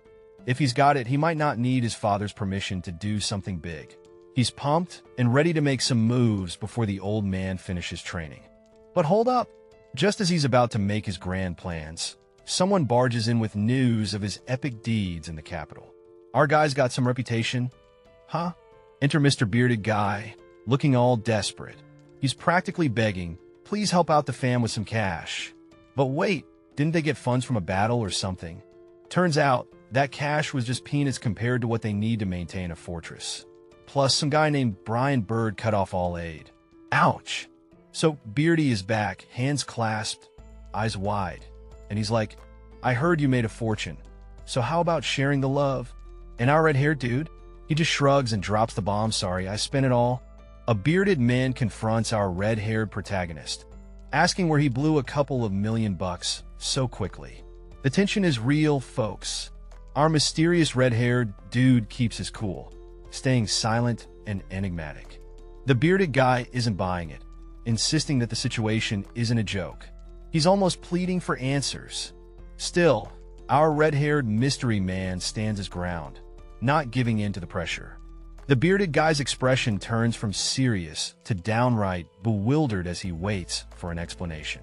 Finally, our red-haired hero casually nods, confirming something to the still kneeling bearded man.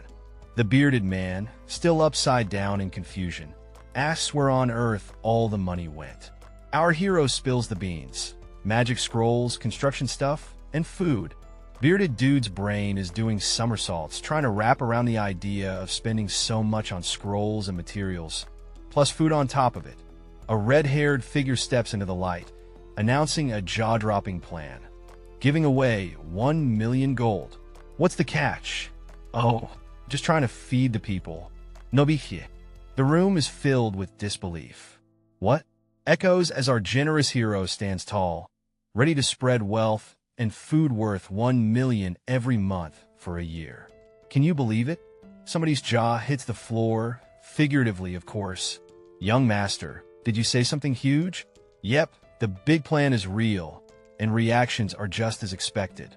With a confident grin, our hero confirms the plan is indeed to feed the people. But wait, what's this about constructing a dam? Yep, you heard it right. We're building a dam. This isn't just about food. It's about infrastructure, baby. A notice goes out, calling everyone eligible for statutory labor to head to the fortresses. Looks like there's work to be done. Over at Tezron Fortress, whispers of discontent grow louder. It has finally come to this, they murmur, feeling the nobles' exploitation in full force. At Clan Fortress, the air is thick with tension as our blurred protagonist ponders the grim reality of battle. He barely managed to escape, only to face a new dilemma. The stakes? Life or death? No pressure, right? The scene zooms in on a character, gritting their teeth, as they grapple with a choice. Are they really being asked to decide between running away or standing their ground? Talk about being caught between a rock and a hard place. Another voice chimes in, equally skeptical. Whether they go down fighting or not, the end seems the same. What's the play here? They exchange intense glances, waiting for someone to drop some wisdom. In a moment of resolve, a hand grips a weapon tightly. This isn't just about survival anymore. It's about taking action. The atmosphere is electric as the decision is made. The resolve deepens. Forget about letting others decide their fate. They'll take matters into their own hands. It's time to get proactive, folks. With weapons raised and spirits high, the declaration is made loud and clear. They're going to attack the feudal lord. It's go time, and there's no turning back now. A bunch of folks are huddled up in front of this massive gate. Someone's doing a roll call, making sure everyone's on deck. One guy, looking a bit jittery, asks if they're seriously going through with whatever's about to happen. You can feel the nerves kicking in. They work us like dogs while they live the good life. It's a classic case of the haves versus the have-nots, and our protagonist isn't having it anymore. Scanning the crowd, they muse about strength in numbers. With all these people on their side, maybe it's time to shake things up a bit. Is a rebellion on the horizon? Under the clear blue sky, an intense conversation unfolds. An older man with a sharp, gray beard listens closely to the younger person, whose face is hidden from us. The air is thick with anticipation, as if something crucial is about to be revealed. All right, things are getting intense. We see a firm grip on a weapon, like someone's ready for action. You can almost feel the tension building up. Then bam! Alarms go off like crazy. Someone's shouting. The castle doors are opening. It's about to go down. As shadows loom under a crimson glow, a group strides toward a mysterious, radiant entrance. The tension is thick, and you can almost hear the ominous music playing in the background. Suddenly, a commanding voice cuts through the suspense. A knight, full of authority and urgency, shouts, "All knights, prepare to distribute." The scene is charged with anticipation as the knights gather, ready for what's ahead. The scene opens with a masked rider dashing through the streets, hoofbeats echoing as they weave through the bustling crowd. The urgency in their movement suggests something big is unfolding. Cut to a group of onlookers, their faces marked with confusion. One of them questions what they just heard, pondering whether someone mentioned distribution. The air is thick with curiosity and a hint of suspicion. The scene kicks off with some serious drama as one character shouts, "That's nonsense." Clearly, they're not buying whatever the other person is selling. There's talk of knowing more about people than meets the eye. Things get physical real quick. One dude grabs the other's shirt, looking like he's about to throw down. Tensions are off the charts. Amidst all this chaos, a guard-looking character chimes in, talking about orders from a young master. Seems like some folks have been assigned to labor duty, adding another layer to the situation. Amidst the bustling scene, a character with a commanding presence tells everyone to form a line and stay in order. The crowd is curious, wondering who the person really is. As the distribution begins, the crowd erupts with gratitude. Cheers of relief fill the air as people express their thanks. Feeling grateful, they no longer have to suffer from hunger. The scene opens with a close-up of an elder's chin, his blue-gray beard swaying ever so slightly, hinting at the intensity of the moment.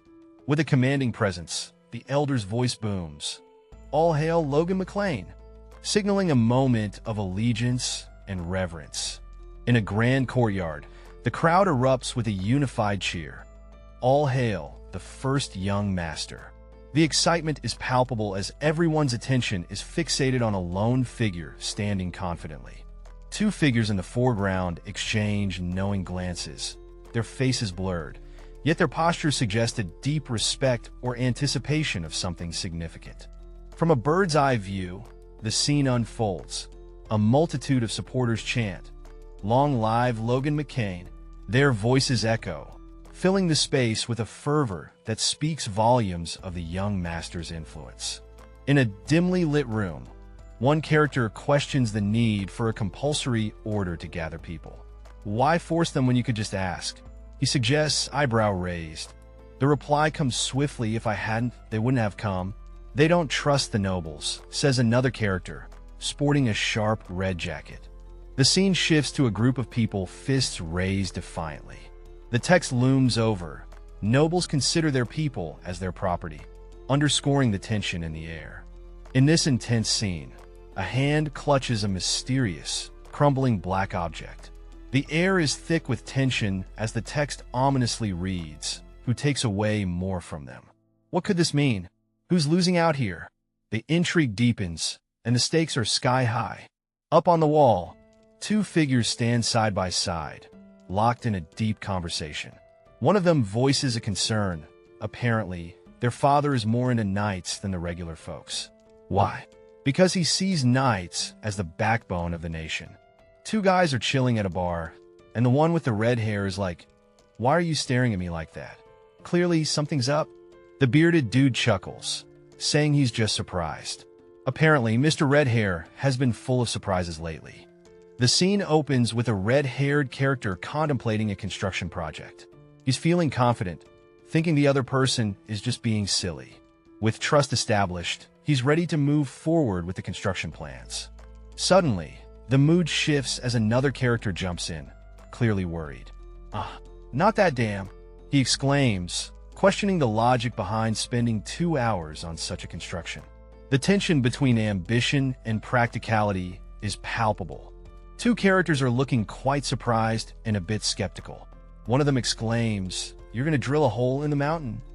Clearly, there's some wild plan brewing, and these guys aren't sure if it's genius or madness. At a grand dinner table, two characters are deep in conversation.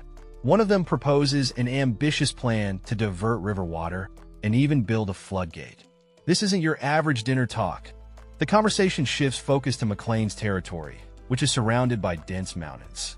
Looks like they've got quite the geographical puzzle to solve. The story serves us a dish as we dive into a conversation about barren lands, surrounded by wastelands on all sides. Yikes, sounds like a tough spot. But wait, those shallow northern mountains are stepping in, blocking the Luther River from turning south. Nature's got its own plans, huh? Here we are at the table, where two serious-looking dudes, one older and one bearded, are in deep discussion. Looks like this convo is as heavy as the steak. The scene opens with a mouth-watering spread of perfectly cooked steak, veggies, and some crispy-looking side dishes. It's the kind of meal that makes your stomach rumble just looking at it. Meanwhile, a conversation about bringing river water through is underway, setting the stage for some serious planning. Next, we zoom in on a young guy with striking red hair, clearly in the middle of a debate with an elderly, wise-looking man. The young man, with a bit of sass, suggests that maybe telling them to push down a mountain would be more convincing. The old man, with a face full of wisdom and perhaps a pinch of annoyance, listens to this cheeky suggestion. In the shadow of towering mountains, our crew's deep in chat about this thing they call a dam, a construction method from the western side of the continent. Sounds fancy, right?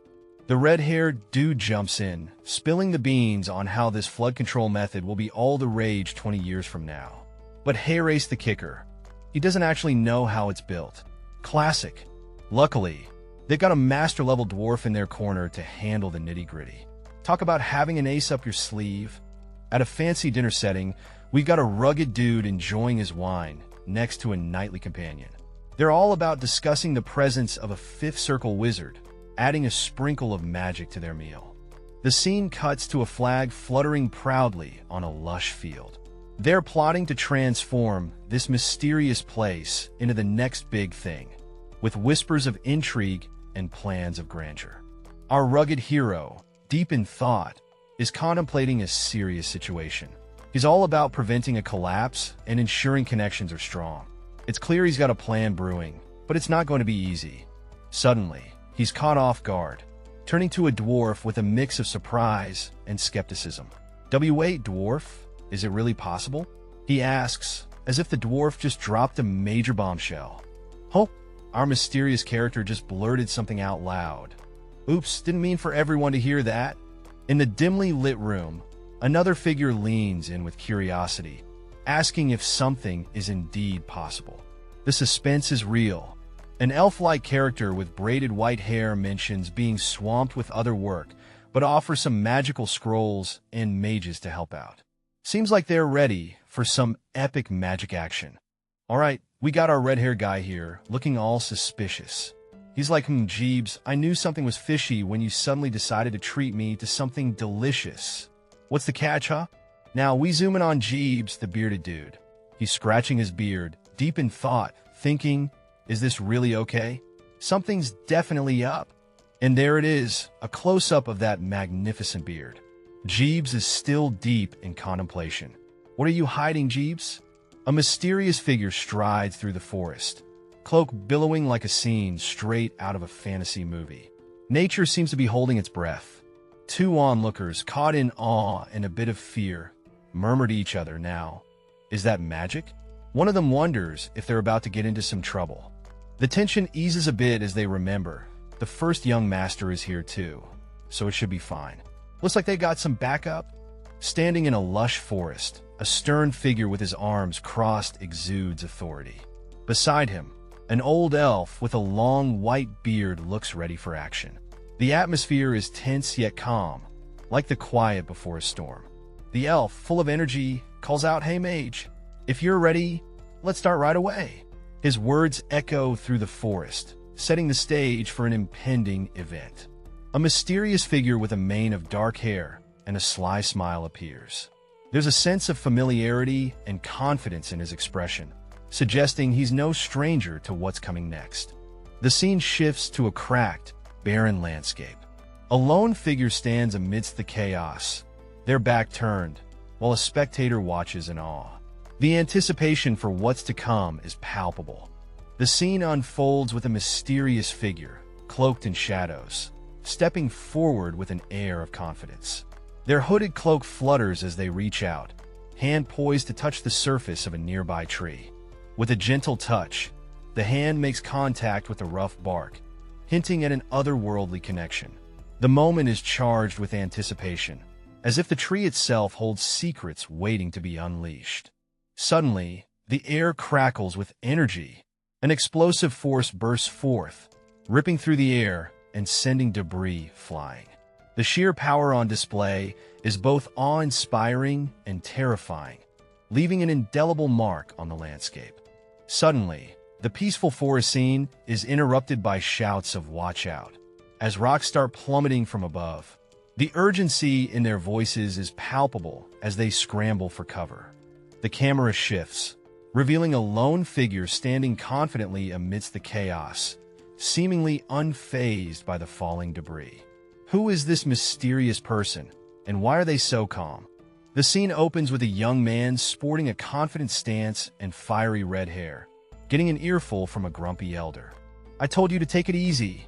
Why are you showing off your strength here?" The elder's frustration is palpable, as if dealing with a rebellious teenager who's just discovered a new gadget. As the conversation shifts, an intense focus on supernatural abilities takes the spotlight. Other than force, the other supernatural power humans can wield, says a mysterious voice, setting the stage for something epic. Enter the dramatic figure with a mane of wild hair and a powerful aura. Mana, he declares, a magical circle spinning in his hand like it's the latest fidget spinner. It's profound like a deep ocean of magic power, but only a few can master it. Clearly, this guy means business. The Earth's power is channeling through a magical circle, drawing out these complex patterns like it's painting the air. It's stimulating the rock wall like something epic is about to happen. Our hero is in awe, witnessing the force core evolve beyond imagination. It's a moment of pure wonder, something he never thought he'd get to see. Amidst the rustling leaves, a rugged mentor with a wild beard is seen instructing his young master. "Watch carefully, young master," he says, his voice echoing through the forest. The atmosphere is tense, like something big is about to go down. In the next scene, a confident figure with fiery red hair and a cool demeanor stands with arms crossed, a sly grin on his face. "Because I'm not done yet," he declares, leaving everyone wondering what's next. The scene shifts, and we find the rugged mentor standing alone in a rocky clearing. His eyes catch something peculiar as he mutters to himself. "Huh, is that?" His curiosity piqued, the mentor wonders aloud. Some other magic? The air is thick with mystery and anticipation. Our mysterious hero stands, exuding an intense aura, reaching out with a commanding hand. You can almost feel the power radiating from him. With a dramatic flair, he clenches his fist tightly. You just know something epic is about to go down. And boom! The ground trembles, debris flying everywhere as his power shakes the very earth. This dude is not messing around. Alright, so we've got this mysterious red-haired character standing dramatically, surveying a scene that looks like it's straight out of a disaster movie. The debris from the collapsed cliff is gathering like it's got a mind of its own. Things are getting intense, folks. Check it out. The rocks are stacking up high, forming a massive pile. It's like nature's playing a game of Tetris, and it's not messing around. The scene opens with a lone figure standing amidst a vast landscape, looking up and exclaiming, "It's..." As the perspective shifts, we see the enormous form of a golem emerging from the rock, its sheer size imposing and awe-inspiring. With a tone of disbelief, the figure marvels at the ability to create such a large golem without any tools, hinting at the immense power involved. If we could make a few more of those, not only would the construction finish much faster than planned. The scene is intense, with a shadowy figure looming ominously. What are they plotting with such a powerful aura? A drop of sweat trickles down as the tension builds. The anticipation is palpable, keeping everyone on the edge of their seats. "Mr. Clayton," an unexpected meeting takes place, with our red-haired character calling out to Mr. Clayton. What could this encounter mean for their plans? The bearded guy is all fired up, clapping his hands with a fierce expression. You can almost hear the dramatic music playing in the background. Now he's in a heated discussion, asking someone how many golems they can whip up. The tension is palpable. Under a clear sky, a rocky figure looms as someone throws a challenge. How many golems can you make? It's a magic showdown, folks. Two figures stand amidst the dust and shadows, discussing the art of golem creation. Yes, they can also create golems, one confirms with a nod. They're from the solar school of the Earth Magic Tower. After all, a red-haired character, whose face is blurred, reacts with surprise. Really? But the bearded companion has a twist to add. There's a catch. The older, wiser man explains the spell's complexity. Creating a golem core is no child's play. Only a fifth circle mage can pull it off. And even then, they need mana stones. Without them, you're stuck with a puny golem. The red-haired character's eyes widen in realization, pondering the hefty price of magic as a shimmering mana stone floats into view. It's a rare gem in the world of sorcery. Thoughts race through the red-haired character's mind. The mana stone, essential yet elusive, is mainly used for magical assistance and artifact creation. But its price tag? Oof! It's a wallet buster. The scene opens with a robust guy explaining the perks of using mana stones. Our red-haired hero looks intrigued, asking if they can boost his solar magic. The big dude nods, suggesting it would indeed make his spells more powerful and last longer. As the conversation continues, we're treated to a fun visual of the big guy and others in dynamic poses. The red-haired guy is clearly impressed and lets out anew as he imagines the power boost. Our red-haired hero, looking all serious, admits he'd need the highest grade mana stone for his special magic. His inner monologue hints at a technique called broken ending. The burly guy reassures him, saying even a low-grade mana stone would work for a second circle golem spell. It can last about 10 hours and recover some lost strength.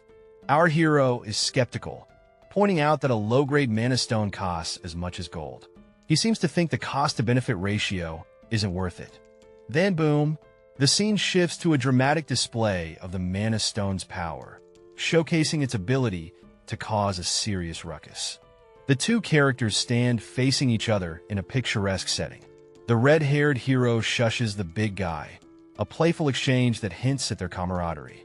Under a peaceful sky, someone muses about the magic tower, but quickly brushes it off, saying, "Oh, it's nothing." Meanwhile, the ominous title Regressor of the fallen family looms, hinting at the drama ahead. A terrified figure stammers about a monster, eyes wide with fear. The tension is building. Huge creatures are on the move, causing chaos. Someone yells about the creature's true intentions. It's digging a tunnel. Amidst the commotion, one person decides to inform the patriarch about the unexpected developments. While urgency fills the air, another stands by with a laid-back "geez," clearly unfit. Hamar, the man with a plan, is rallying the troops for the water channel gig. No time to chill. The tunnel construction is taking a back seat for now. Old man Hamar's on a roll, calling out a worker slacking off. "Get your tools and hustle over here." The countdown's on with 3 major construction projects underway. First up, we've got the tunnel and dam. It's a waterworks extravaganza. Next, the water channels in the spotlight, ready to hydrate the wastelands and make them bloom like never before. Finally, there's the mine. Hamar's got the lowdown from the drillings and already sent workers in. Efficiency is the name of the game. Our red-haired leader's been juggling a million things after his trip to the capital. With the dam work keeping him on his toes, the mine's been a bit neglected. Tomorrow's the day for a little inspection mission. The next day dawns, and the scene's buzzing with activity. Workers are geared up, ready to tackle the day with pickaxes in hand. Let's see what unfolds. Our story kicks off with a scene where an elderly gentleman is being told to report progress. He's a bit puzzled and blurts out, "What?" The elder realizes the sneaky plan. Someone's trying to dump all the chores on him. With a grumpy expression, he admits, "T-Sit, you caught me." Suddenly, a mysterious hand appears, ready to make a promise. But what's this promise about? A voice reassures, "When the construction ends, they'll let you have all the rest you need." Sounds like a fair deal, right? We see a confident figure, finger raised in a classic pinky promise stance. Who could this smooth operator be? But wait, the elder is freaking out. "What? No, I'm not doing that. Get that away from me," he exclaims in panic. And there it is, a pinky promise is made, albeit a bit painfully. "Ack, you're gonna break my finger," the elder protests. The cheeky character stands tall, amused by the whole ordeal. Trying to act all cheeky, he muses, clearly entertained. With a final scene, the red-haired character reflects on progress. "Now, the mine will be developed faster than in my previous life." He's not so sure about the dam, though. Alright, here we have our red-haired character, looking all determined and whispering to themselves, "No, it will work out." You can almost feel the intensity in the air. Now, cut to our red-haired friend sitting cross-legged, staring at a glowing orb. They're saying it has to. Looks like they're banking on some serious magic or strategy here. Switching gears, we've got this cheerful guy with glasses, beaming with excitement. He's talking about building a mine and transforming the land. He's so pumped, he's like, "I should go there sometime too." Back to our red-haired hero, who's still deep in thought, staring at the orb with a big OL. Seems like they're piecing together a plan, or maybe just having a dramatic pause. And here it is, the plot thickens. Our red-haired character mentions a juicy rumor about the royal family. Drama alert! What's going down with the royals? We wonder. Yo, we've got our guy here, deep in thought, trying to figure out this problem he's heard about. Something's brewing with the Demon King's forces, and it's sounding like a pretty big deal. He's scratching his head, diving into his past memories. He's not sure what went down, but he knows it's something we can't just brush off. It's getting intense, and he's realizing that the stakes are high. The situation could change everything if they don't get a grip on it. He's all like, we gotta know what's up, so we can start prepping the right way. Serious business, folks. Then, boom, he's holding something, and it's called the McLean family. Whatever that means, it's gotta be important. Enter another character who's looking all serious, saying, this is no small matter. You can bet things are about to get real. But 1,500 men? Our red-haired strategist raises an eyebrow, questioning the sheer number. He's baffled, thinking the place had fewer than 300 knights. But hold up. This plan ain't for the knights. It's for the soldiers. Our suited-up friend loses his cool, asking if the red-haired guy's gone bananas. Nobody usually arms regular soldiers for war. Our red-haired mastermind rubs his chin, acknowledging it might sound strange. Too many lives were lost in the last war. He reflects, eyes distant. The economy took a nosedive and they gotta fix it. We gotta boost confidence, he insists, showing a vision of soldiers training.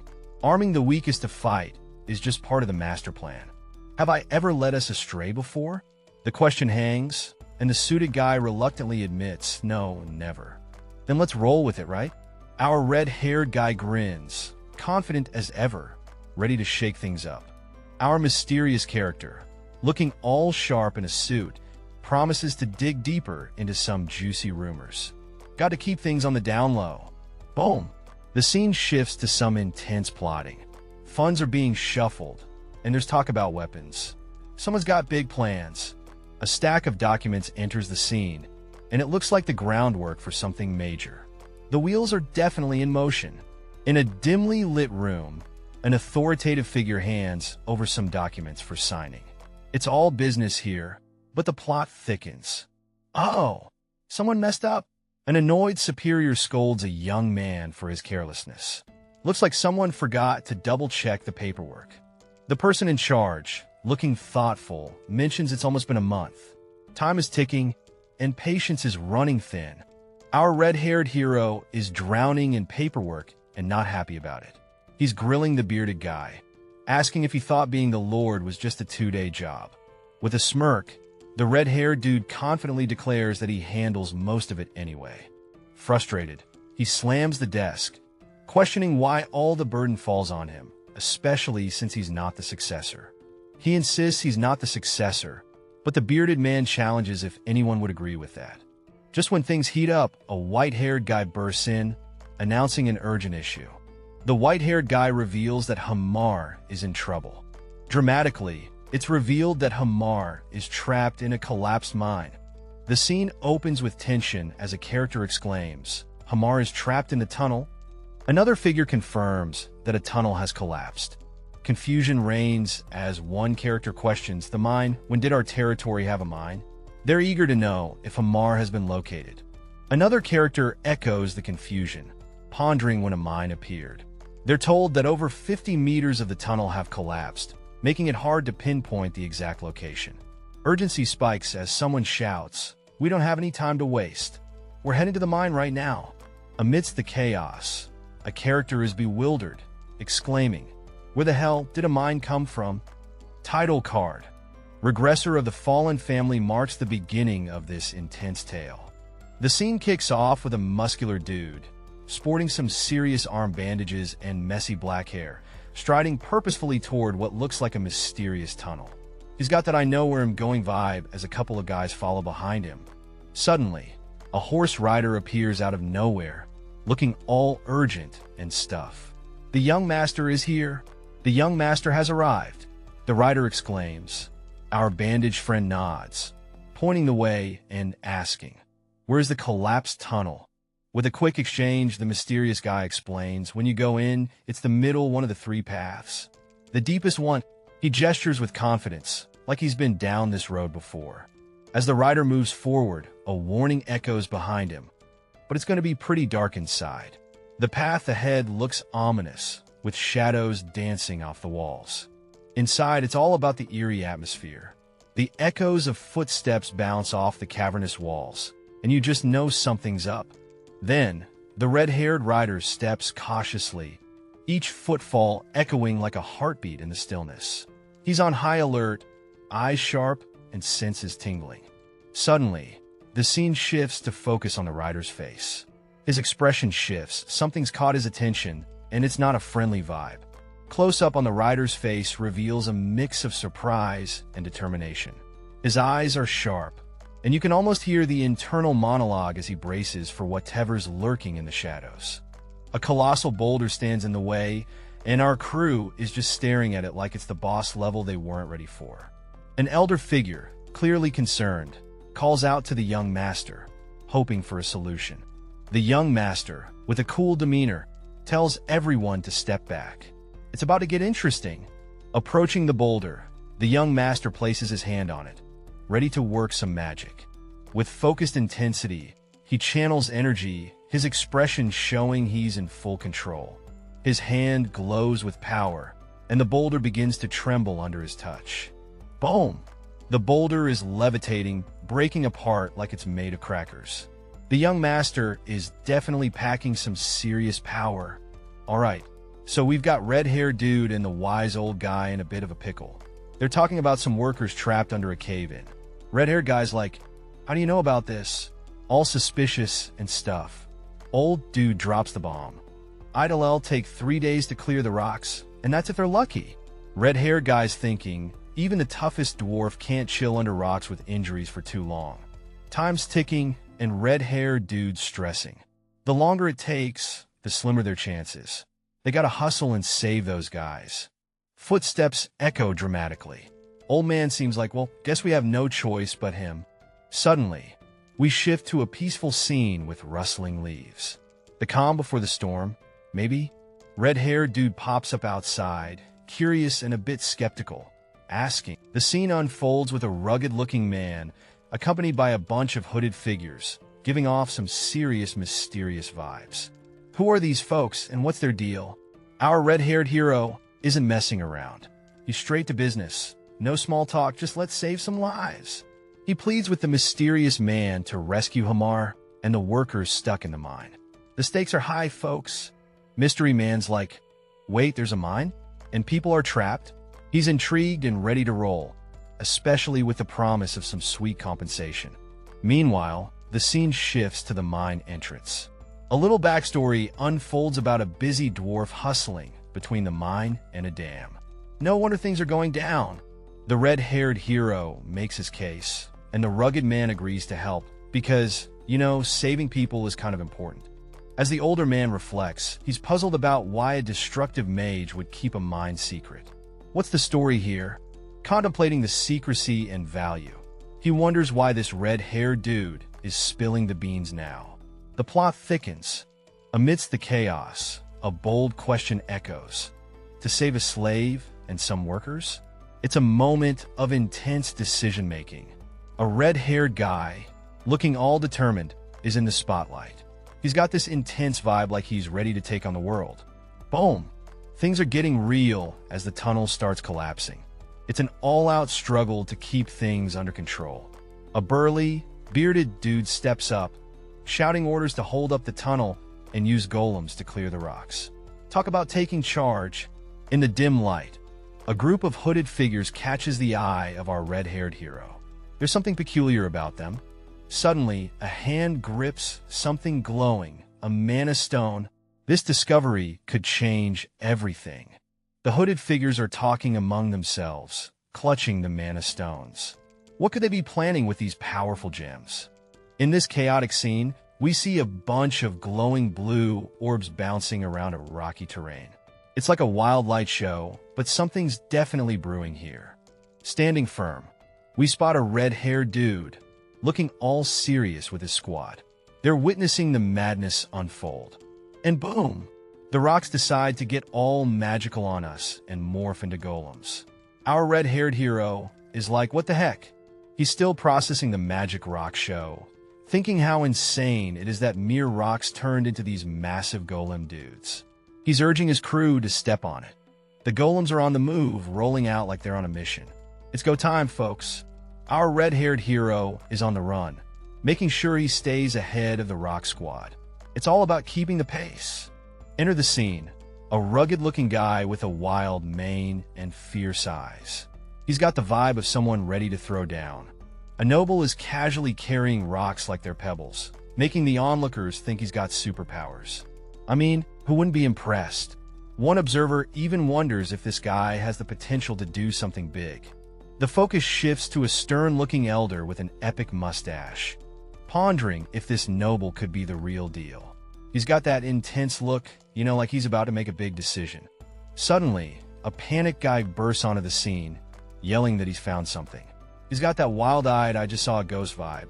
Turns out, there are people trapped under a pile of rocks. The tension ramps up as we see someone stuck, groaning and trying to move. Our red-haired hero doesn't waste a second, rushing over to help. He's all business, calling out to someone named Hamar. It's action time.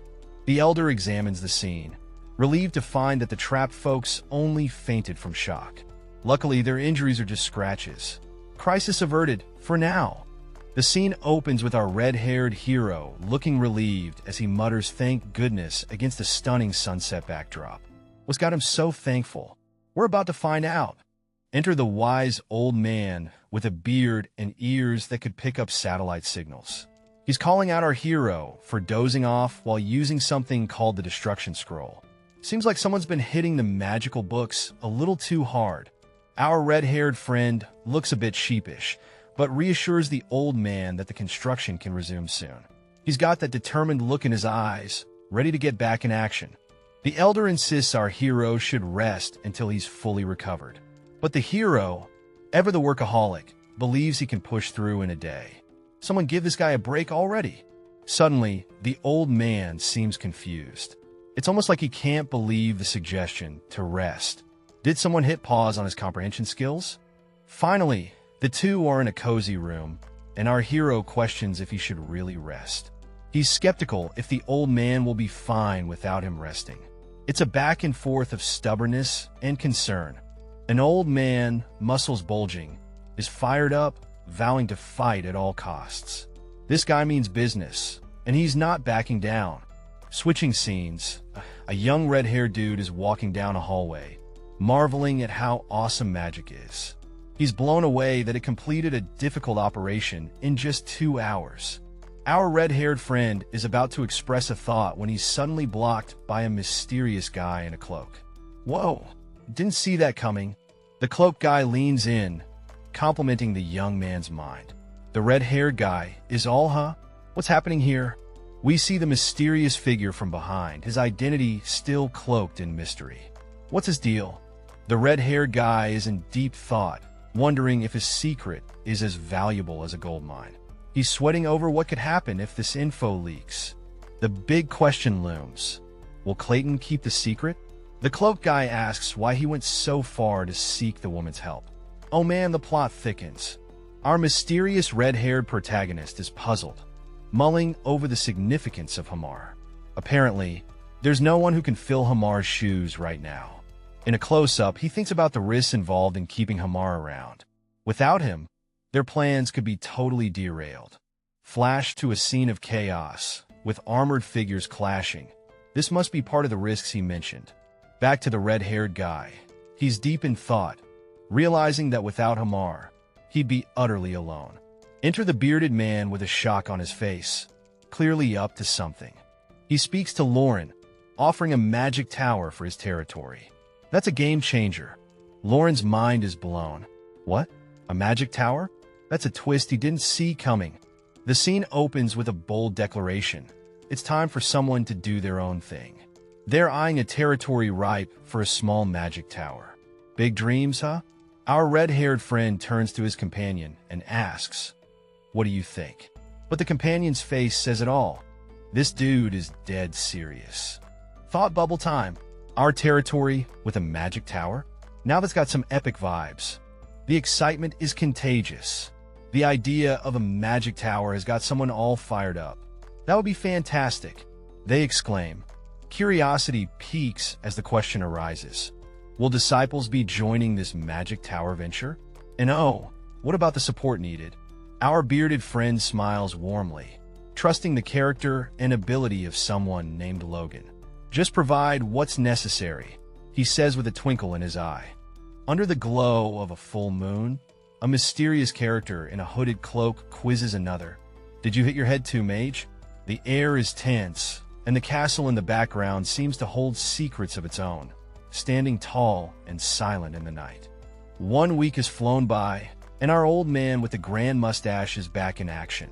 He's all healed up and ready to dive back into construction work. The red-haired guy is all in, promising to make up for lost time. The old man gives him a nod and a good luck. The red-haired character catches a glimpse of something intriguing beyond a door. What could it be? The suspense builds as the scene quiets down. The red-haired character remains curious. Things get dramatic as a shadowy figure decides it's time to talk about a mysterious mine. With a serious vibe, he steps into the room. Turns out there's been some secret mine shenanigans going on. The red-haired character is caught off guard, and the mysterious figure admits it just slipped his mind. In a cozy setting, our red-haired hero casually mentions his gold mine, much to the shock of his bearded friend. The friend is in disbelief, questioning the truth of such a claim. The friend is still skeptical, urging the red-haired guy to stop joking around. But our hero stands firm, defending his statement with a hint of mischief. With a serious tone, the red-haired hero asks if he seems like someone who would lie about a gold mine, leaving no room for doubt. The bearded friend, now visibly shaken, starts to realize that his buddy might just be telling the truth. A dramatic pause fills the room as the red-haired hero leans against the desk, arms crossed, while the bearded friend stands speechless, absorbing the revelation. Concerned, the red-haired guy calls out to his friend, Dwayne, who seems overwhelmed by the news. In a humorous twist, Dwayne is seen collapsing from the shock, and our hero panics, urging him not to kick the bucket just yet. The drama of newfound riches. The stage is set with an intriguing title, Regressor of the Fallen Family, hinting at a tale of time travel and redemption. Deep in the forest, things are moving faster than expected. A group is puzzled by the quick completion of some mysterious dark construction. What's the rush, folks? A group of concerned individuals is questioning the timeline. Are you sure? They ask as an older man confirms the construction is definitely complete, way ahead of schedule. The red-haired young master strides in, hearing that this meeting is for a final check. All the administrators have assembled. What's cooking? A burly man, clad in a sharp suit, assures everyone that they're all here. He acknowledges the rush, but insists they see it through to the end. Amidst all the hustle, a character with flowing silver hair scoffs at the extravagance of the project. Geez, they remark, unimpressed with the grandiose digging. Amidst a stunning futuristic cityscape, a character is deep in thought, pondering the monumental effort that went into this creation. The city is a marvel, with its intricate structures and shimmering lights. Dwayne, sporting a distinguished look with a neatly trimmed beard and formal attire, stands contemplative, the question hanging in the air. In a setting that screams important, we see a red-haired individual dressed in an elaborate outfit, looking ready to make an impression. A white-haired character, seemingly in charge, exchanges greetings as everyone involved in the construction gathers around. Even the big shots, the administrators, are here, adding to the weight of the moment. Two men stand overlooking a massive structure. One is addressed as Mr. Clayton, and there's a call to action. Let's begin, shall we? With some hesitation, they're contemplating the necessity of their actions, wondering if there's an easier way to achieve their goal. Our red-haired friend is back, emphasizing the need for a grand, memorable first impression to showcase their creation. A glimpse of the structure they've built with their own hands, a testament to their hard work and dedication.